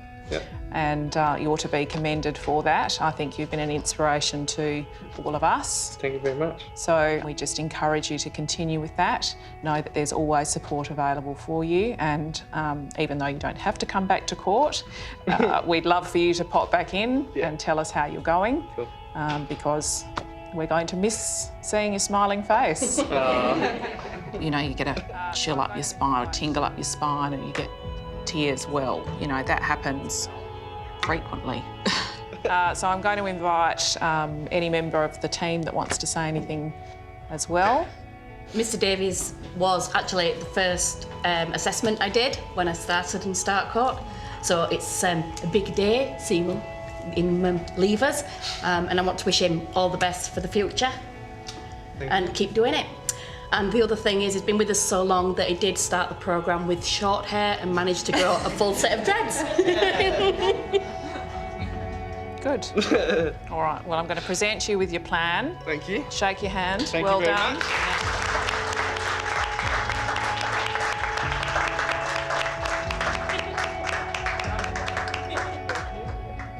much. It's the most rewarding job I've ever had. It's not the easiest job I've ever had, but it's definitely the most rewarding one. Get on you. Finished. Oh, come on, let's go. We all have to be mindful of how costly the alternatives are. And our program, it may cost more than a normal court, but it's cheaper than keeping a person in a prison, and it's cheaper than a hospital bed in an emergency department or in an acute mental health ward or in a secure mental health ward.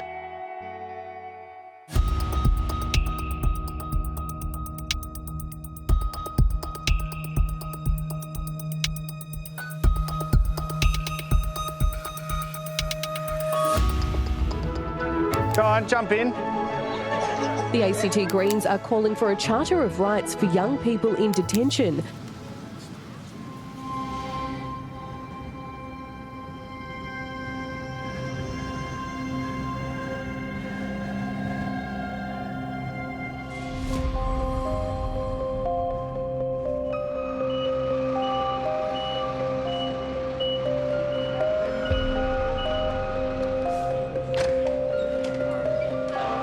What's your name, big boy? What's your date of birth? 24/57. You're going back to court when? Okay. That's Campbelltown. Okay, let's go with the officers here. The prison wagons that left Silverwater this morning are trickling back in. Number 2 and 3. 2 and 3. They're returning prisoners and new remand inmates known as freshies. For some, this will be their first time behind bars. Who's this we got? This Joshua? Yeah, what's your date of birth, Joshua? What's your date of birth? 537. Yeah, you know you're back at court on the 25th of May? Yeah, no worries. Get your cuffs off you. The freshies often react strongly to finding themselves on the way to jail. Some get angry. Some fall into a state of shock. What happened? I got a bit car sick. The inmate's he's just got a bit of car sick on the way over here, so he's just cleaning out some vomit.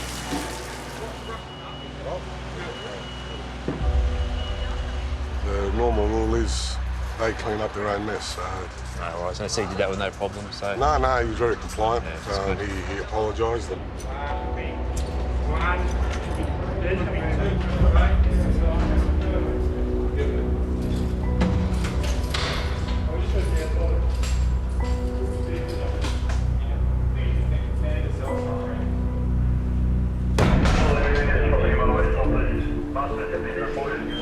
Just come up here, The staff in the intake area need to process the new inmates. Okay, so this correctional centre has a capacity of just under 1,200 inmates. So obviously part of the process of managing remand inmates is managing the very large quantity of property they bring into custody with them. It starts in the property area. What size? Extra large? And Two extra large. Size shoes? 9. Now in their new prison greens, the freshies are temporarily held in cells in the intake area and given a feed of meat pies and coffee. Any extra supplies this way, mate? Yeah, bro. We're feeding you. Thank you. The best coffee west of Parramatta, boys. Poor mate. Feed there.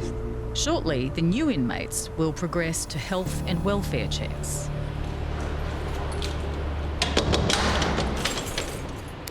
We have made entry, house is cleared and safe. Western Australia's government says it will introduce an authoritarian regime.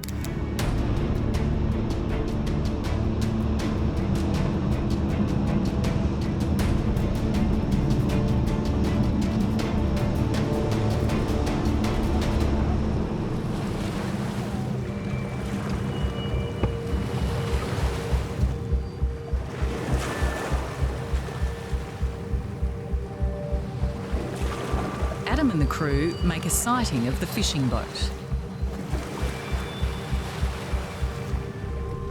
A change of the tide, however, stops the patrol.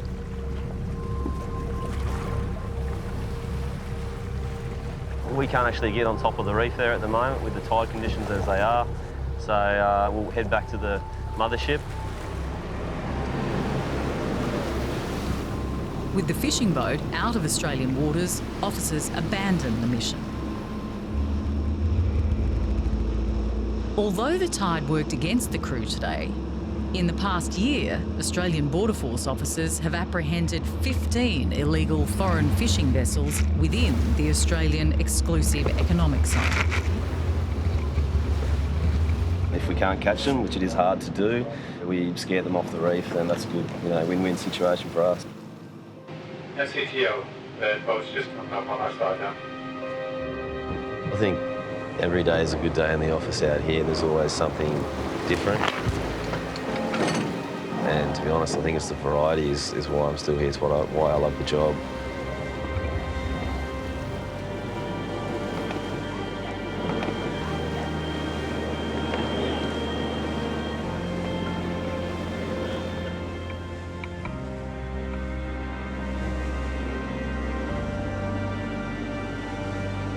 Nice one, Rolly.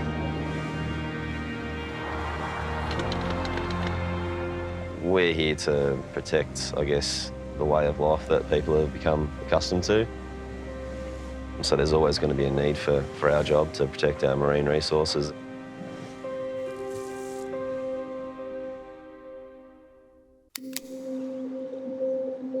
You boys paid up? Yours are all good? Sweet. Yep. They're not going to stop anyway?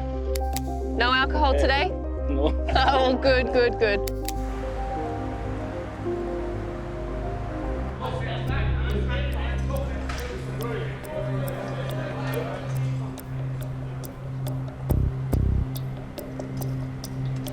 At Silverwater, a newly arrived inmate or freshie is about to be processed before he's taken to his cell. A remand centre, in its nature, has a lot of offenders who have a lot of problems, social problems. They're fresh off the streets, their drug addiction, mental health issues. They're initially being addressed here. This is on today. I'll be doing a reception. Have you had something to eat today? Yeah. Do you have any heart issues? Any cardiac issues? No. Do you have hepatitis B, C, HIV? No. You want to make sure your hygiene is well catered for. So if you get a cellmate who's not very clean, try your best to at least clean up the place. Okay. Did you have any questions for me? The new inmate's next stop is an interview with Robert Moss. Have a seat, mate. How you going? You all right?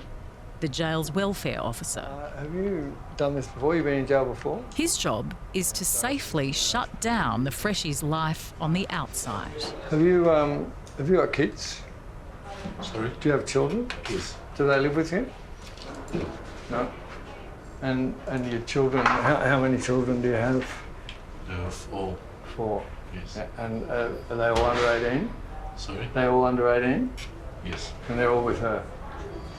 Oh, yes. Yeah? So what do you call your, I'll just put wife. No other ABOs with anybody else? No. And these charges relate to that, do they? Yes. I know it's hard, mate. But we've just got to be clear about it, that's all. And what about all your belongings and your property? Is that all okay back where you live? Yeah, the rest of my stuff is on the road. Really? Yeah, so you were arrested out on the street? They arrest me like in my car is still parked on the road. Okay, so is it safe where it's parked? It's not really safe. So if we give your friend a call, can he go and get it? Can someone go and get the car? Yes. So when we ring him, we'll try and sort that out, okay?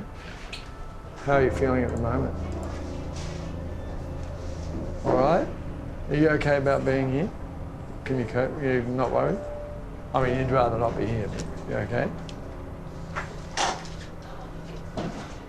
He's good to go? All right, mate.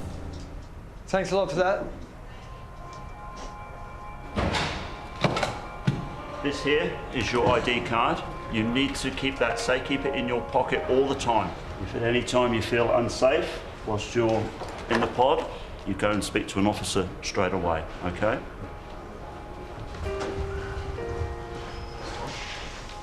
The Justice Health and Welfare team concludes the new inmate is not a suicide risk, nor is he a risk to other prisoners.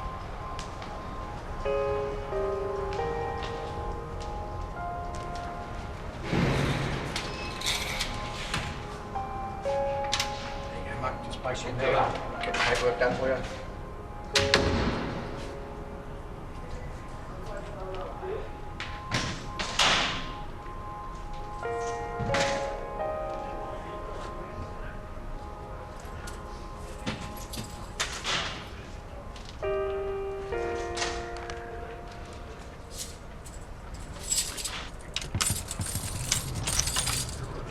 Well, mate, just jump in there.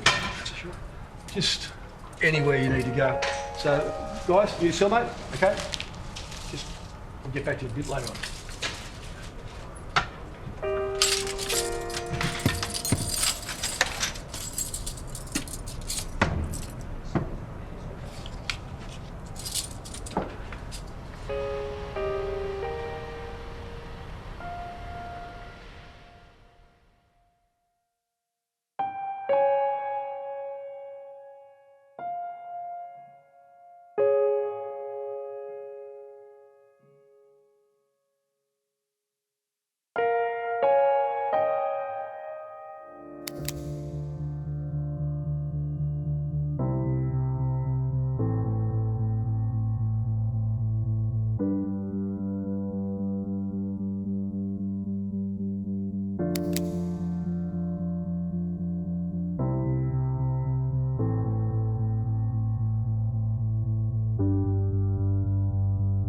Joining you here this morning. It's 5:35 a.m. We'll have some more news coming up later on at 6. All right, ready to fight crime? Let's do it. Would you like a chocolate cookie?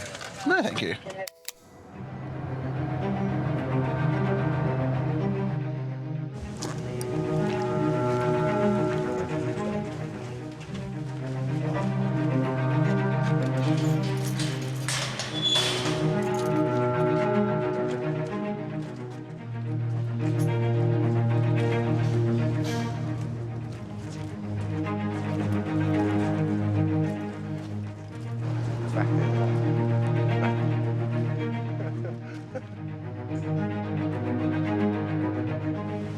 Rob will be there, Sunday. Good work. Oh, what's it next?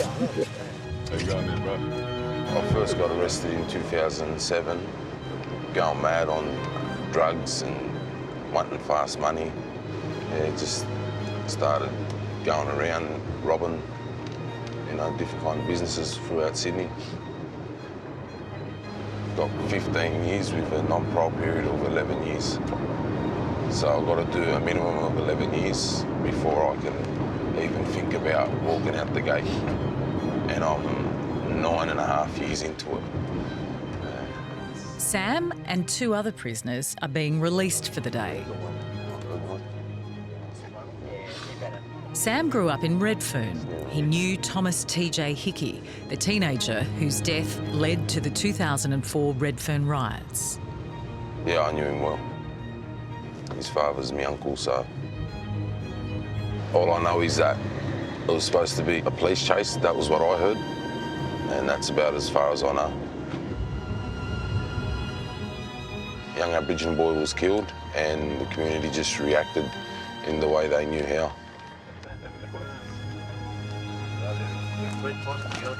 Yeah, couple of pots. Let's go, my brothers. Let's go. This morning, they're returning to Redfern. This is my security guard, that guy there. They're taking part in a bold initiative called Clean Slate Without Prejudice. So double jab right, left uppercut right, left hook right. Right, double jab right, hook right. Double jab right, hook right. Good. Double jab right, hook right. Police Superintendent Luke Freudenstein started the program with Aboriginal elder Shane Phillips. Usual turnout, but it's good to see, you know, they turn up this time of the morning. When I first turned up at Redfern, people were shooting up in front of you as you walk by. They didn't seem to really care about the presence of police. There was a lot of robberies, and a lot of those robberies were by young Aboriginal boys. So I went and saw my Aboriginal leader, Shane Phillips. Luke come to us and he identified 15 young men. He said, these young men are committing robberies. And he said, we want to do something about it. Do we have any ideas what we could do? Morning. The answer was in front of them. Police, at-risk youth, and now prisoners on day release work out together in a public gym. It's both a mentoring program and an incentive for people like Sam. When I first met Sam, he was on methadone. Sam come out for a visit. He loved it, and he said he wants to do it. Me and Shane wouldn't let him. We don't let anyone on drugs here. Sam said, oh, all right, I'll do my best. 3 weeks, Sam was off methadone. That's how much he wanted it. He's pretty easy going, Luke, so makes it a lot easier. In the old days when Sam would have got out, Sam would have still been on methadone. So he would have come out, gone back to the same circle of people, same environment, still had a dependency. Most people like that end up, they struggle. I'm proud of box with people with a bit of power, but... Sam's still paying the price for his mistakes. But today, he can influence troubled kids like Corey, who's serving out a community service order. 7, 8 months ago, I ran for like a little crime scene. I was doing robberies and stuff. I got caught by the coppers. Went back to police station, they charged me for robbery and assault. When I went to court for a hearing, the judge said to me I should get on trial by wire. It would do me the world of good. As someone who has spent more than a decade behind bars, Sam might be Corey's best chance of staying out of jail. Arms that wall for me. Just get your kit back on, boys, because we're rolling over to the next one. We're just taking the handcuffs off.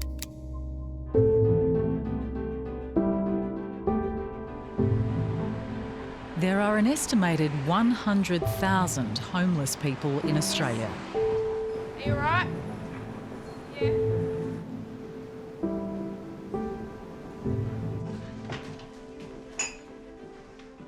Ah, finally. Michelle Anderson works in the fastest growing area of homelessness. Mum is a caseworker and she works for St Vincent de Paul. I really like what she does because it's helping someone. Yeah. Bye, monkey. Ready? Have you got anything on at work today? Not too much. I'm going to harass housing again, as I usually do.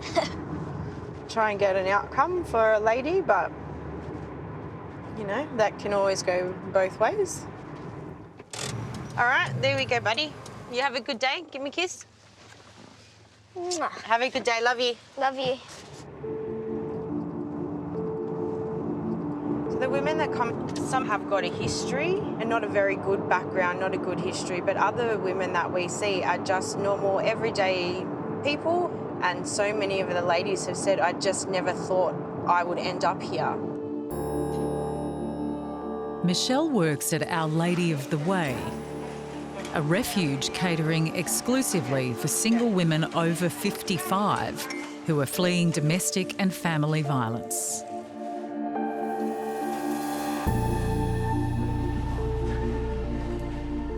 We had a bit of an eventful night. We had to call an ambulance for room 2. Oh. She got quite dizzy, quite faint. They've said we need to get her to a doctor's within 12 hours. So Sarah's going to drop her down now. Yep. Okay. Given we're working with older women, we know getting older and we know experiencing trauma results in really significant health issues. So I would say all our clients have at least one health condition. Majority of them have more than one. This is the only refuge of its kind in New South Wales. 2 out of every 3 women who apply for a space here have to be turned away. Not bad. Getting there. Yvonne is one of the lucky ones. My girls. A former resident, she's visiting today to offer hope and support by sharing her story. I was with my husband for almost 50 years, and there was my 2 daughters, my 3 grandchildren, and we all lived together right till the day my husband passed away. And I don't know whether it was grief, whether my children just didn't accept that my husband wasn't around. I'm not sure. But, yeah, finance and money come into it. And then I wasn't able to stay.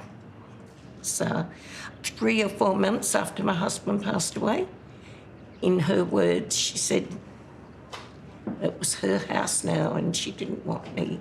I wasn't welcome there. Just before the Christmas, she said, you have 5 days. No, I packed everything I could and put into storage what I could. And that was on the Monday, I asked her if I could sleep on the lounge on the Sunday night. And then my other daughter dropped me off on the corner in Campbelltown. I had a suitcase with some clothes, so I didn't know what I was going to do. And the biggest memory I've got is I'd read my little grandson. He was 8. When I got dropped off, he was hanging out the window and he said, come and get me, Nana. Don't forget to get me.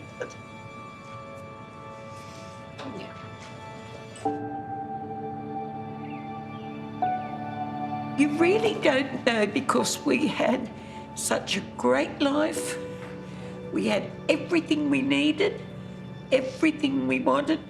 I never thought I'd end up homeless. I don't think people understand that there are women of this age going through things like this, and people like Yvonne who have, you know, they've worked hard all their life, they've raised families, they haven't been reliant on, you know, government benefits or ever access any kind of service before. And then to find themselves with nowhere to go, they don't know who to ask for help. They feel like they have no one, and... Well, you take me to Centrelink to get the pension. To get pension, yeah, like Yvonne wasn't even on the pension when she came, so it just goes to show that it can happen to anyone, and it's actually quite confronting to know that it can happen to anyone, your mum, your grandmother. It's scary. Thanks, Yvonne. I know that was difficult. It's okay, love. Thank you. You can see, though, why anybody would love her. Yvonne now lives independently in government-subsidised housing, but the journey out of homelessness is only just beginning for the other residents.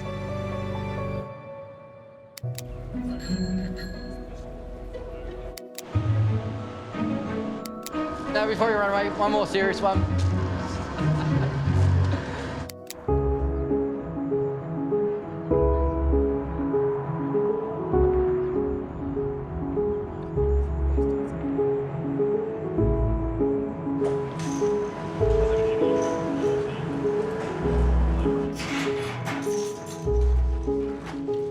I like not knowing what I'm coming into every day at work. I guess that unknown aspect of the job is what keeps you interested and what keeps you going. That's why I'm still here. And Mount Isa is a really good learning experience for me. We're on a 2-year tenure here and I'm past that now, so I could have left over 6 months ago, but chosen to stay on.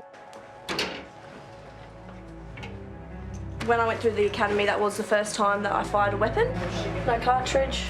We go through a 2-day training for the taser, where we do actually get tasered ourselves. They stick the probes onto you.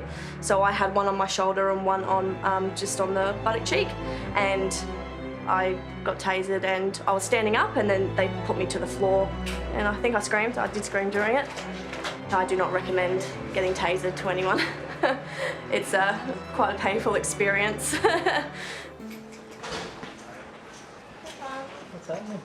Let's just do a snappy briefing just so we know where we're at for the day. The outback mining town of Mount Isa is Constable Steph Palmer's first posting since she graduated from the academy.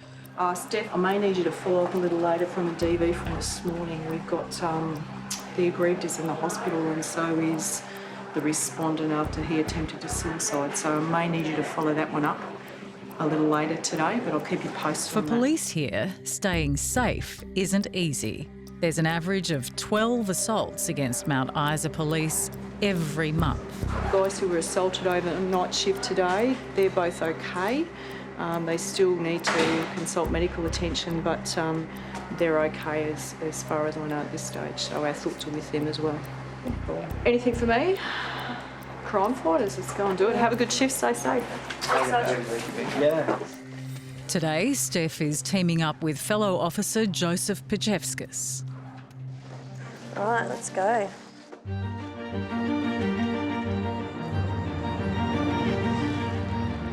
Mount Isa is a remote outpost close to the Northern Territory border. The assault rate here is nearly 7 times the state average. When you come out here, you deal with a lot of things very fast and you get a lot of experience in a wide range of jobs, from domestic violence to traffic accidents to assaults. A good variety out here that's really good for learning, and that's why Mount Isa is a training centre. At just 23, Steph is already following her second career path after ditching her Bachelor of Food Technology studies.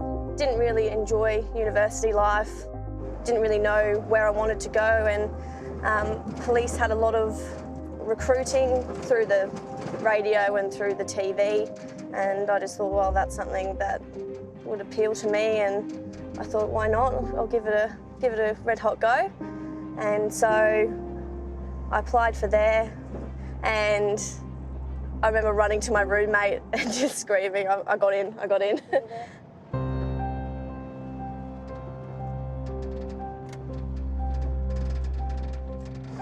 VKR India Mike 401. A call has come through to pick up a man for disobeying a domestic violence order and breaching bail.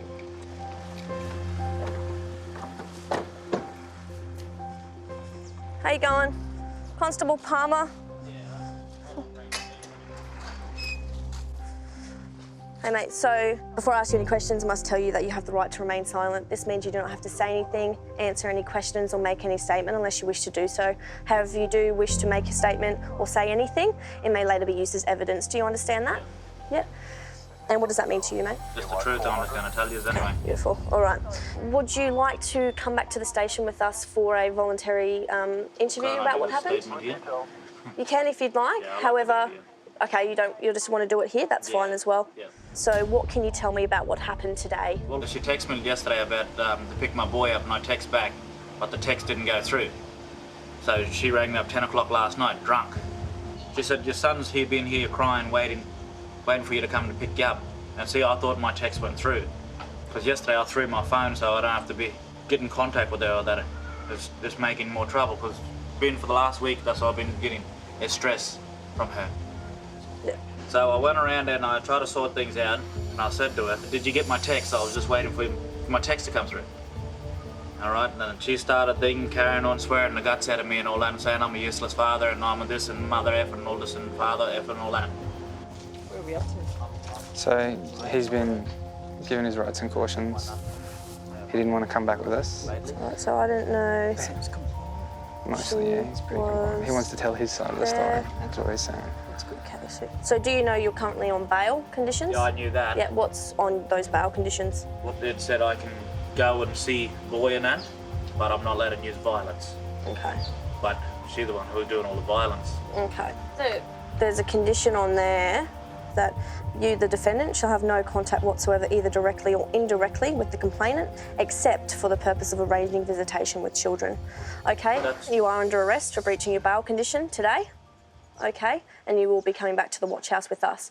I'm going to investigate the domestic violence that's happening the other side with her. Okay, and from what you've told me, I will be applying for a domestic violence order against her. Yeah, this one, mate. He's breached his bail conditions, and one of those conditions is that he must attend court on a certain date, and also he has no contact with her. However, there is some other issues going the other way, so we have to investigate that side of domestic violence as well, because they were in a relationship and they've got a child together.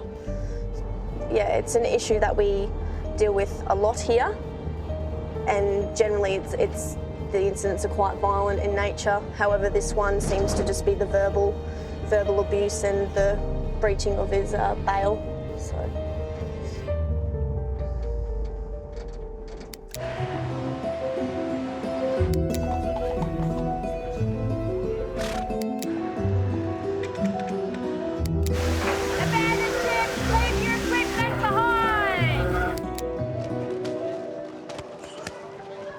In Redfern, convicted armed robber Sam is on day release. He's here to help guide young offenders like Corey away from jail. It's important to tell my story because as young kids you don't want to talk in depth about your crimes or your drug use, but you want to let them know you were a drug addict, you know, and you were convicted of violent crimes and how you got onto that path and what path you're on now. Growing up, I didn't have mum or dad around. That's why I think it's important to try and teach these young kids how important a program like this is. Hey, little bullet coming out of her. He's like an older brother, you know. He looks after me, takes me under his wing. He's good. Say, oi! Sloppy. Nah! Yeah, he hasn't got the right technique. Too slow, too slow. He's too old. Needs to keep up with the young fellas. And that's what you call healthy banter. Good work. Good work, hey. Good work, Dave. Good work. For the prisoners, today's training session is done. Good work, good work, good work, good work. Good work. Come on.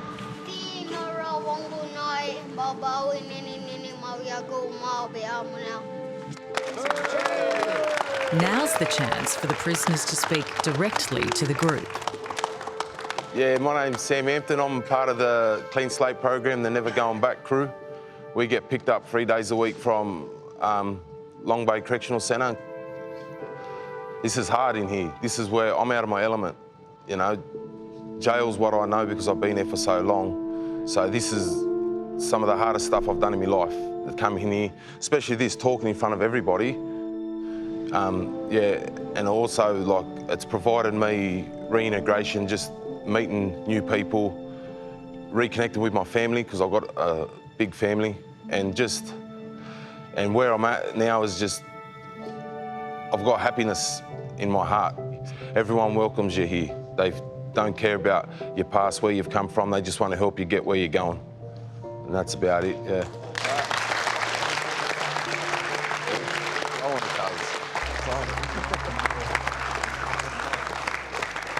No, I'm Rob. I grew up in Waterloo and Redfern. I knew this community when it was bad. You know, driving around here now, there's a lot more people, a lot more shops. It seems to become a good community now. And it's very hard to change my ways because I'm set in my ways, you know. But coming here being with good people in the community, and Luke comes out every day, goes out of his way and comes out, he never misses, you know. But yeah, I'm just happy to be here, eh? I'm in a different place now. You know what I mean? I haven't got all that shit stuff in my head anymore.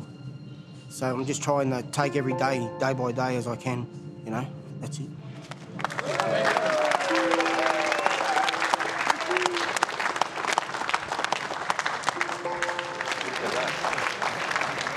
My name's Corey. You know, I get picked up 3 days a week as well. I went off the rails a little bit, but then I come good.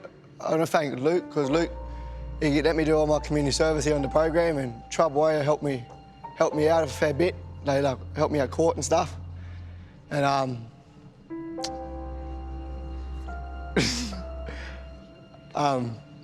and I'm happy where I'm at now. Like Trub Warrior, they support me at school and stuff, and I just want to thank Trub Warrior and Luke for letting me do my community service here.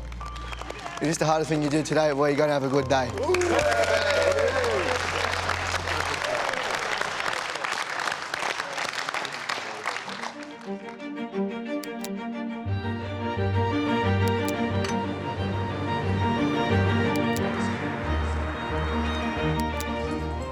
Yeah, that looks good. Do you have anything going on?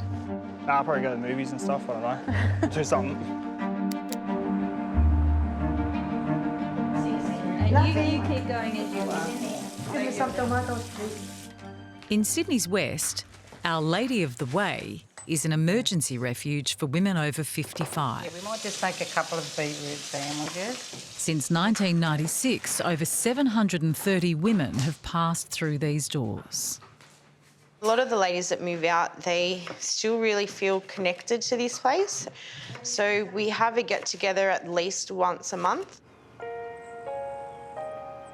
Many of the women here have come from an environment of abuse and violence, often from their own children, stepchildren or in-laws. My family, my husband and foster children, they hit me, abusing, physical abuse. They treat me just like dirt. And I feel lonely and I feel helpless. I'm so sad. I'm crying, and also I'm nervous because they threaten to kill me. Yeah, I know. I don't want to be homeless. I know you. I want to be loved. Yeah. You know, and I wish people they understand how we feel when you feel lonely and you don't feel loved.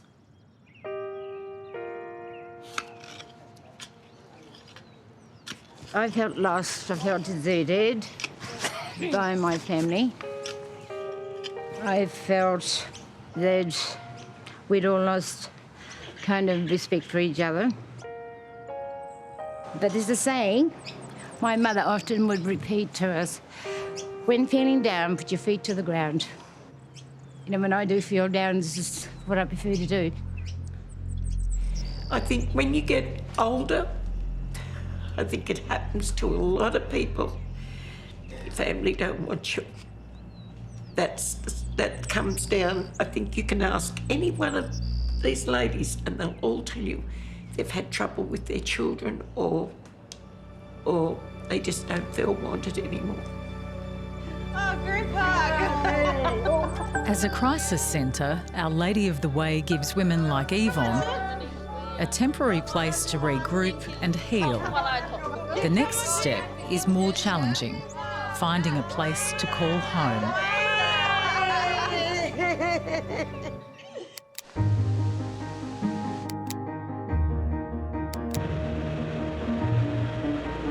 From there, you'll take the grenade out. There, you'll drop the grenade into the pit. Grenade!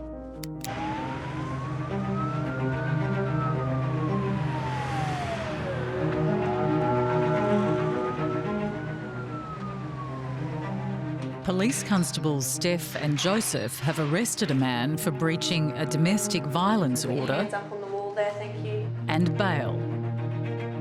If you just follow me, we'll just have you stand on that black line there and you can speak to Watch House staff, thank you. All right, Jamie, since you're in the Watch House, mate, I've got to look after you. I have to ask you a whole heap of health questions. They're all written down. It's not because I think anything of you in particular. Got any illnesses, diseases or injury? No. Dependent on alcohol? No. Dependent on drugs? No. You on methadone, Suboxone, Subutex? No.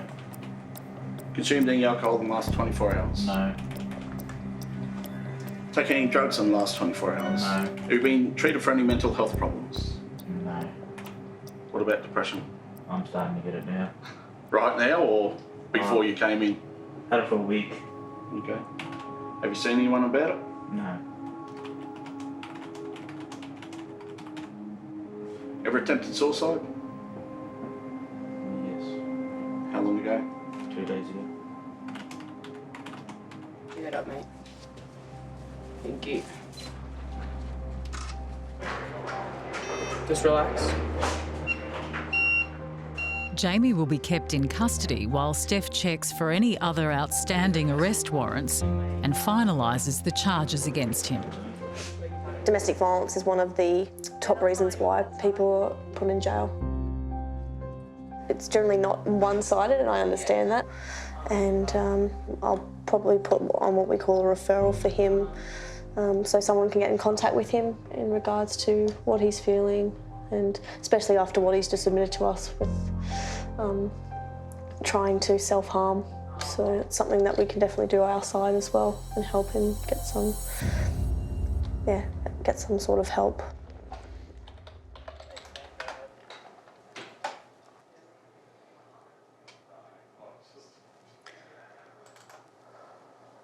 So at the moment, I'm just going through the other reports that have been put on. So he's been flagged in the last couple of days for other incidents that have occurred between him and his partner. So we've got a breach from the 3rd of May 2017, where I've just read the general report, and it says that he's approached her. Suspect has threatened the aggrieved by saying that if she calls the cops, he will drive his car through the house. Yeah. So, due to threats of violence, we are objecting to his bail so that he will be staying in tonight and will go to court tomorrow morning and plead his side of the story in court.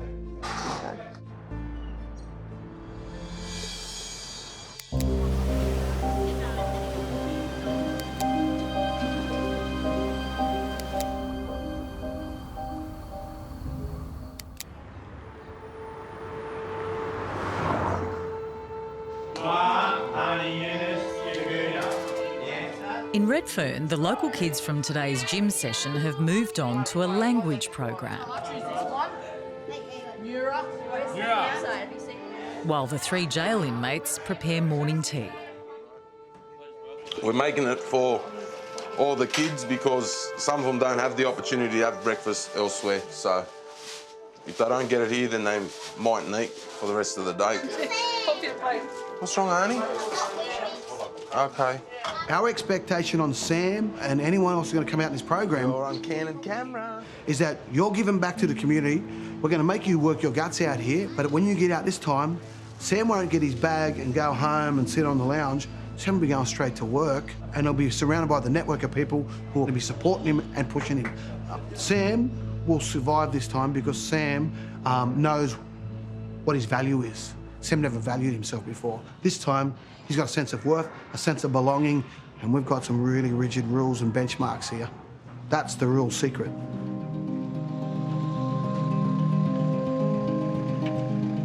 While in jail, Sam's been studying maritime engineering. He recently sat his tests. These are the first exam results he's ever had. So what do you got there? Is that your TAFE? Yeah, Cert 1 in Maritime Operations, General Purpose, Handy, Coastal. Oh, yeah, nice. Congratulations, mate. Thank you, my brother. It's awesome. Well done. Thank you. Catching up to me. Slowly, slowly. Huh? No, Cert 3 in Maritime Operations. Marine Engine Driver, Grade 2.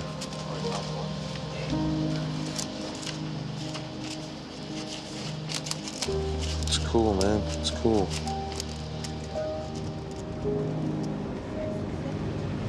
My dad died at the age I am now. My mum passed away in 2008. Both of them passed away since I've been in. I want to work with the youth because I wasn't guided, you know. The guidance and nurturing I had was from the drug dealers, the drug addicts, the criminals. So if you can just give the youth the basic tools on how to think straight, live straight, then if I can convince one kid to stay on the right track and become a good, you know, role model in the community, I'll be happy, you know. So yeah, it's just about teaching the up and coming the stuff that we weren't taught as kids. Saving lives as well. Yeah, that's it. Save the lives, turn the lives around, just help and guidance, you know.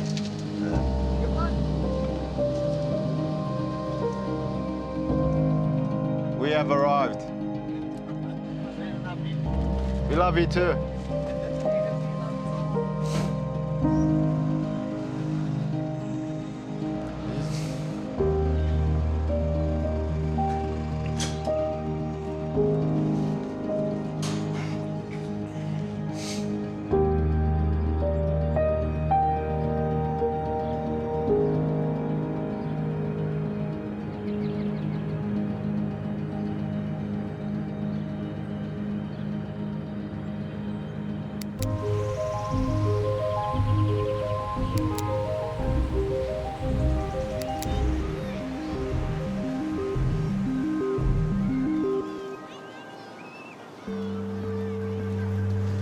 So everyone just chooses a seat that feels most comfortable. I put this in the office. At a refuge in Western Sydney, older women who are victims of violence are dealing with their trauma through art therapy.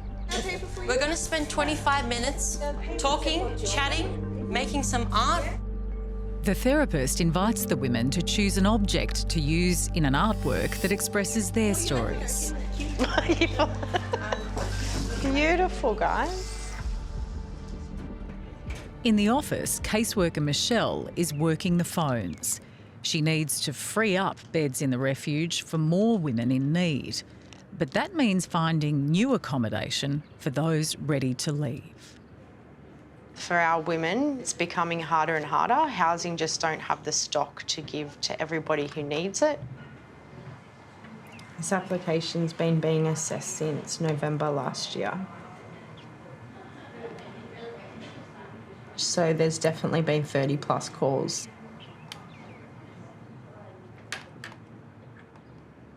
It's really great to just sometimes stick down and really mesh together and make the layers of the artwork. I really want you guys to get messy. No, you hadn't.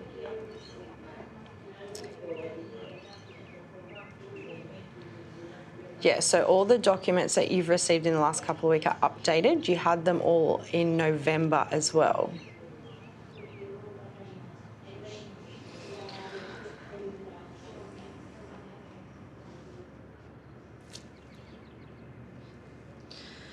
I had sent in a letter to say that she would be exited about 2 weeks ago. So she's been in the refuge for 4.5, 5 months.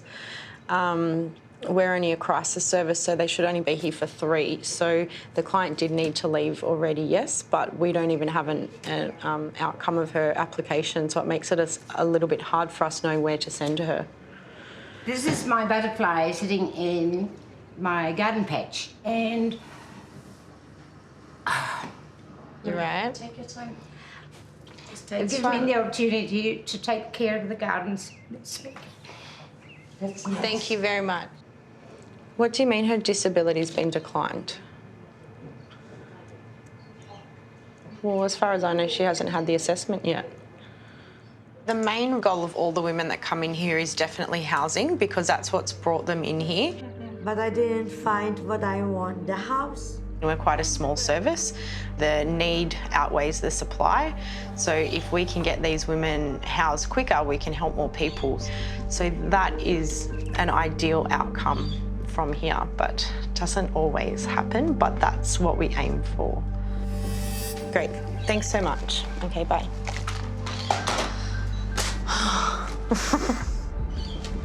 They haven't assessed it yet, and it hasn't been passed on to team leader for approval. So it's still sitting in the same place it was sitting on Monday, basically. I make this to remember last year during the Olympic Games, and domestic violence was happened to me. I was not allowed to watching TV. Now I'm going to build my own life. Soon I will get my own TV. And then next Olympic game, I can watch it. Women over 50 are now the fastest growing group of people experiencing homelessness. I will keep this to remind me to be brave. Over the next 2 decades, it is predicted that 500,000 women will fall into housing stress. We've had ladies sleeping in their car, sleeping on couches.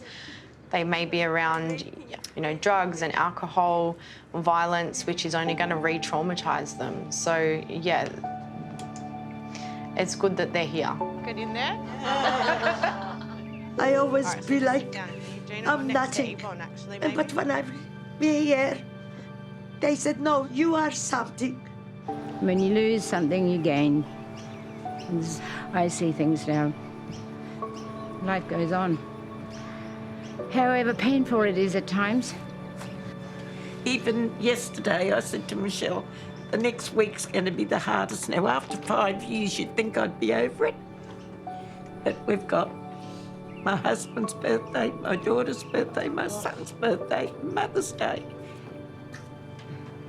There's always that hurt. Yes. It does get easier, but there's always the memories, isn't there? Seeing you ladies walk in the door for the first time and then seeing you walk out the door for maybe not the last time, you really are different women, and these are all very strong, stronger than what you guys know. I've got to be honest, I couldn't wait to get back here.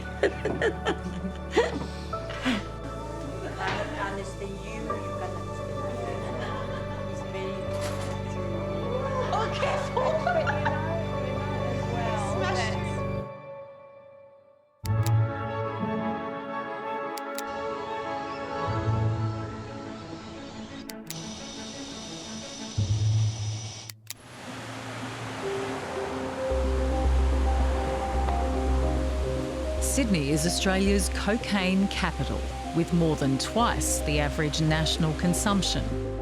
Over 50% of people caught for cocaine possession are found in Sydney City and the eastern suburbs. King's Cross has long been a hotspot, so it's no surprise that police maintain an active presence here, sometimes with the assistance of the Detection Dog Unit. You must understand that the indication of the dog alone does not constitute reasonable grounds to conduct a search. So the purpose of tonight is executing a drug dog operation within the King's Cross area. The idea behind it is obviously to detect people in possession of prohibited drugs that we otherwise wouldn't detect without the use of the drug dog. You guys all know what you're doing with these drug dog operations. Just a reminder to make sure the dog handler and the dog itself is safe, and to keep an eye on everyone's reaction around the dog. Once we're completed here, we'll form up with vehicles and head to the park around Plunkett Street and then make our way to the licensed premises in Woolloomooloo. Do you want to... I don't want to give you the address. The wharf side of Dowling Street. Yeah, just past the Frisco. Yeah, sweet. I'll see you down there. Constable Mark Camilleri has been partnered with drug dog Ree for the past 3 years. Yeah, I'm with my wife at work every day and then at home as well on days off. So, yeah, you do create a pretty strong bond with the dog. Gave me a kiss on the way out. We're about to go. Good to go. Yep, we're good. Tonight, 6 officers will assist Mark and Ree as they sweep the streets of the Cross. How you going, mate? Sorry, I'm just thinking about cigarettes. No, you're right. Anyone up there? It's Ree's job to indicate if a person might be carrying drugs. Very good high visibility. As you can see a large number of police on the street with a detection dog. It sends a good sign to the community that police are out and about. People start to think it's not the best idea to bring large amounts of drugs with them or any drugs with them.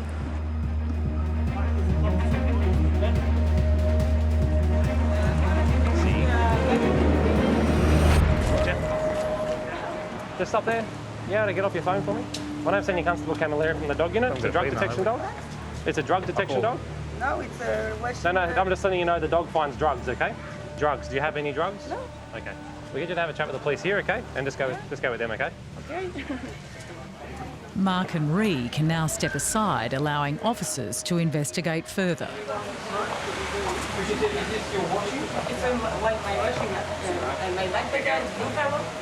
Police are soon satisfied the woman is not carrying drugs, so the operation moves on.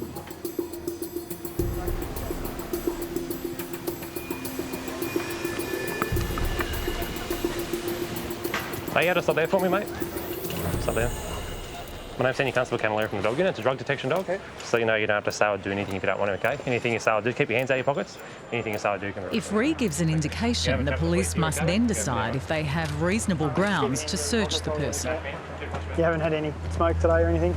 No weed?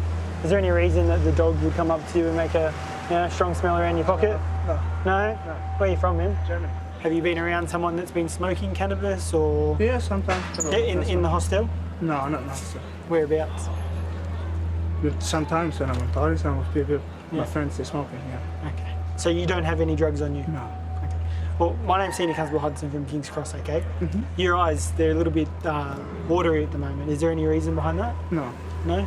I'm going to subject you to a search based on some of my observations and the dog's indication, okay? Mm-hmm. How long was the flight from Germany? 24 hours. You got a little... Sorry. Oh, sorry, man. Do you know what I mean?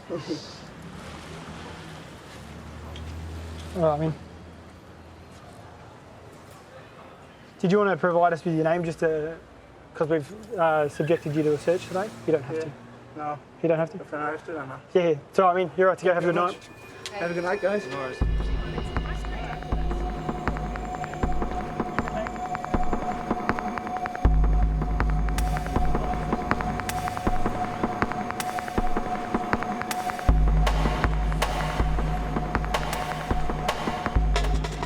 Mate, my name's Senior Constable Camilleri from the dog unit. It's a drug detection dog. It's a drug detection dog. Yep. Finds drugs, okay? Just let you know you don't have to say or do anything if you don't want to, okay? Just leave your hand out. Leave your hand out. No. Do you have any illegal drugs on you at the moment? Cannabis? Okay, just give you. Do you have anything else on you? All right. Just have a chat with the police here, mate. There's nothing. Okay. Mate, my name's Senior Constable Downey. I'm from King's Cross Police, all right? At this stage, you are under arrest for possession of prohibited drugs. Okay, so what's this? This is a cigarette with a tiny bit of weed inside. So there's weed inside? Tiny bit. Tiny bit. Almost nothing. And in there is nothing.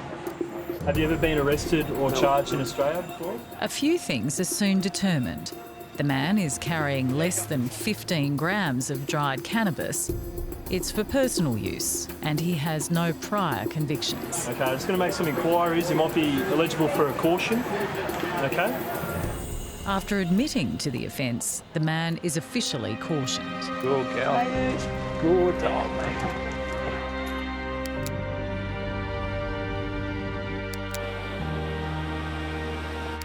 We'll get to Joel straight away. Yeah, that'd be good. Yeah, that's the fun. Maybe I might keep it. Do we have a code? 200 code 2 authorised.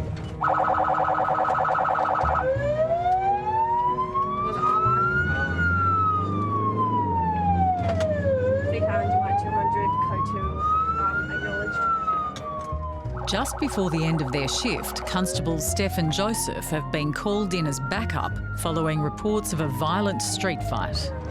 Disturbance got called in about 2 males stomping on someone else's head.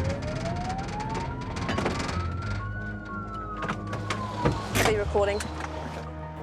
One man, seriously injured, is already being attended to by paramedics.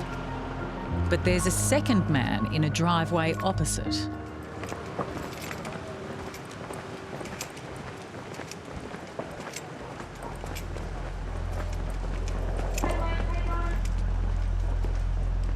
Hey, it's the police. Constable Palmer from our police station. Sorry? Who wants to fight? What's your name? Michael. Are you injured anywhere? Ribs? They didn't hit you in the head, did they? Yeah. We got a bit of blood on the left there, mate. BKI into Mike 200. New Mike 200, go ahead. Into Mike 200, can we get another ambulance crew? He's just struggling to breathe at the moment. He is still conscious and talking with us though.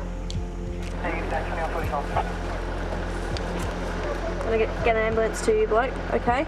Just to check you out so you don't have any head injuries or any broken ribs, okay? So were you fighting today with someone else? Little brother. Any other pain? Just your ribs and a headache? Yes? Okay. Do you have any medical conditions? I can't really breathe properly. Can't breathe? All right. They're going to come as soon as they can, okay? So what happened in the fight, Michael?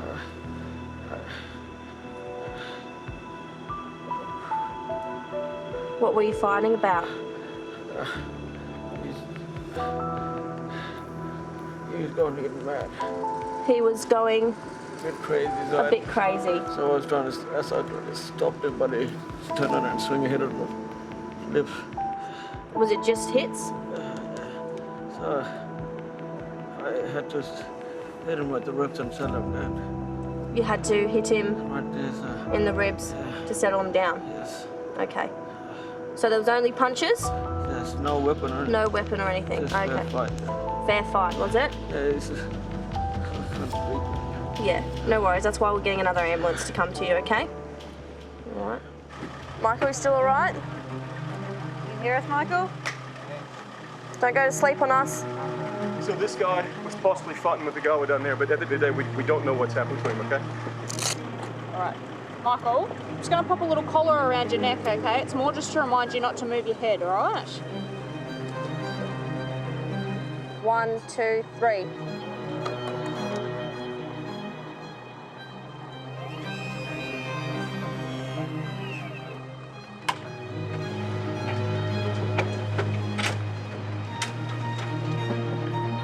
So you got any serious concerns for him at this stage, or is it more his brother? Not at this stage. Not at this He's stage. got potential head and C-spine injuries, but Okay. from what I've heard, the other guy's a bit more serious. Yep, okay, no problem. Thank you. And recording at 10:16 p.m. on the 6th day of May 2017.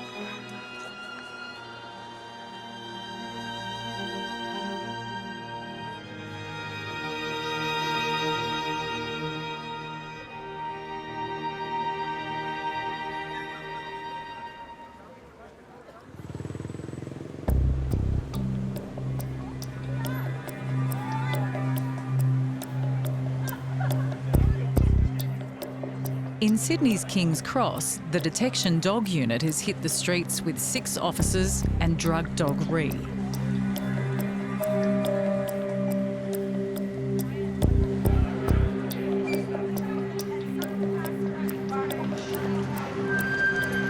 gotta stop there for me?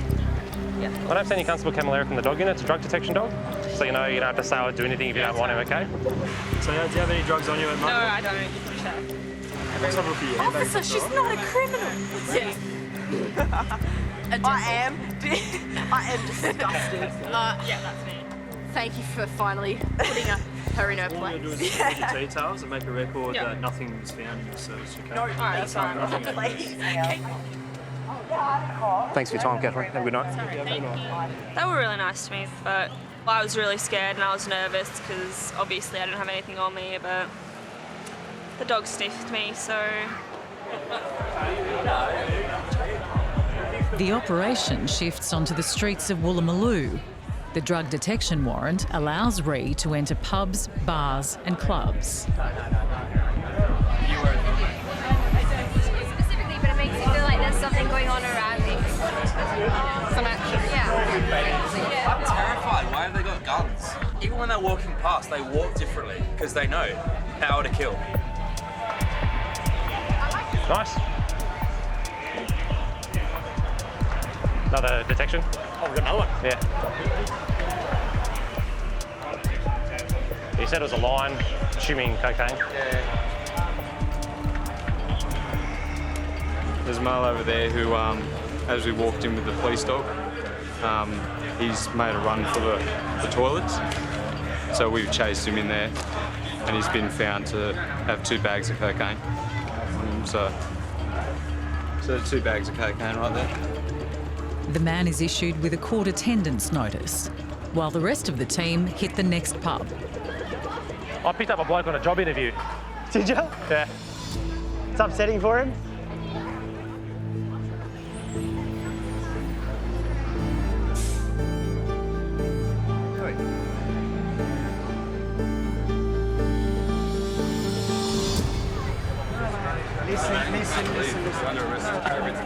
The man they have arrested is anxious and upset about the presence of the camera.